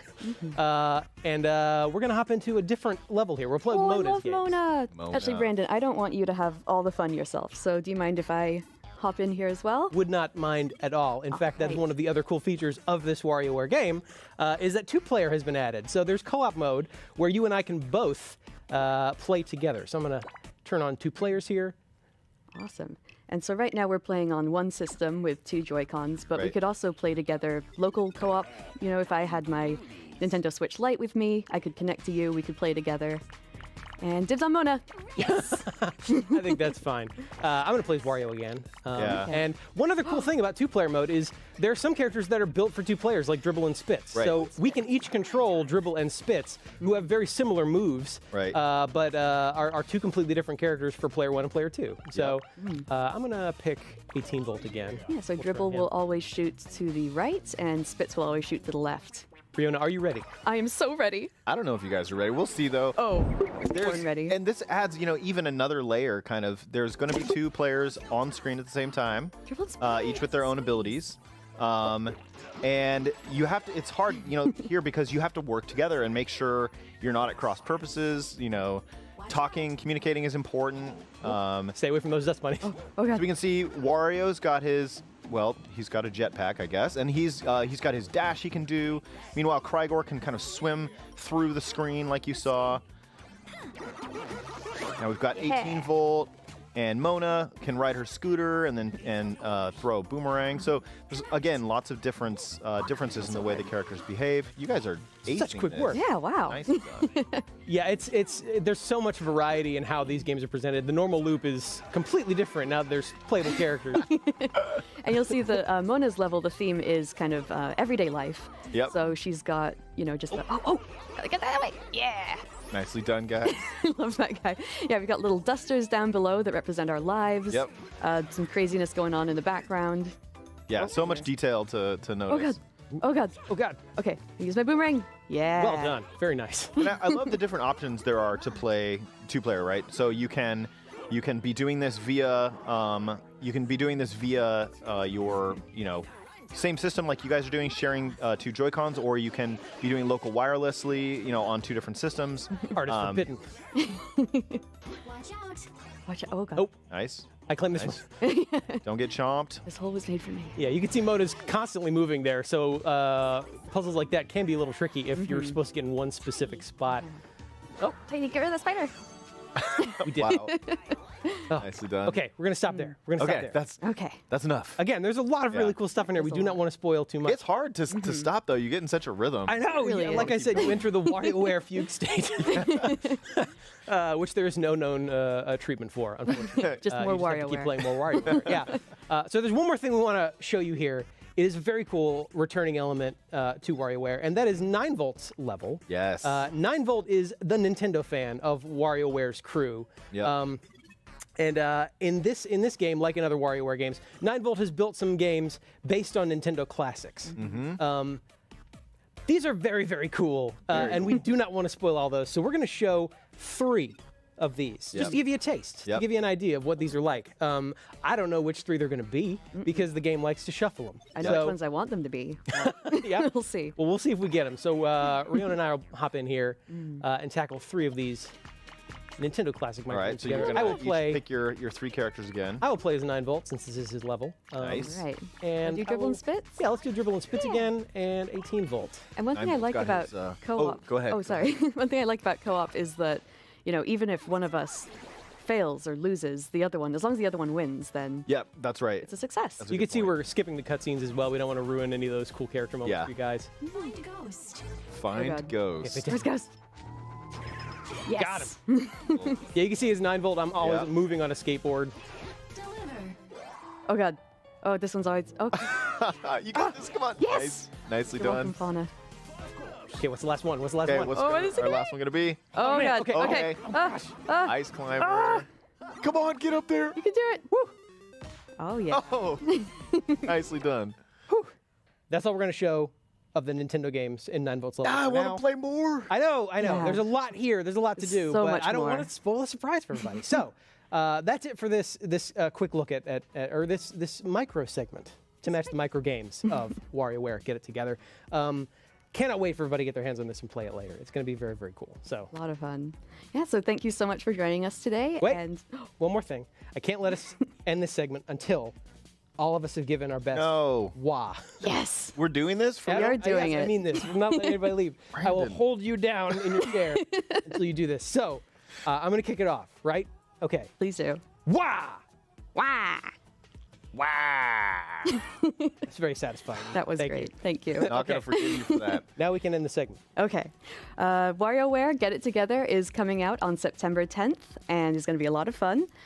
Please stay tuned for more Nintendo Treehouse Live, and coming up next is Metroid Dread.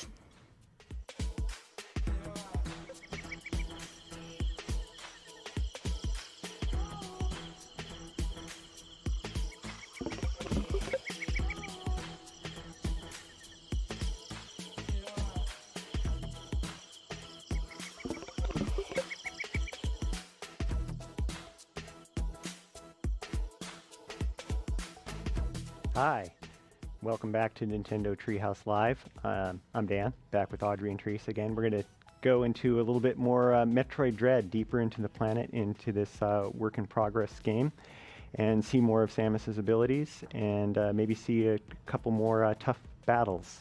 So, Teresa, what have you got for us? Yeah, all right. So since the previous segment, we were able to defeat the last Emmy. And we're on our way. We got a new ability, and so we're going to showcase that. We're also going to go a little bit faster in this segment just to show more of Samus's really free-flowing movement. So speaking of that new ability, we now have Spider Magnet, which is really cool. Now is allowing us to climb these blue magnetic strips here. So. And Samus looks pretty darn cool while she's climbing, I must say. Yeah. Just traverse directly from horizontal to vertical there. And this creature over here is blocking my pathway, and it's getting a little bit more jittery as I get closer to it. That's really creepy. Maybe I can coerce it out. Insecty sounds. Oof. Worm door. Also, a note for anyone who hasn't yet seen the first segment, this is the first new 2D Metroid in 19 years. So this is very, very exciting for Metroid fans. Yeah, I liked how you countered that worm and shot it. Yeah, so each enemy has like their patterns to learn, so definitely want to watch and see how you can counter them, or if you need to tackle them in a different way. Oh no. Uh-oh. So this is Corpius. He is one of the bosses that you'll encounter in Metroid Dread. We happened to see him very briefly in the first segment. It was the very shimmery creature that was lurking in the background. No longer lurking. No. Yeah, I know. Yeah. He's blurping. He just shot that projectile that he shot out of his mouth and got some missiles. So having good aim is in your favor here. Yeah, so it's very key to learn the boss's patterns, but also find where to hurt him. And it looks like his face is the weak spot right now.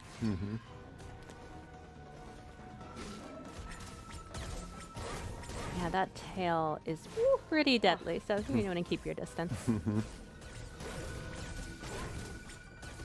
And of course, as always, you want to keep an eye on your missile counts. Yeah, so since my missile count's running low, I'm going to use Charge Beam, which is also effective. And now he turned invisible. Yeah, great. What he needed was to be invisible. That's what I think. It makes it a little bit harder to find its face, but I can try. Otherwise, you could see, yep. So that little glowy point seems to be a weak spot too. Try to aim for that. Hit glow, shoot it. It's a good maxim for video games in general. Got this.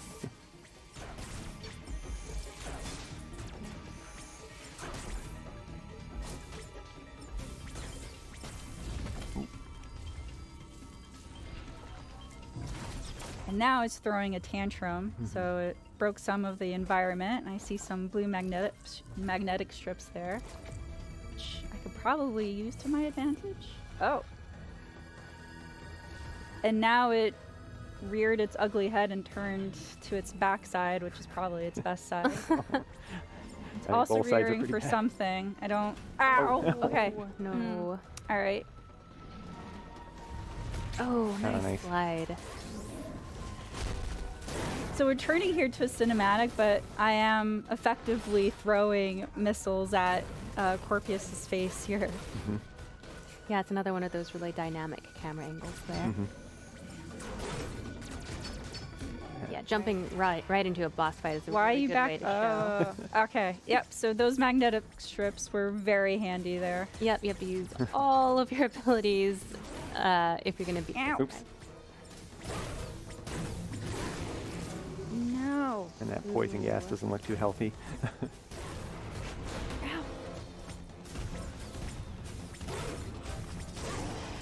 Oh, you're mean. This one's always trying to back you into a corner too. It's not very nice. If you stay up there, his tail will go for you as well. So there's no really safe spot. Oh. Maybe I can lure it? Yes. Oh, that Get works. stuck, buddy.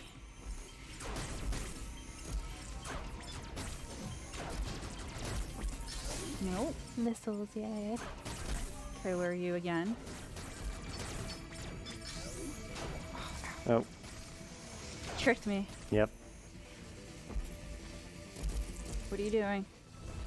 Oh, no. I know your game. No, thank you. Not today. Oh.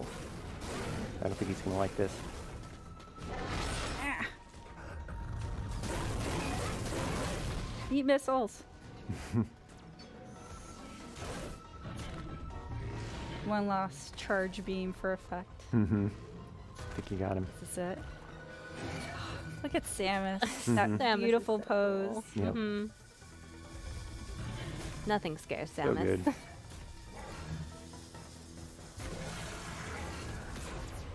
Oh, look at that spin right through the tail. 10-10.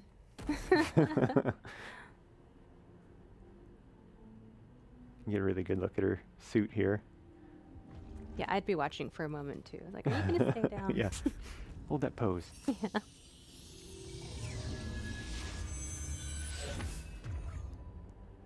Ooh, what did we get? Ah, yeah. Phantom Cloak. Of course. That's how Corpius was turning invisible.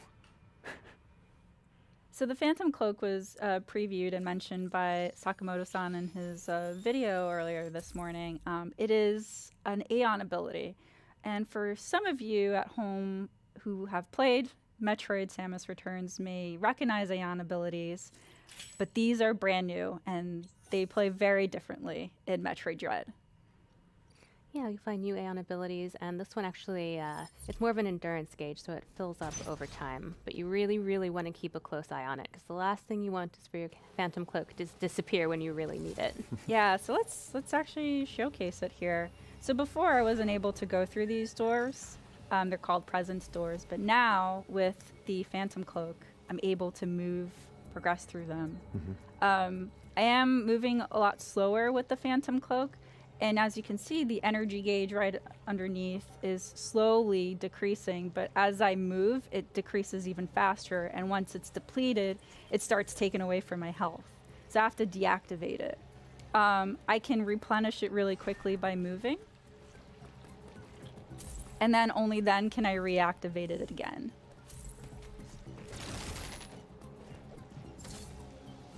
Take this elevator up. Thank you.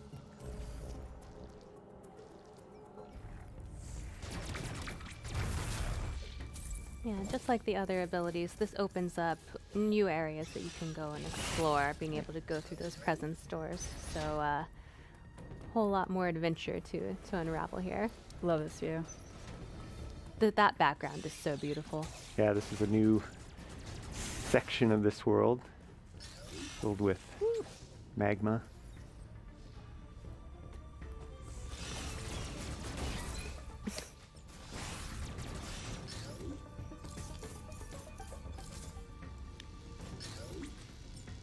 Just in case. Oh, those flying guys can be such a nuisance when you're trying to get across. Oh, there. they can be. You handled them very readily. Yeah, you made that Thank look you. easy. Now flamethrowers. Get away from me. Nice. This is really cool. So we're still in the area of Arteria, which is the very beginning part of the game. And this is a feature which is an elevator that allows you to travel to different parts of planet ZDR. So now we're moving to Cataris. And as you can see in the map, this game plays very differently, where you start from the center core of the planet and you're working your way up all the way to Samus's ship. So it is a very different feeling. Really builds up on the, do I say dread, isolation? It really does. It showed you had kind of a long way to go to the surface there too. Mhm. That little dot at the top was your ship. Here's a moment for us to not be, attacked and also enjoy this beautiful HD graphics. A little reprieve. All right, so this is Cataris. Let's explore. Mm-hmm. Ow. Immediately. Welcoming committee. You can't rest on your laurels for a minute in this game. Oh yeah, not at all. These enemies are different too. As you can see, their counter is very different. But they are really cool, very satisfying to counter. Mm-hmm. And that place is very hot. We don't have an upgrade for that yet, so we'll have to come back later and explore it when we do have an ability to explore it. So, that looks like an area. Oh, and yes. When in doubt, right shoot. here. Start blasting. Sneaky. No. Oh. You never underestimate the little enemies. They can really mess you up. They can, especially those. They're very, very agile. Mm-hmm. You can see as you learn the enemy's patterns, you can see tells for when they're about to attack a lot of times, and that'll help you know when to counter. I really love the dash melee ability. It allows me to effectively get rid of some enemies really quickly. So this is another communication room where we'll be able to communicate with Adam. And I kind of want to make it clear, too, that Adam is Samus's ship's computer. We're going to skip through this area really quickly and have Dan kind of summarize what Adam says. But Adam is just a point for lore. Does not give any direction to Samus. It is up to the player to choose where they want to navigate and where to explore. But yeah, we're only cutting away because we don't want to give away any juicy lore tidbits. Yeah. Yeah. And basically he was just talking about how this area is sort of the thermal power for the planet, and by redirecting that power you can potentially open up other areas. And he also had a few little tidbits about the Phantom Cloak, which we already knew about how that gauge worked, thanks to Teresa's explanation. All right.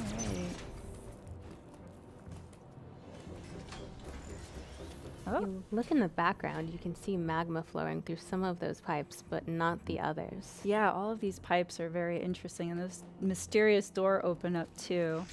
Yeah. Ooh.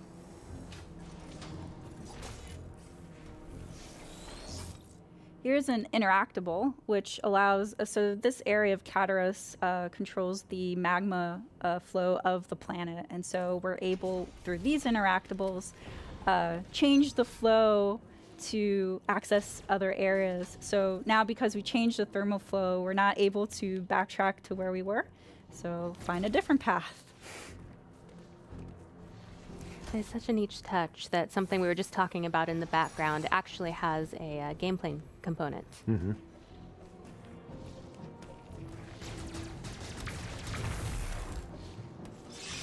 No.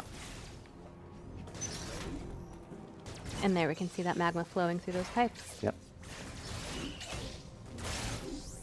Oh, and that opened that doorway there.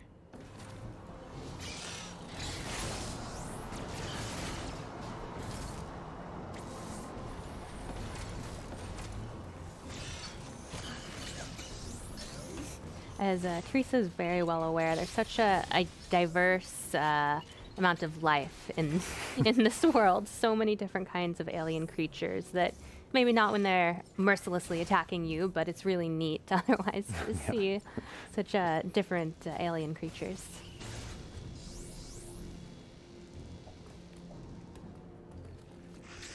Nope. No, thank you.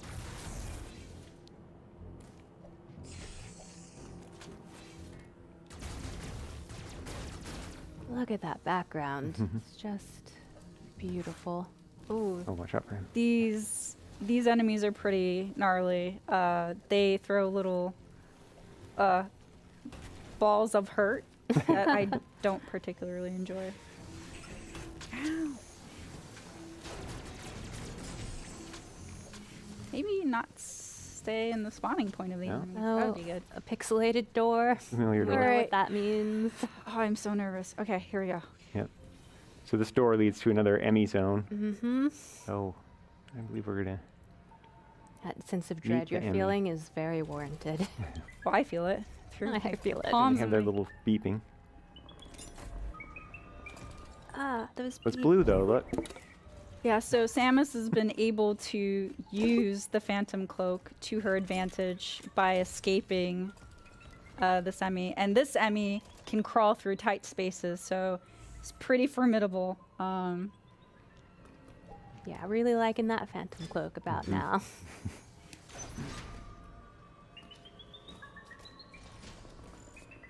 Okay, I need to not be hearing those beeps. They Yeah. scare me. The beeps. Oh.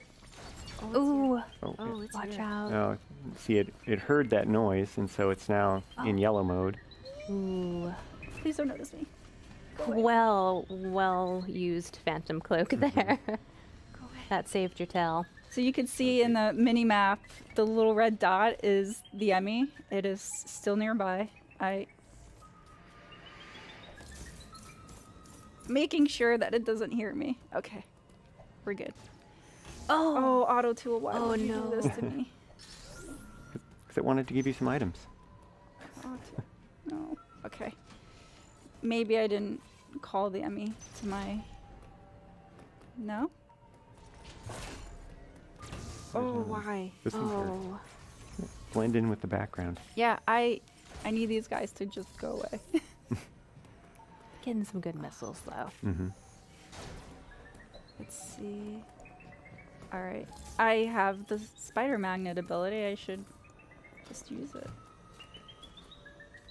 All right. Let's see. There's nothing here. Sounds like there's look something out. here. There's something there. No, Run. please. You really want to stay at a distance from Oh, I didn't notice you. You're so sneaky. these Emmys, because if they get up close and personal, it's not going to be in your favor most of the time. Go away. Go. Please go away. Oof. Meanwhile, your gauge is just getting lower and lower. No, don't say that. No, It's fine. I mean, it's fine. It's all fine. I hope. Okay. Yep. You keep going that way, buddy. Nothing to see here. No, it's still there. I think it went the direction that I there want it to is. go. Ah! No! No! It heard No! you. Run! Can I trick it? Every bounty hunter for themselves. Yep. I'm brave. Oh! I will escape you. So when it turns red with pursuit mode, it will still be able to Oh, you're gonna find you, charge. Hurry, hurry! No! even if you Phantom Cloak. Oh no! Oh no! No! Oh. The Emmys So are brutal. Okay. That one's brutal to tough. dodge. They're That one's nearly tough. impossible to counter. Oof. All right, let's try this again. Well, Back man. into the wolf's den we go. Skip that cutscene. It's glorious, but Mhm. we've already seen it. We've got business. Oh, you're there already. Okay. Waiting. I don't like you. You're mean. I think that's fair.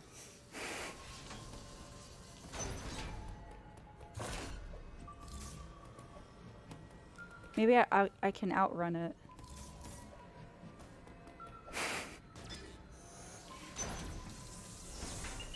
Oh, Open faster, please. Okay. all right. Awesome. All right. So that here's sound's gone. Thank goodness. So redirecting the thermal fuel. let's follow it and see where it goes. Yeah, you can actually follow that pipe in the background and see what you've done. Oh, no! Why? No. Buddy! Wow. No! No. No! Here comes the dread. Yes. So vicious. Okay, so Sneaky there. stopped here, which is good. I'm just gonna be more cautious to make sure he's not anywhere near me. Okay.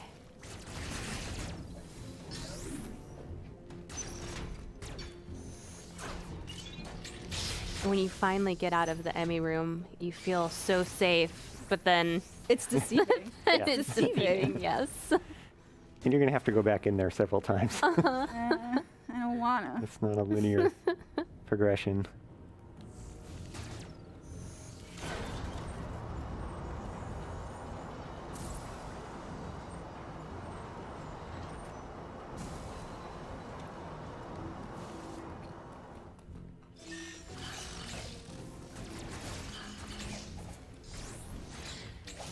There you go. Oh, they are you. so Stop it. mean. They need to stop that. Nice. Yeah, nice. Get rid of him. Yeah. Yeah. Yeah, they are only trouble if you leave them there. You learn that pretty quick. See any more?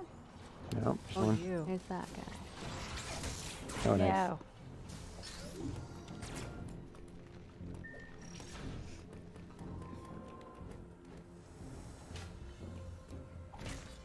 I love the music. It just amplifies the intensity. Mm-hmm.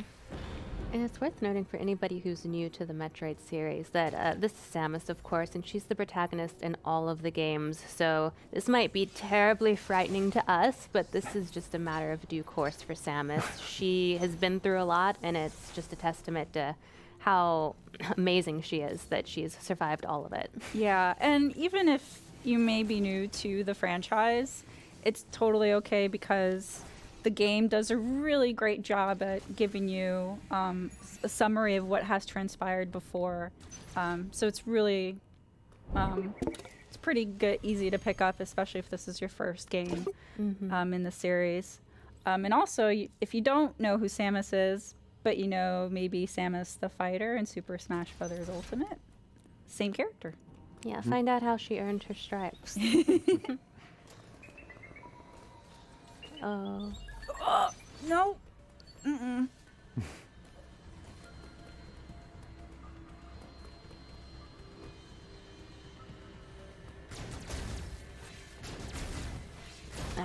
I just love watching Samus slide. It's such a great animation. Mm-hmm. Nope. Nope. And another way to use your Phantom Cloak to get through that door.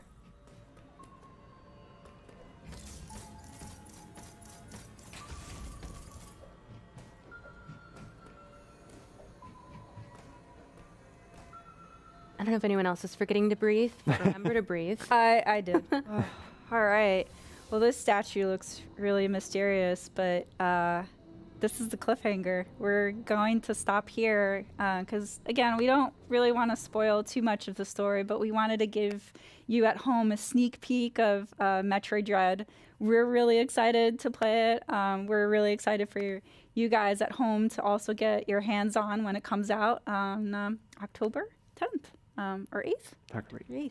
Yeah. So, but before we go, I have a little surprise to show you.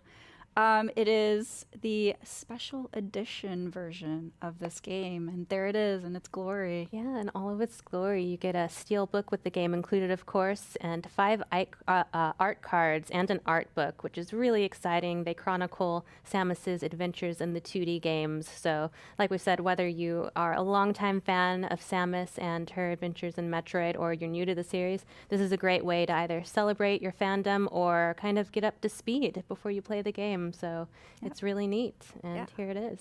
Yeah, all that and the game. So really, really cool. Yeah, this game really has something for everyone. Action, exploration, puzzles, Samus being cool. It's got it all. Yeah.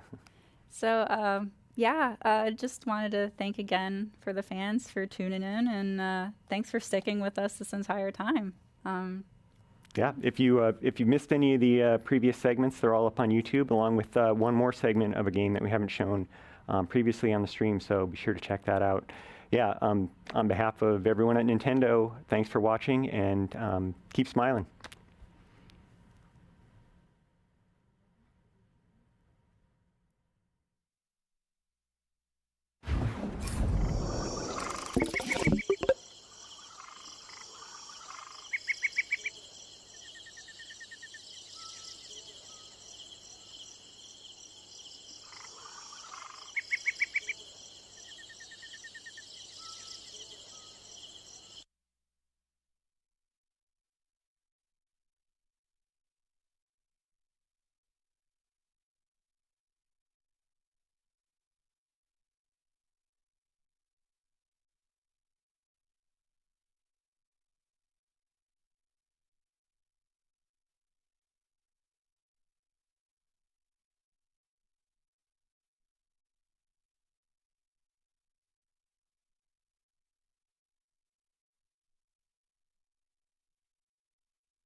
Get out. Yeah, I think that there was a lot of different things, a lot of different flavors for people. Sure.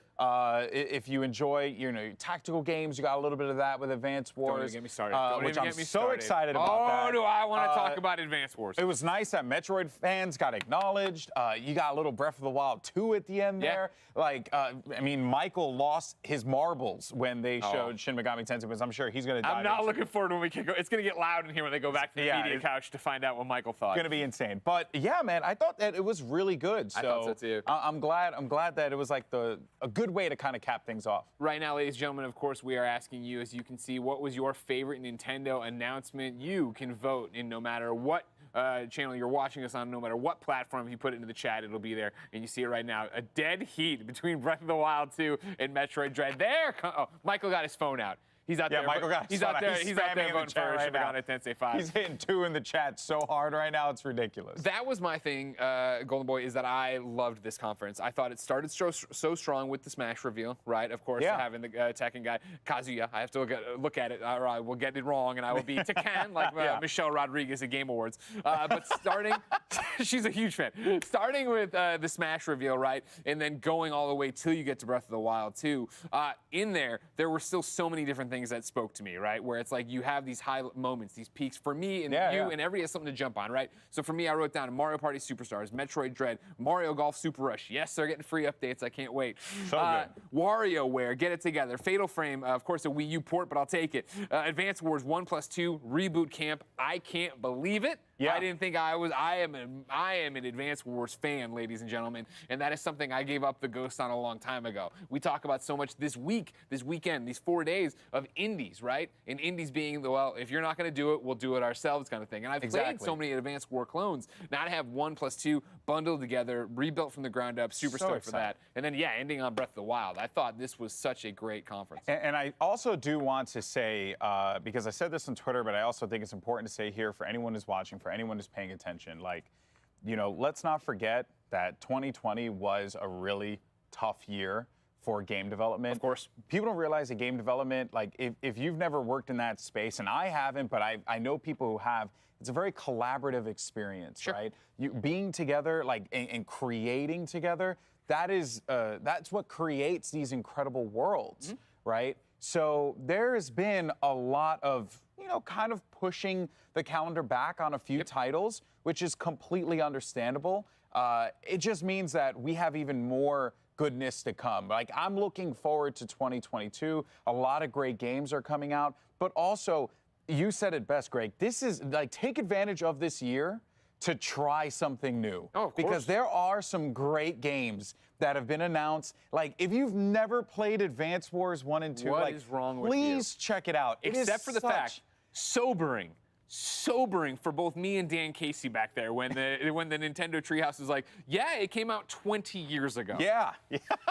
Didn't realize that. Remember buying it on launch Crazy day. thing. And I was an adult then. That was terrifying. Crazy thing was, I was talking to Damon, and I was like, yeah, because it was on the 3DS, right? And he was like, no, it was a Game Boy Advance. I was like, man. Get out of town, bro. And I was the same way, dude. I was the same way. I was like, oh, you're right. I was playing that on my clamshell. Oh, you know what I mean?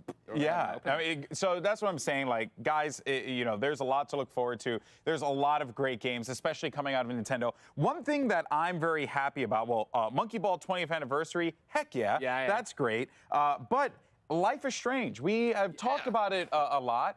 I never really gave the series much of a chance because when I'm at the PC, I'm playing Valorant, I'm playing Apex, I'm playing Halo. You're clicking heads. You're out there getting on the leaderboard. Yeah, right. Knockout City going nuts, right? But I'm going to download Life is Strange on my Switch, and I'm going to enjoy that when I'm on the road, maybe when I'm in the living room hanging out. Like, that is a great game to just sit back, play, and relax, and then, Michael's favorite thing, just cry. Of course. So Life is I'm Strange, looking forward to it. Fantastic series. Yes, it was unexpected and very cool to see them Yeah, announce. and Life is Strange anime eventually, Yeah, I hope, right? Life is Strange Remastered, yes, and Life is Strange True Colors are coming to the Switch. Day and date for True Colors, and then a little bit later in the year for Remastered, which was exciting. And this also got paired up, kind of, with the other Square news, Guardians of the Galaxy coming. And it's going to be one of the, it's going to be, Nintendo's been trying this out. It's going to be one of their cloud games. So again, the Switch itself not powerful enough to run a PS4, Xbox, or PS5, upgraded version of it. But you'll be using the cloud now and playing it that way, similar to what you've seen people do with Control. Exactly, and that is a good step forward, I think, for the Switch that, is dated hardware. And I know that there's always going to be a lot of questions about, Switch Pro, blah, blah, blah. But like, let's be real. I can't get a PlayStation 5 right now because there's a massive silicone shortage globally. Right. So it's like kind of hard to say like, oh yeah, we're putting a new thing into production. Lord knows if it's even real or not. But that's not the point. The point is that like a lot of things have been set back. So there are going to be ways for you to kind of wiggle around. I like that they did that with Guardians of the Galaxy. Yeah. But another little thing that I'm sure our media friends are going to chat about: WarioWare. What a great surprise. Yes. I just did not expect that at all. It was always a very niche game. Yeah. Very niche game, but that coming in, and it's 2 players, couch co-op, which is always a blast. I could definitely see like myself and my wife having a great time playing that. Alex, you make a good point. What do our media friends over on the couch think of all these Nintendo announcements? Jackie, let me know. Let's see what they're thinking. We do have a lot on the list here, folks, but I think we got to open up talking about Breath of the Wild 2. All of us were on the edge of our seats, just like clapping, hooting, and hollering. So why don't we just do a round robin? Damon, I'll start with you, and just tell me, what are your thoughts? It was great to see it. That was the real important thing that Nintendo had to show us. Had to give us an update on. Had to give us something, because it's been 2 years since we'd heard anything about the game.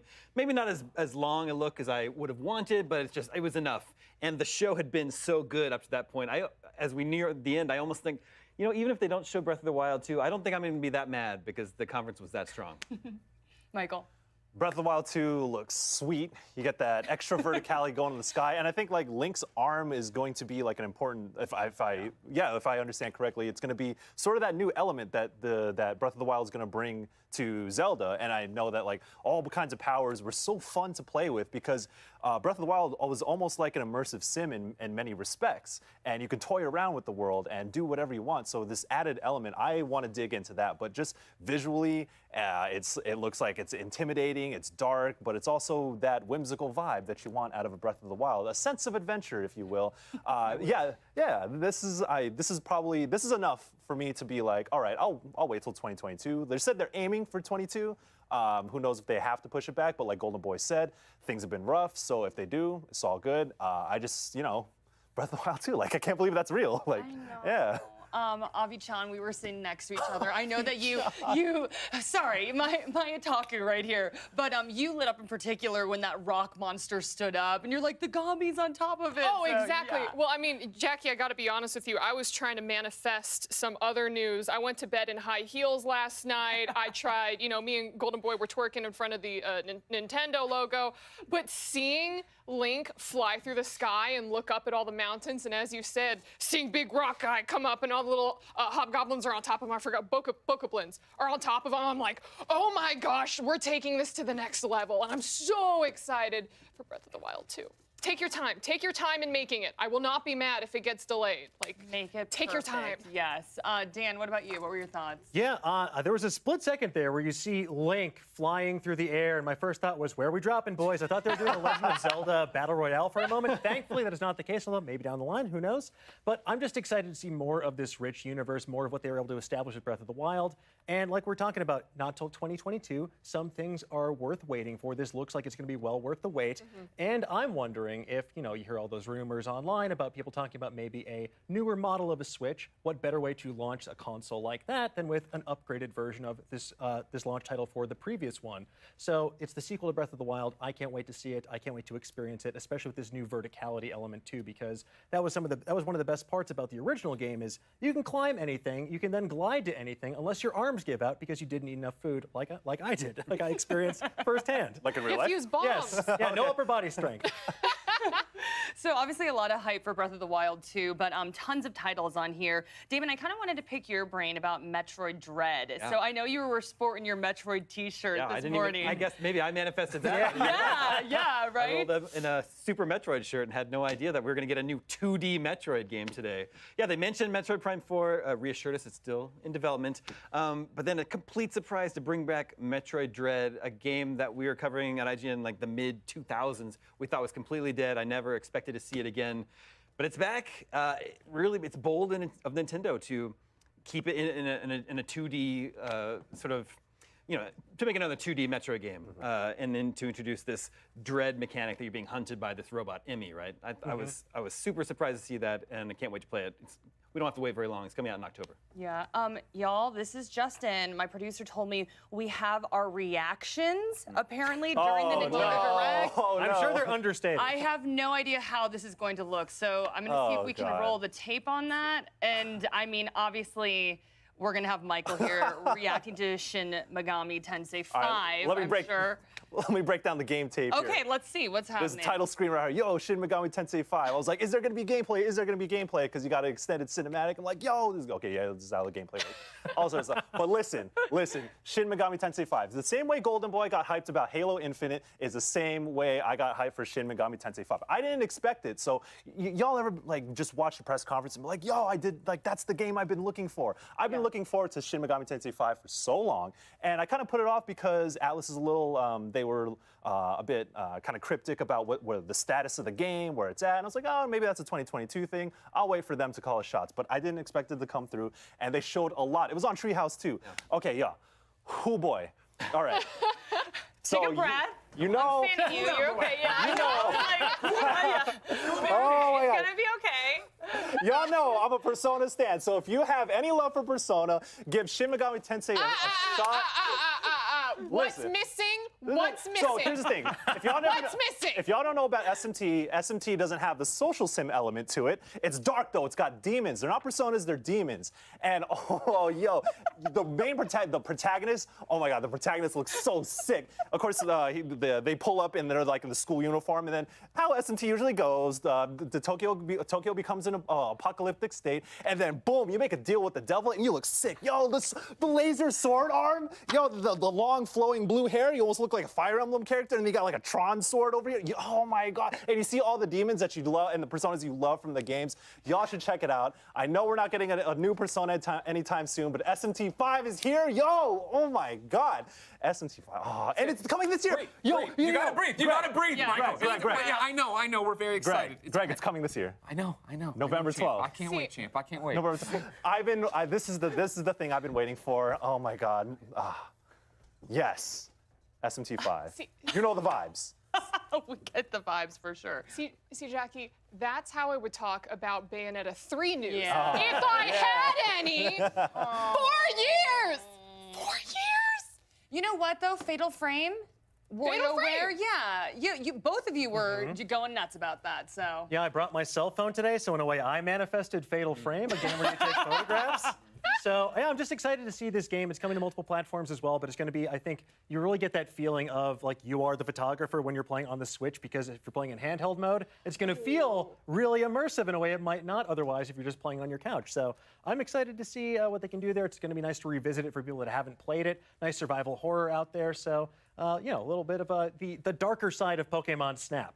Yeah. Yeah, and they said it's not only coming to Switch, it's coming to almost all of the current gen consoles, which is also really cool for people who didn't get to play it when it was only on the Wii U in 2014. And I think it's like a cool introductory because I have a friend, Captain Flowers, hates Wii type of games, and he's like, oh no, this is my game. It's horror, it's scary, and I get to take pictures of ghosts. And I'm like, okay, bud, pop off.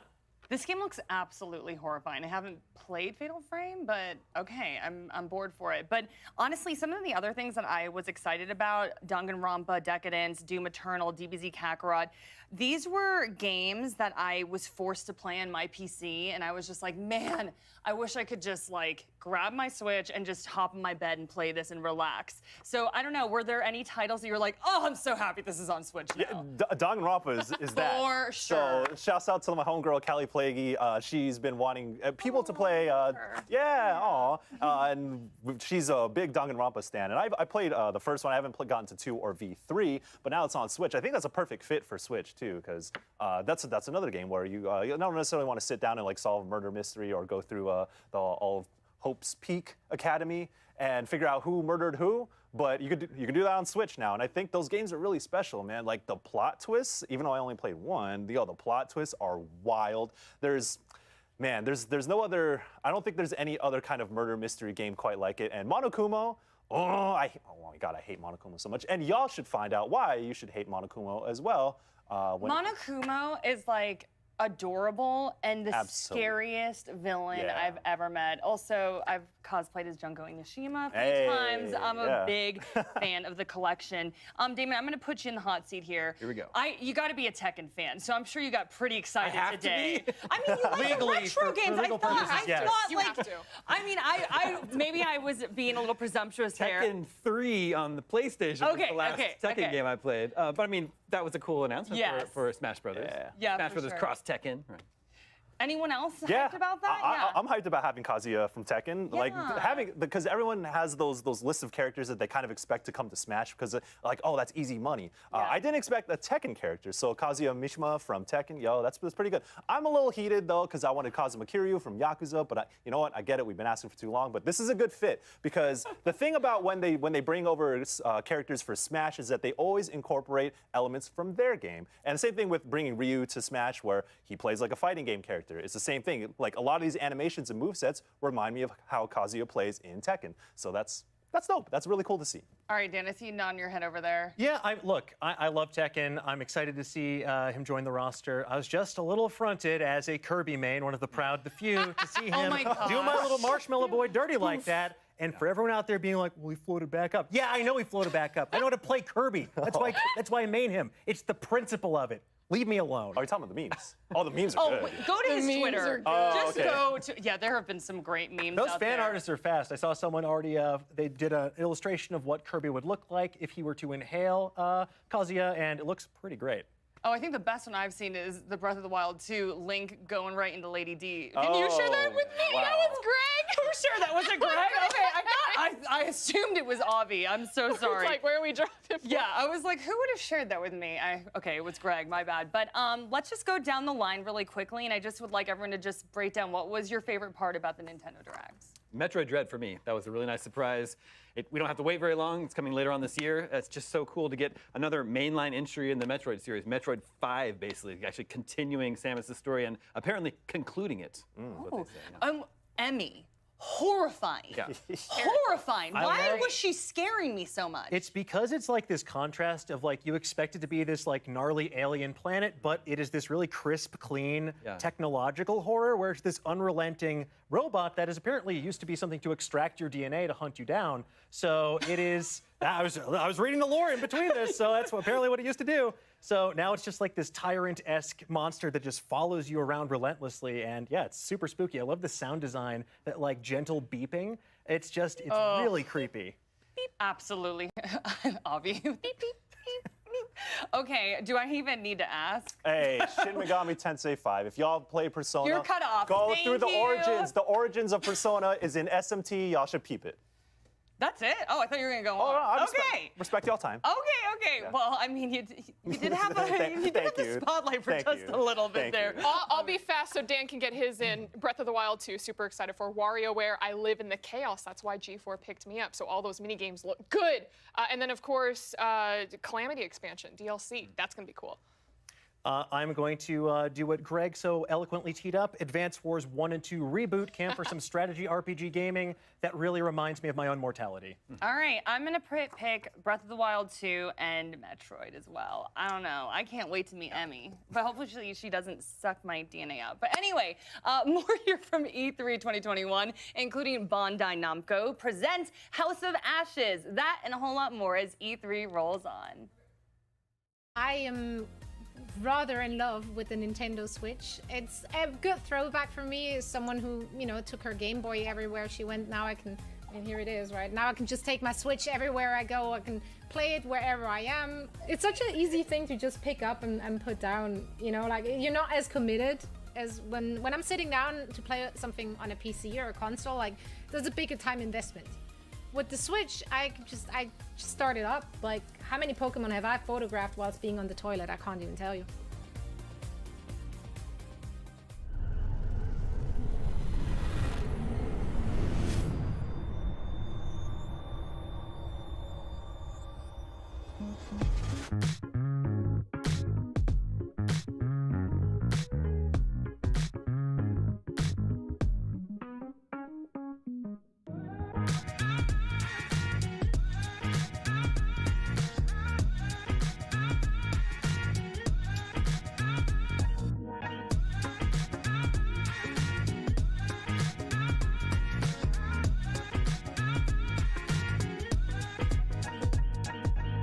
As a part of Play For All, GameSpot will be bringing you the latest gaming news and announcements, interviews with developers, the biggest press conferences, and lots more. Play For All is our yearly online event that combines the excitement and announcements of E3 with charity live streams the following week with lots of special guests who are going to help us raise money for able gamers. So join us in June for E3 and Play For All on GameSpot.com, YouTube.com/GameSpot, Twitch.tv/GameSpot, and as a part of the E3's official broadcast.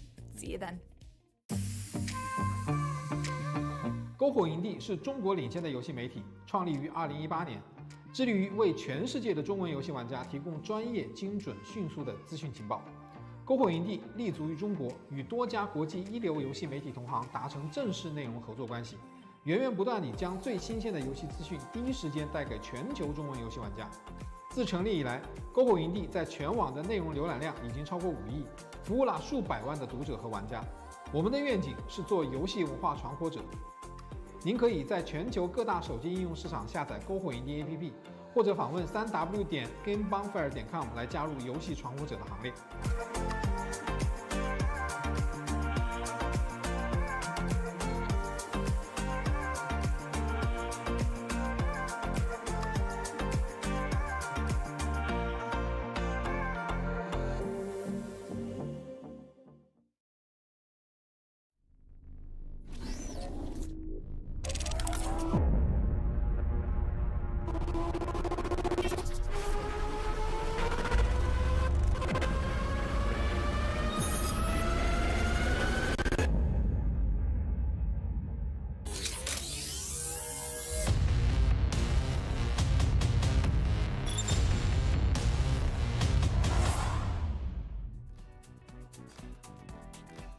iHeartRadio is a proud partner of E3 2021 and the #1 podcast publisher in the U.S. Listen to all your favorite shows on the iHeartRadio app.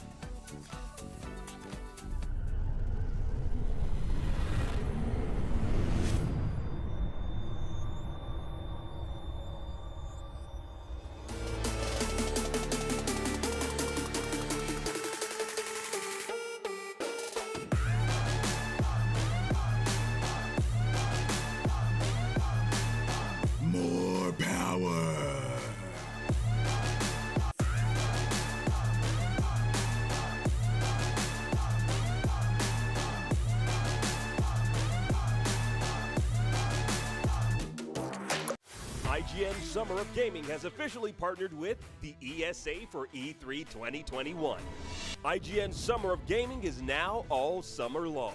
From major press conferences and announcements at E3 2021 to the IGN Expo with exclusive gameplay and reveals to exciting first looks at the hottest new games and in-depth developer interviews, IGN Summer of Gaming has it all. IGN Summer of Gaming begins right now.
Oh, hey! Is that E3? Ah! Is that me? I'm on E3? Oh, it's the camera! Ah! Ow. I'm on E3. Oh my god, what should I do? What should I do? Oh wait, I need to be brand safe. Ninja! Ninja said he was gonna help me. He's on E3, I think. He's on E3. Okay, I'm gonna call Ninja. Ninja, please be online, Ninja. Okay. Discord. Oh, here it is. Calling Ninja. Oh my god! It's you! Holy bleep! Dude, I can't believe you're here! Did you just bleep yourself? Yes! Okay. This is a very family-friendly convention, E3. It is. I am E3, so very excited. So just so I know, for Cody, so you're a new host of G4. That's awesome. Yeah, I'm really excited. Adam Sassler is my master, and I'm his Padawan. Can I fly by some jokes on you? Let me see it. Let's go. Okay, I'm ready. okay. This is a really good joke, okay? Okay, I'm ready. Knock, knock. Who's there? Your career just left. Sorry, was that too much? What, you're not laughing. What's wrong? Why you gotta go there? These nuts? Got him! That was good! That's brand friendly. It's a classic These Nuts joke, right? A classic These Nuts joke, right? You gotta hit me with the Sugma, Yeah. the Ligma, okay? The Sugma, the Ligma, and then what's the other one? Candace. Uh-huh. That's a classic. Candace. That's a good one. Candace. I every day. Wait, that was probably bad. Okay, never mind. Ninja, I have so many questions for you. Because, well, first, I'm on E3, and as you can tell, I keep having to bleep myself out. I need to learn how to be brand safe. I've seen some of your stuff. Okay. There's a couple things that a parent might hear that's like, Joseph! Okay, hold on. What are you watching? Okay, wait, how about this? Your parents are virgins. I like it. Because I think that they would laugh at it, and the parents obviously are intelligent enough to know that they're not, because their spawn is sitting in front of them. Right. That's actually okay. That's good, okay. right? Yeah, That's yeah. a Rico level comedy. Yeah, exactly. And also, what do kids like these days? Minecraft, Dream. They love Dream. Oh my God, they're obsessed with Dream. Yeah. All those guys, Tubbo, Dream, freaking Tommy Innit. I mean, yeah. They could fart into a microphone and go viral. I can fart. There you go. Farting. Oh, so that is funny. That's funny. That's funny. That's funny. That was a wet one. Oh my god. Oh my I think I god. just. Yikes. Yikes. Yikes. Let's not talk about that. Let's not talk. Yeah. I haven't even begun to peek. It's coming. Yeah, it's A year coming. from now, Oh my god, I can't wait. You nailed this for brand safety. So You think so? You're ready. I'm so ready. Got it. I'm really excited. This is awesome. Miko, you're awesome. If you actually do want a game, I don't know. I'll follow you on Twitter if I don't already, and then just DM me or anything, and we can set something up. Okay? Yay! That'd be so cool. Bye. Thank you. Streaming time. Okay. Thank you, everybody. Signing off. Goodbye. Should I do that again? Was that too much? Okay, so you signed up willingly to work with Code Miko. To be fair, when I signed with G4, I did not know that she would be employed. But yes, that is my coworker. You thought Avali was the weirdest one. No, it's her. It's her. G4 is going to be great, folks. I just can't wait to see your interaction with Code Miko. Honestly, I don't know if I'm ready for that, personally. I can't wait to watch that. So let me know when that goes down. I'll tell you what I can't wait to do. Tell us, Greg. Get to my PC and go to Steam. If you go to Steam right now, you'll find on the very front page an E3 link. There it is. You click on it, and guess what? You get to see each and every game we've talked about, showcase, had anything to do with during our 4 days here. Of course, you can wish list, you can pre-order, you can have a good time. Wait for it. There it is. Go get To the Rescue right there. Click on that. That's the one. They need you. Fallen Aces. Click on that one. Go for Cat Cafe Manager. Everything from Freedom Games. Yeah. Everything for free. We keep putting them over, and for no reason, because they're great. So yeah, get all those games. Wish list them all. And hey, while you're spending money, have you ordered your E3 merch yet? If not, check out e3expo.com/shop and get your order in today. Bomber jackets on point. Very nice, very nice. Long enough for us. I know, Did you know right? this is sleeve I length? know, it's very, very nice. Really good. Now, the big question is, what would you guys like to see here from Bandai Namco Presents House of Ashes? I am not familiar with this, but I have been told that it is scary. And I don't do well with scary. Yeah. You know, you asked about Code Miko. It's scary. I don't know if I can handle that. That's a different kind of scary. Yeah, That true. is a much different. So I'm looking forward to, a different kind of tone of presentation. Would you like me to hold your hand during this presentation? Sure, Puppy. I'm okay with that. It's great. Yeah, if you're not familiar, everybody, of course, this is going to be Bandai Namco. I still want to say Namco Bandai. It's when they changed the name, it was years ago, and it still screws me up to this day. Of course, they're working with Supermassive Games on the Dark Picture Anthology, a whole bunch of different horror games that are coming out in quick succession. This is the third one in the anthology already, but if you didn't know them before, of course, Supermassive made Until Dawn, a breakout PlayStation hit that then led to this deal. Of course, they've done Man of Medan already.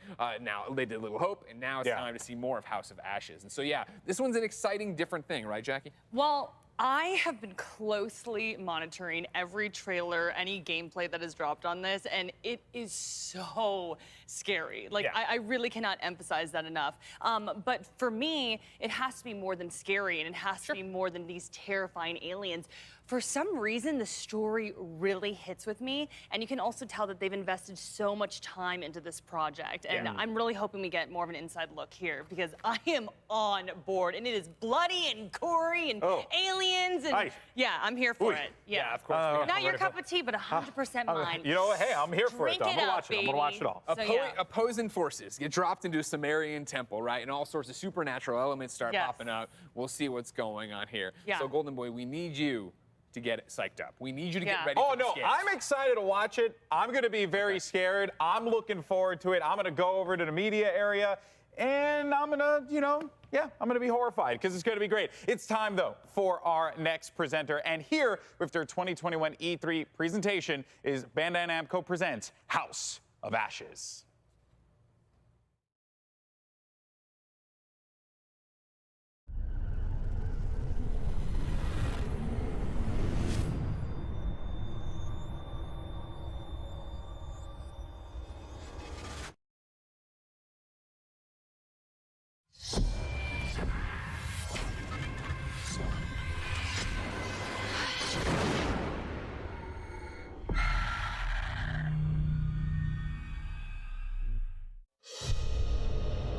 ancient horror has awoken from its slumber and is hungry for blood.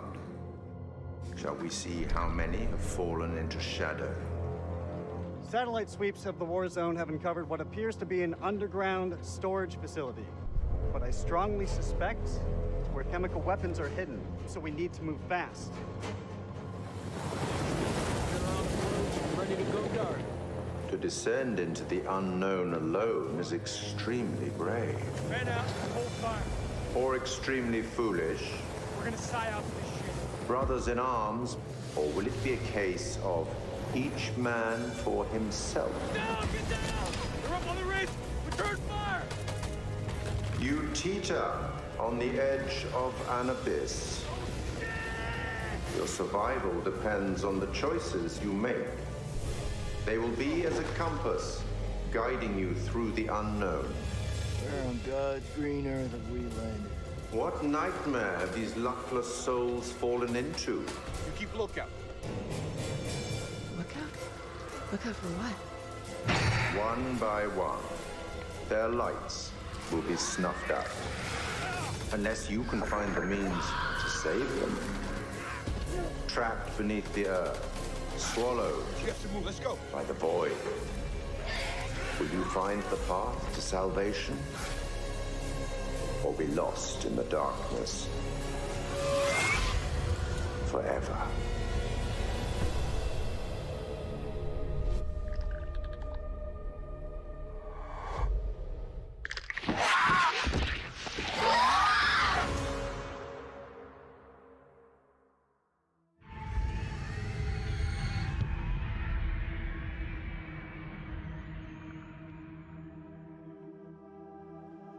We're here at Supermassive to talk about the next game in the Dark Pictures anthology, House of Ashes.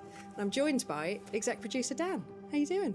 Hello. Thank you for joining us. Right, Really cool. so let's start at the very start. We're going to be talking about House of Ashes for most of the interview, but for those that don't know, tell us about the Dark Pictures anthology. The Dark Pictures is a series of narrative, story-driven, branching horror stories. Each one is standalone. They each tell a different story, completely separated from the others, but within the same universe, so there is connection between them all. House of Ashes is set at the end of the Iraq War in 2003, with links 4,000 years ago that set the story up.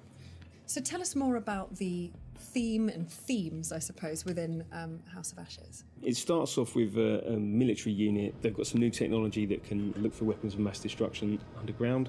They think they've identified something in the Zagros Mountains in Iraq. And then as part of that, they come into conflict with an Iraqi unit. Then there's a pitched firefight. And then the two groups are plunged underground. There's an earthquake of some sort. And it's revealed that there's a hidden temple underground. You know, these big, massive structures. But these different groups, they're all separated. Radio contact is lost. And they're submerged in this black darkness. Where on God's green earth have we landed? And then they're going to start hearing things and seeing things, and people are going to start disappearing. What the f just happened? So this time, it's a very real threat. All of the Dark Pictures games, they all pull something from real life or from history, from fact. What's the case with the myth or historical part of House of Ashes? So we love looking at and reading myths and legends and stories and doing our research. And we know our fans love it as well, because there's something that they can link into afterwards. And I love doing that when I'm playing games or watching movies myself. So this one's set 4,000 years ago, the Akkadian Empire and this terrible evil that happened. We had this self-proclaimed god king, Naram Sin, and he essentially cursed his people. He sacked this temple and brought famine and devastation to his own people. And so a lot of the history is lost, but we've done a lot of research about it. And then we had a lot of happy accidents that linked into the story we wanted to tell. And the fun thing for us is we get to do our own take on it. We get to twist it, and obviously we've made our own truth from it. At the end of the sneak peek, the trailer, we saw monsters. Tell us a bit more about what's going on there. The military unit that you're playing as, they don't really know what they're coming up against. They're not human, they're bigger, they're larger, they're faster. The team aren't going to know if there's one or two of them, or hundreds or thousands of them. And that's kind of the threat with this. You know, they've got guns. Maybe they could try and take one of them down. But maybe there's another one around the corner, or maybe there's a group of them, and maybe they're going to get ambushed. Maybe they're like a cluster. Exactly, and yeah. they all pop a out at nest, once. as it were. Yeah. And it's been really fun to work on and see these things move around and how horrific they can be. They're different to us. They perceive the world in a different way. getting little snippets of it in the darkness, and did I see that? Was it something that moved? Or is it actually just one of the other soldiers that's stuck in the catacomb? Who's there? We like to try and misdirect people on things, that did you see something, did you not? And that's a great thing within horror, that you think you're going to be scared right now, and we're not going to scare you now. We'll scare you in a minute when you're not expecting it. It's always coming. Yeah, always. So should we expect a huge amount of peril in the game? Definitely. We love to do it. It's fun for us to work on. As horrific as it is, and we know that our fans love it as well. So yeah, there's at least 60 unique deaths, and there's a whole ton of variation on that as well. So Merwin and some of the others, you're going to see different things happening to them depending on how you play it out. Getting ripped and shredded and torn, and because there's a firefight, there's going to be bullets flying as well, and all kinds of stuff. And it's not just the deaths; it's the gore that goes along with it, and lots of blood. Wicked. It sounds absolutely terrifying. I'm in. Not gonna lie, man. It's pretty bad. What differences have you made, or changes have you made to the gameplay and mechanics for House of Ashes? We're always evolving the Dark Pictures. We listen to a lot of the feedback from our fans, and also our team, what they want to do, how they want to push things forward. So we tried some stuff in Little Hope with more camera control, 360 cameras at certain parts, and we've really leaned on that again, and it really works well. In House of Ashes, lots of the game is set underground, and so these sort of corridors, which are really tight and oppressive. Creepy. Yeah, indeed. So we've had to learn, because you take away the fixed cameras, and that takes away some opportunities for horror. But we've had to learn new tricks to scare people and ramp up the tension and the chance for jump scares, which we know some people love. We've also got a new torch mechanic, so it's military themed. So these guys are going to be walking around with weapons, with torches mounted on them. We love the lighting that we do, this sort of really inky black darkness that we have, and sort of the contrast to the bright areas. And so you're going to need to lean on that torch to allow you to see where you're going, what the threat is, and that kind of stuff. We've also done things like added difficulty settings to this game. So in Little Hope we added QTE warning icons as an example, and we've got some really good positive feedback about that, but also some people want to turn that off. We want to allow you to play the game in your way. So with our accessibility settings and difficulty settings, if you want to have a more casual experience, you can change those settings.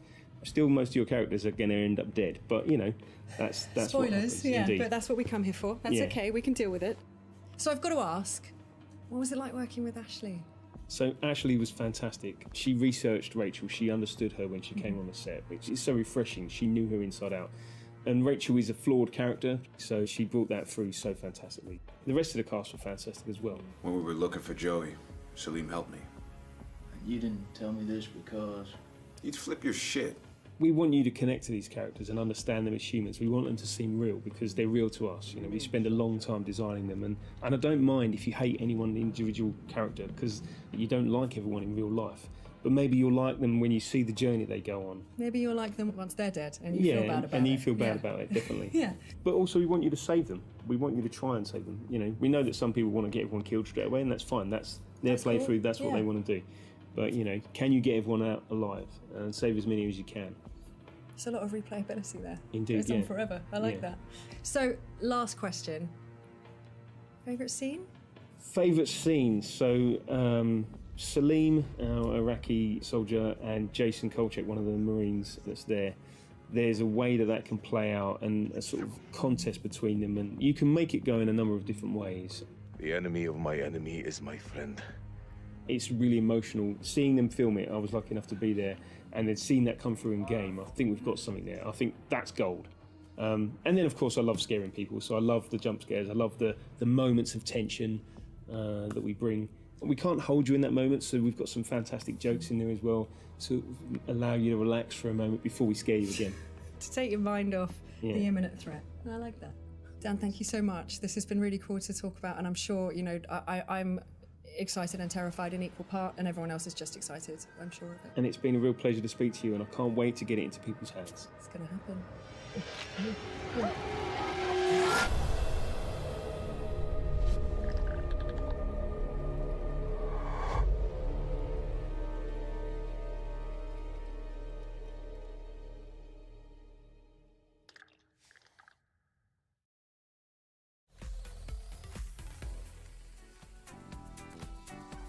Before we dive in the House of Ashes, see how scared you got, of course, we want to thank Razer for being one of the E3 2021 sponsors. Of course, giving us these tired old blades nobody cares about. But this Blade 14 RTX 3080 built right in. Of course, the Razer I'm taking that. Thank you so much. No, I'm taking that. Okay, we'll fight. Okay, well, we've done it before. You know what? I'll take the hand-me-down. I'll be little brother. I'll take the outdated. Nobody wants these anymore, right? Doesn't worry. Golden Boy, you just saw the Dark Pictures anthology. Yeah. Your first glimpse of it. We have some reactions from you. Oh, you do? They were recording you. They said you were a little scared, not terrified. Not terrified, thankfully, because it was just a normal trailer, which is fine. See, and there's my face. You're unsettled for sure. Yeah. Oh yeah. No, you don't like that. You don't Yeah, like don't like that. No, not a fan of that one either. Nope. Nope. Yeah, I think that was one of the jump scares in the trailer. I got the willies there at the end too. Yeah. I am not crazy about horror. I was actually talking to the crew at the back, and I said, it really takes a very twisted mind to come up with these things. But it is impressive, though. Yeah. Right? You heard there in the interview, Dan saying like, oh yeah, I love the jump scares. I live for the jump scares. It's 60 different death animations is what that was something he wanted to make sure, because of course this is a choose your own adventure. If you've never played a Dark Picture anthology, right? You are moving characters in a third person. You jump around. It's like you're watching a movie. You make choices. Those choices leads to different permutations, different setups, different settings, which leads to different deaths or no deaths if you're really, really good. But that's the idea, right? Is that you're playing in your own horror movie is developing, and then gives you the reason to replay it. Yeah. Also, a pleasant surprise for me was that Ashley Tisdale is in it. I didn't know that going into it, which I was like, wow, this is definitely an upgrade from High School Musical. This is definitely a quick turnaround. Big different genre. But yeah, and I think also because we had the VO panel yesterday, which was great. Yeah. And it just goes to show, right? Like the impact that video games are having. Hollywood stars coming in, lending their voice, lending their face, their acting, their skills to this, really bringing these characters to life is just going to add even more layers to this horror. That's a huge thing. If you've never played before, performance capture is a huge deal for Supermassive. They go through, they use the facial animation. They want you to feel like you're watching a movie. So we will see soon enough how the Dark Pictures anthology pans out this time around with House of Ashes. But for now, let's toss it over to the one, the only, Jackie Jane. Brothers in arms, or each man for himself. Survival depends on choice. Will you find the path to save everyone, or be lost in the darkness? I'm sorry, I'm just a little excited about this title. Dan, I saw you taking lots of notes. You were taking notes about the mechanics, actually, but I know you're really thrilled with the story as well. Yeah. I mean, I am here for this. So. Well, I'm a big old history nerd, so I was super stoked to hear more about the setting. It's really tying in a lot of ancient lore about the Akkadian Empire. You have Naram Sin, this guy who declared himself like the god king of the Akkadian Empire and desecrated this temple, and now it's coming back to haunt us in modern day. It's also interesting to use the Iraq War as a setting. It is definitely a fraught time period and event during which to set a game, but also I think a rich backdrop for horror into this setting, because you're tapping into sort of Mesopotamian mythology of Pazuzu, this king of wind demons who's tormenting all of these soldiers, and I'm really excited to see what they can do. I told you I was taking notes. I did some research. I'm excited. I can't wait to experience all 60 death animations. I know the 60 unique deaths. Okay, Avi Chan's face right now is just killing me. Avi, what are you thinking? I'm thinking that if I'm ever trapped in like a dark cave, I'm probably going to stick next to Dan because he understands what we should be doing. King of what now? You're looking up all this history on Pazuzu? He's the king of wind demons. No big deal. Come on, everybody knows that. I don't even know what the king of wind demons is. What was it? Oh, he's Pazuzu. Oh my goodness. Okay. You may remember him from The Exorcist as well. Yes. Okay. Avi, you were obviously a big fan of the. Sorry, we're like Dan, just like I could go on. Pazuzu. Exactly. I was like, okay. But Avi, we've been talking about Resident Evil Village like at length. We both like horror survival, but also like when someone's playing with us. And I thought that it's great that it's co-op, so we can be scared together while we play. Yeah, I'm just gonna be sitting behind Dan and watching him play because that's exactly exactly what I did with Until Dawn, because I'm like, cool, I can't hold a controller and, you know, try to guide these teenagers to safety. I'm going to step on a branch and individually kill them all. But Dan was going into like the history of all of it, and I'm going as like, oh, 2003, that's a little too close. And I didn't pass all my history classes, but I hope that Pazuzu doesn't, you know, pop up anywhere in a textbook. But something that was really interesting for me when we were going through the trailers and going through that little dev talk is that they showed us Pazuzu. They showed us the monster. They showed us what it looks like inside the cave. So there's part of me wondering, like, usually with horror games, you don't show people the scary right away. So I'm wondering if maybe there's like a hidden layer of something else that they're not showing us yet that's going to catch people off guard, thinking that they're going in going like, I did my research, I know everything. I know how to deal with a Pazuzu. This is easy. I know. So you two would fall into the depths together, and then I would somehow be stuck with Michael, and he'd be like talking about JRPGs, and I'd be like, oh my goodness, we're in a world of hurt right now. If I make a deal with the devil, I can turn into a very attractive protagonist, and then I could probably possess Pazuzu if I do negotiations like you can in SMT5. No, anyway, like one thing I want to say about this one is the free cam controls. That's different for Supermassive, so I'm gonna wonder how that works because I feel like they're very in control of camera angles and what you see before you make choices. I'm sure there's like transition phases where you actually make your choices and all other stuff.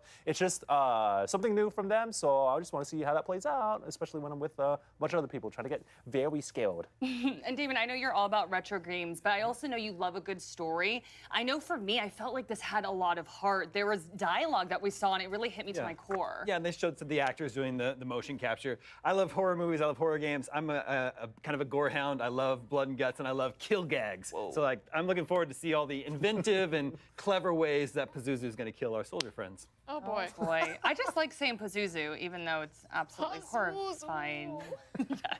Anyways, Goms, I can't talk. Games have changed and evolved so much over the years, and with those changes, so has the coverage of our favorite games. Outlets like PC Gamer, IGN, Polygon, and GameSpot have all led the way in gaming coverage, and for the first time ever, we've assembled the editors-in-chief of all those organizations and our Voices of E3 series. Take a look.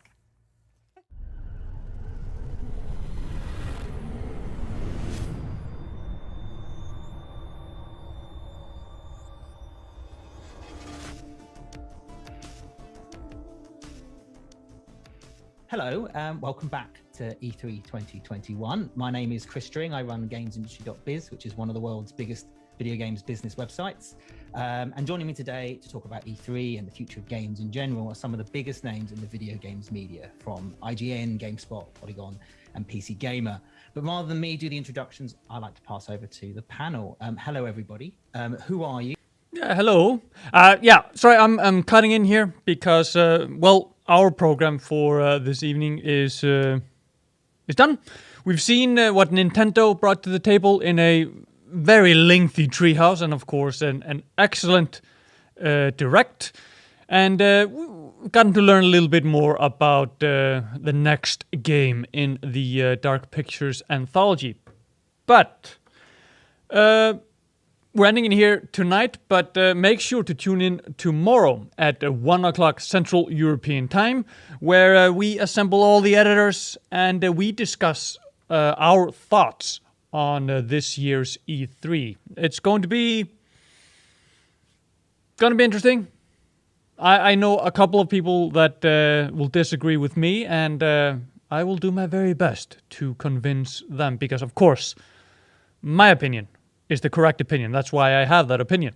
But yeah, thank you so much for watching, the final day of E3 proper. But like I said, tomorrow we're going to do a live stream where we critique this year's E3, go over the highlights, the low points, and everything in between, pick our top trailers, etc., etc. And then tomorrow evening, the Steam What's Next festival starts, and I believe I'm going to be right here in the studio, booting up Steam and just downloading and playing demos, taking inspiration from the chat, the editors dropping into Discord and telling me about something that I have to check out. So that's going to be fun indeed. So yeah, even though this is the last day of E3, we're still going to keep on going tomorrow, because, that's how That's how it works these days. It used to be E3 was just a physical thing. It's there and then it's done. But no, now it's online and streaming, and you can stream anytime, which is what we're going to be doing right here on Gamereactor. So, again, thank you for watching today, and well, we'll see you tomorrow at 1 o'clock, 1300 hours Central European Time, to talk about this year's E3. But yeah. It's been a wild ride, and we will summarize it all tomorrow. See ya.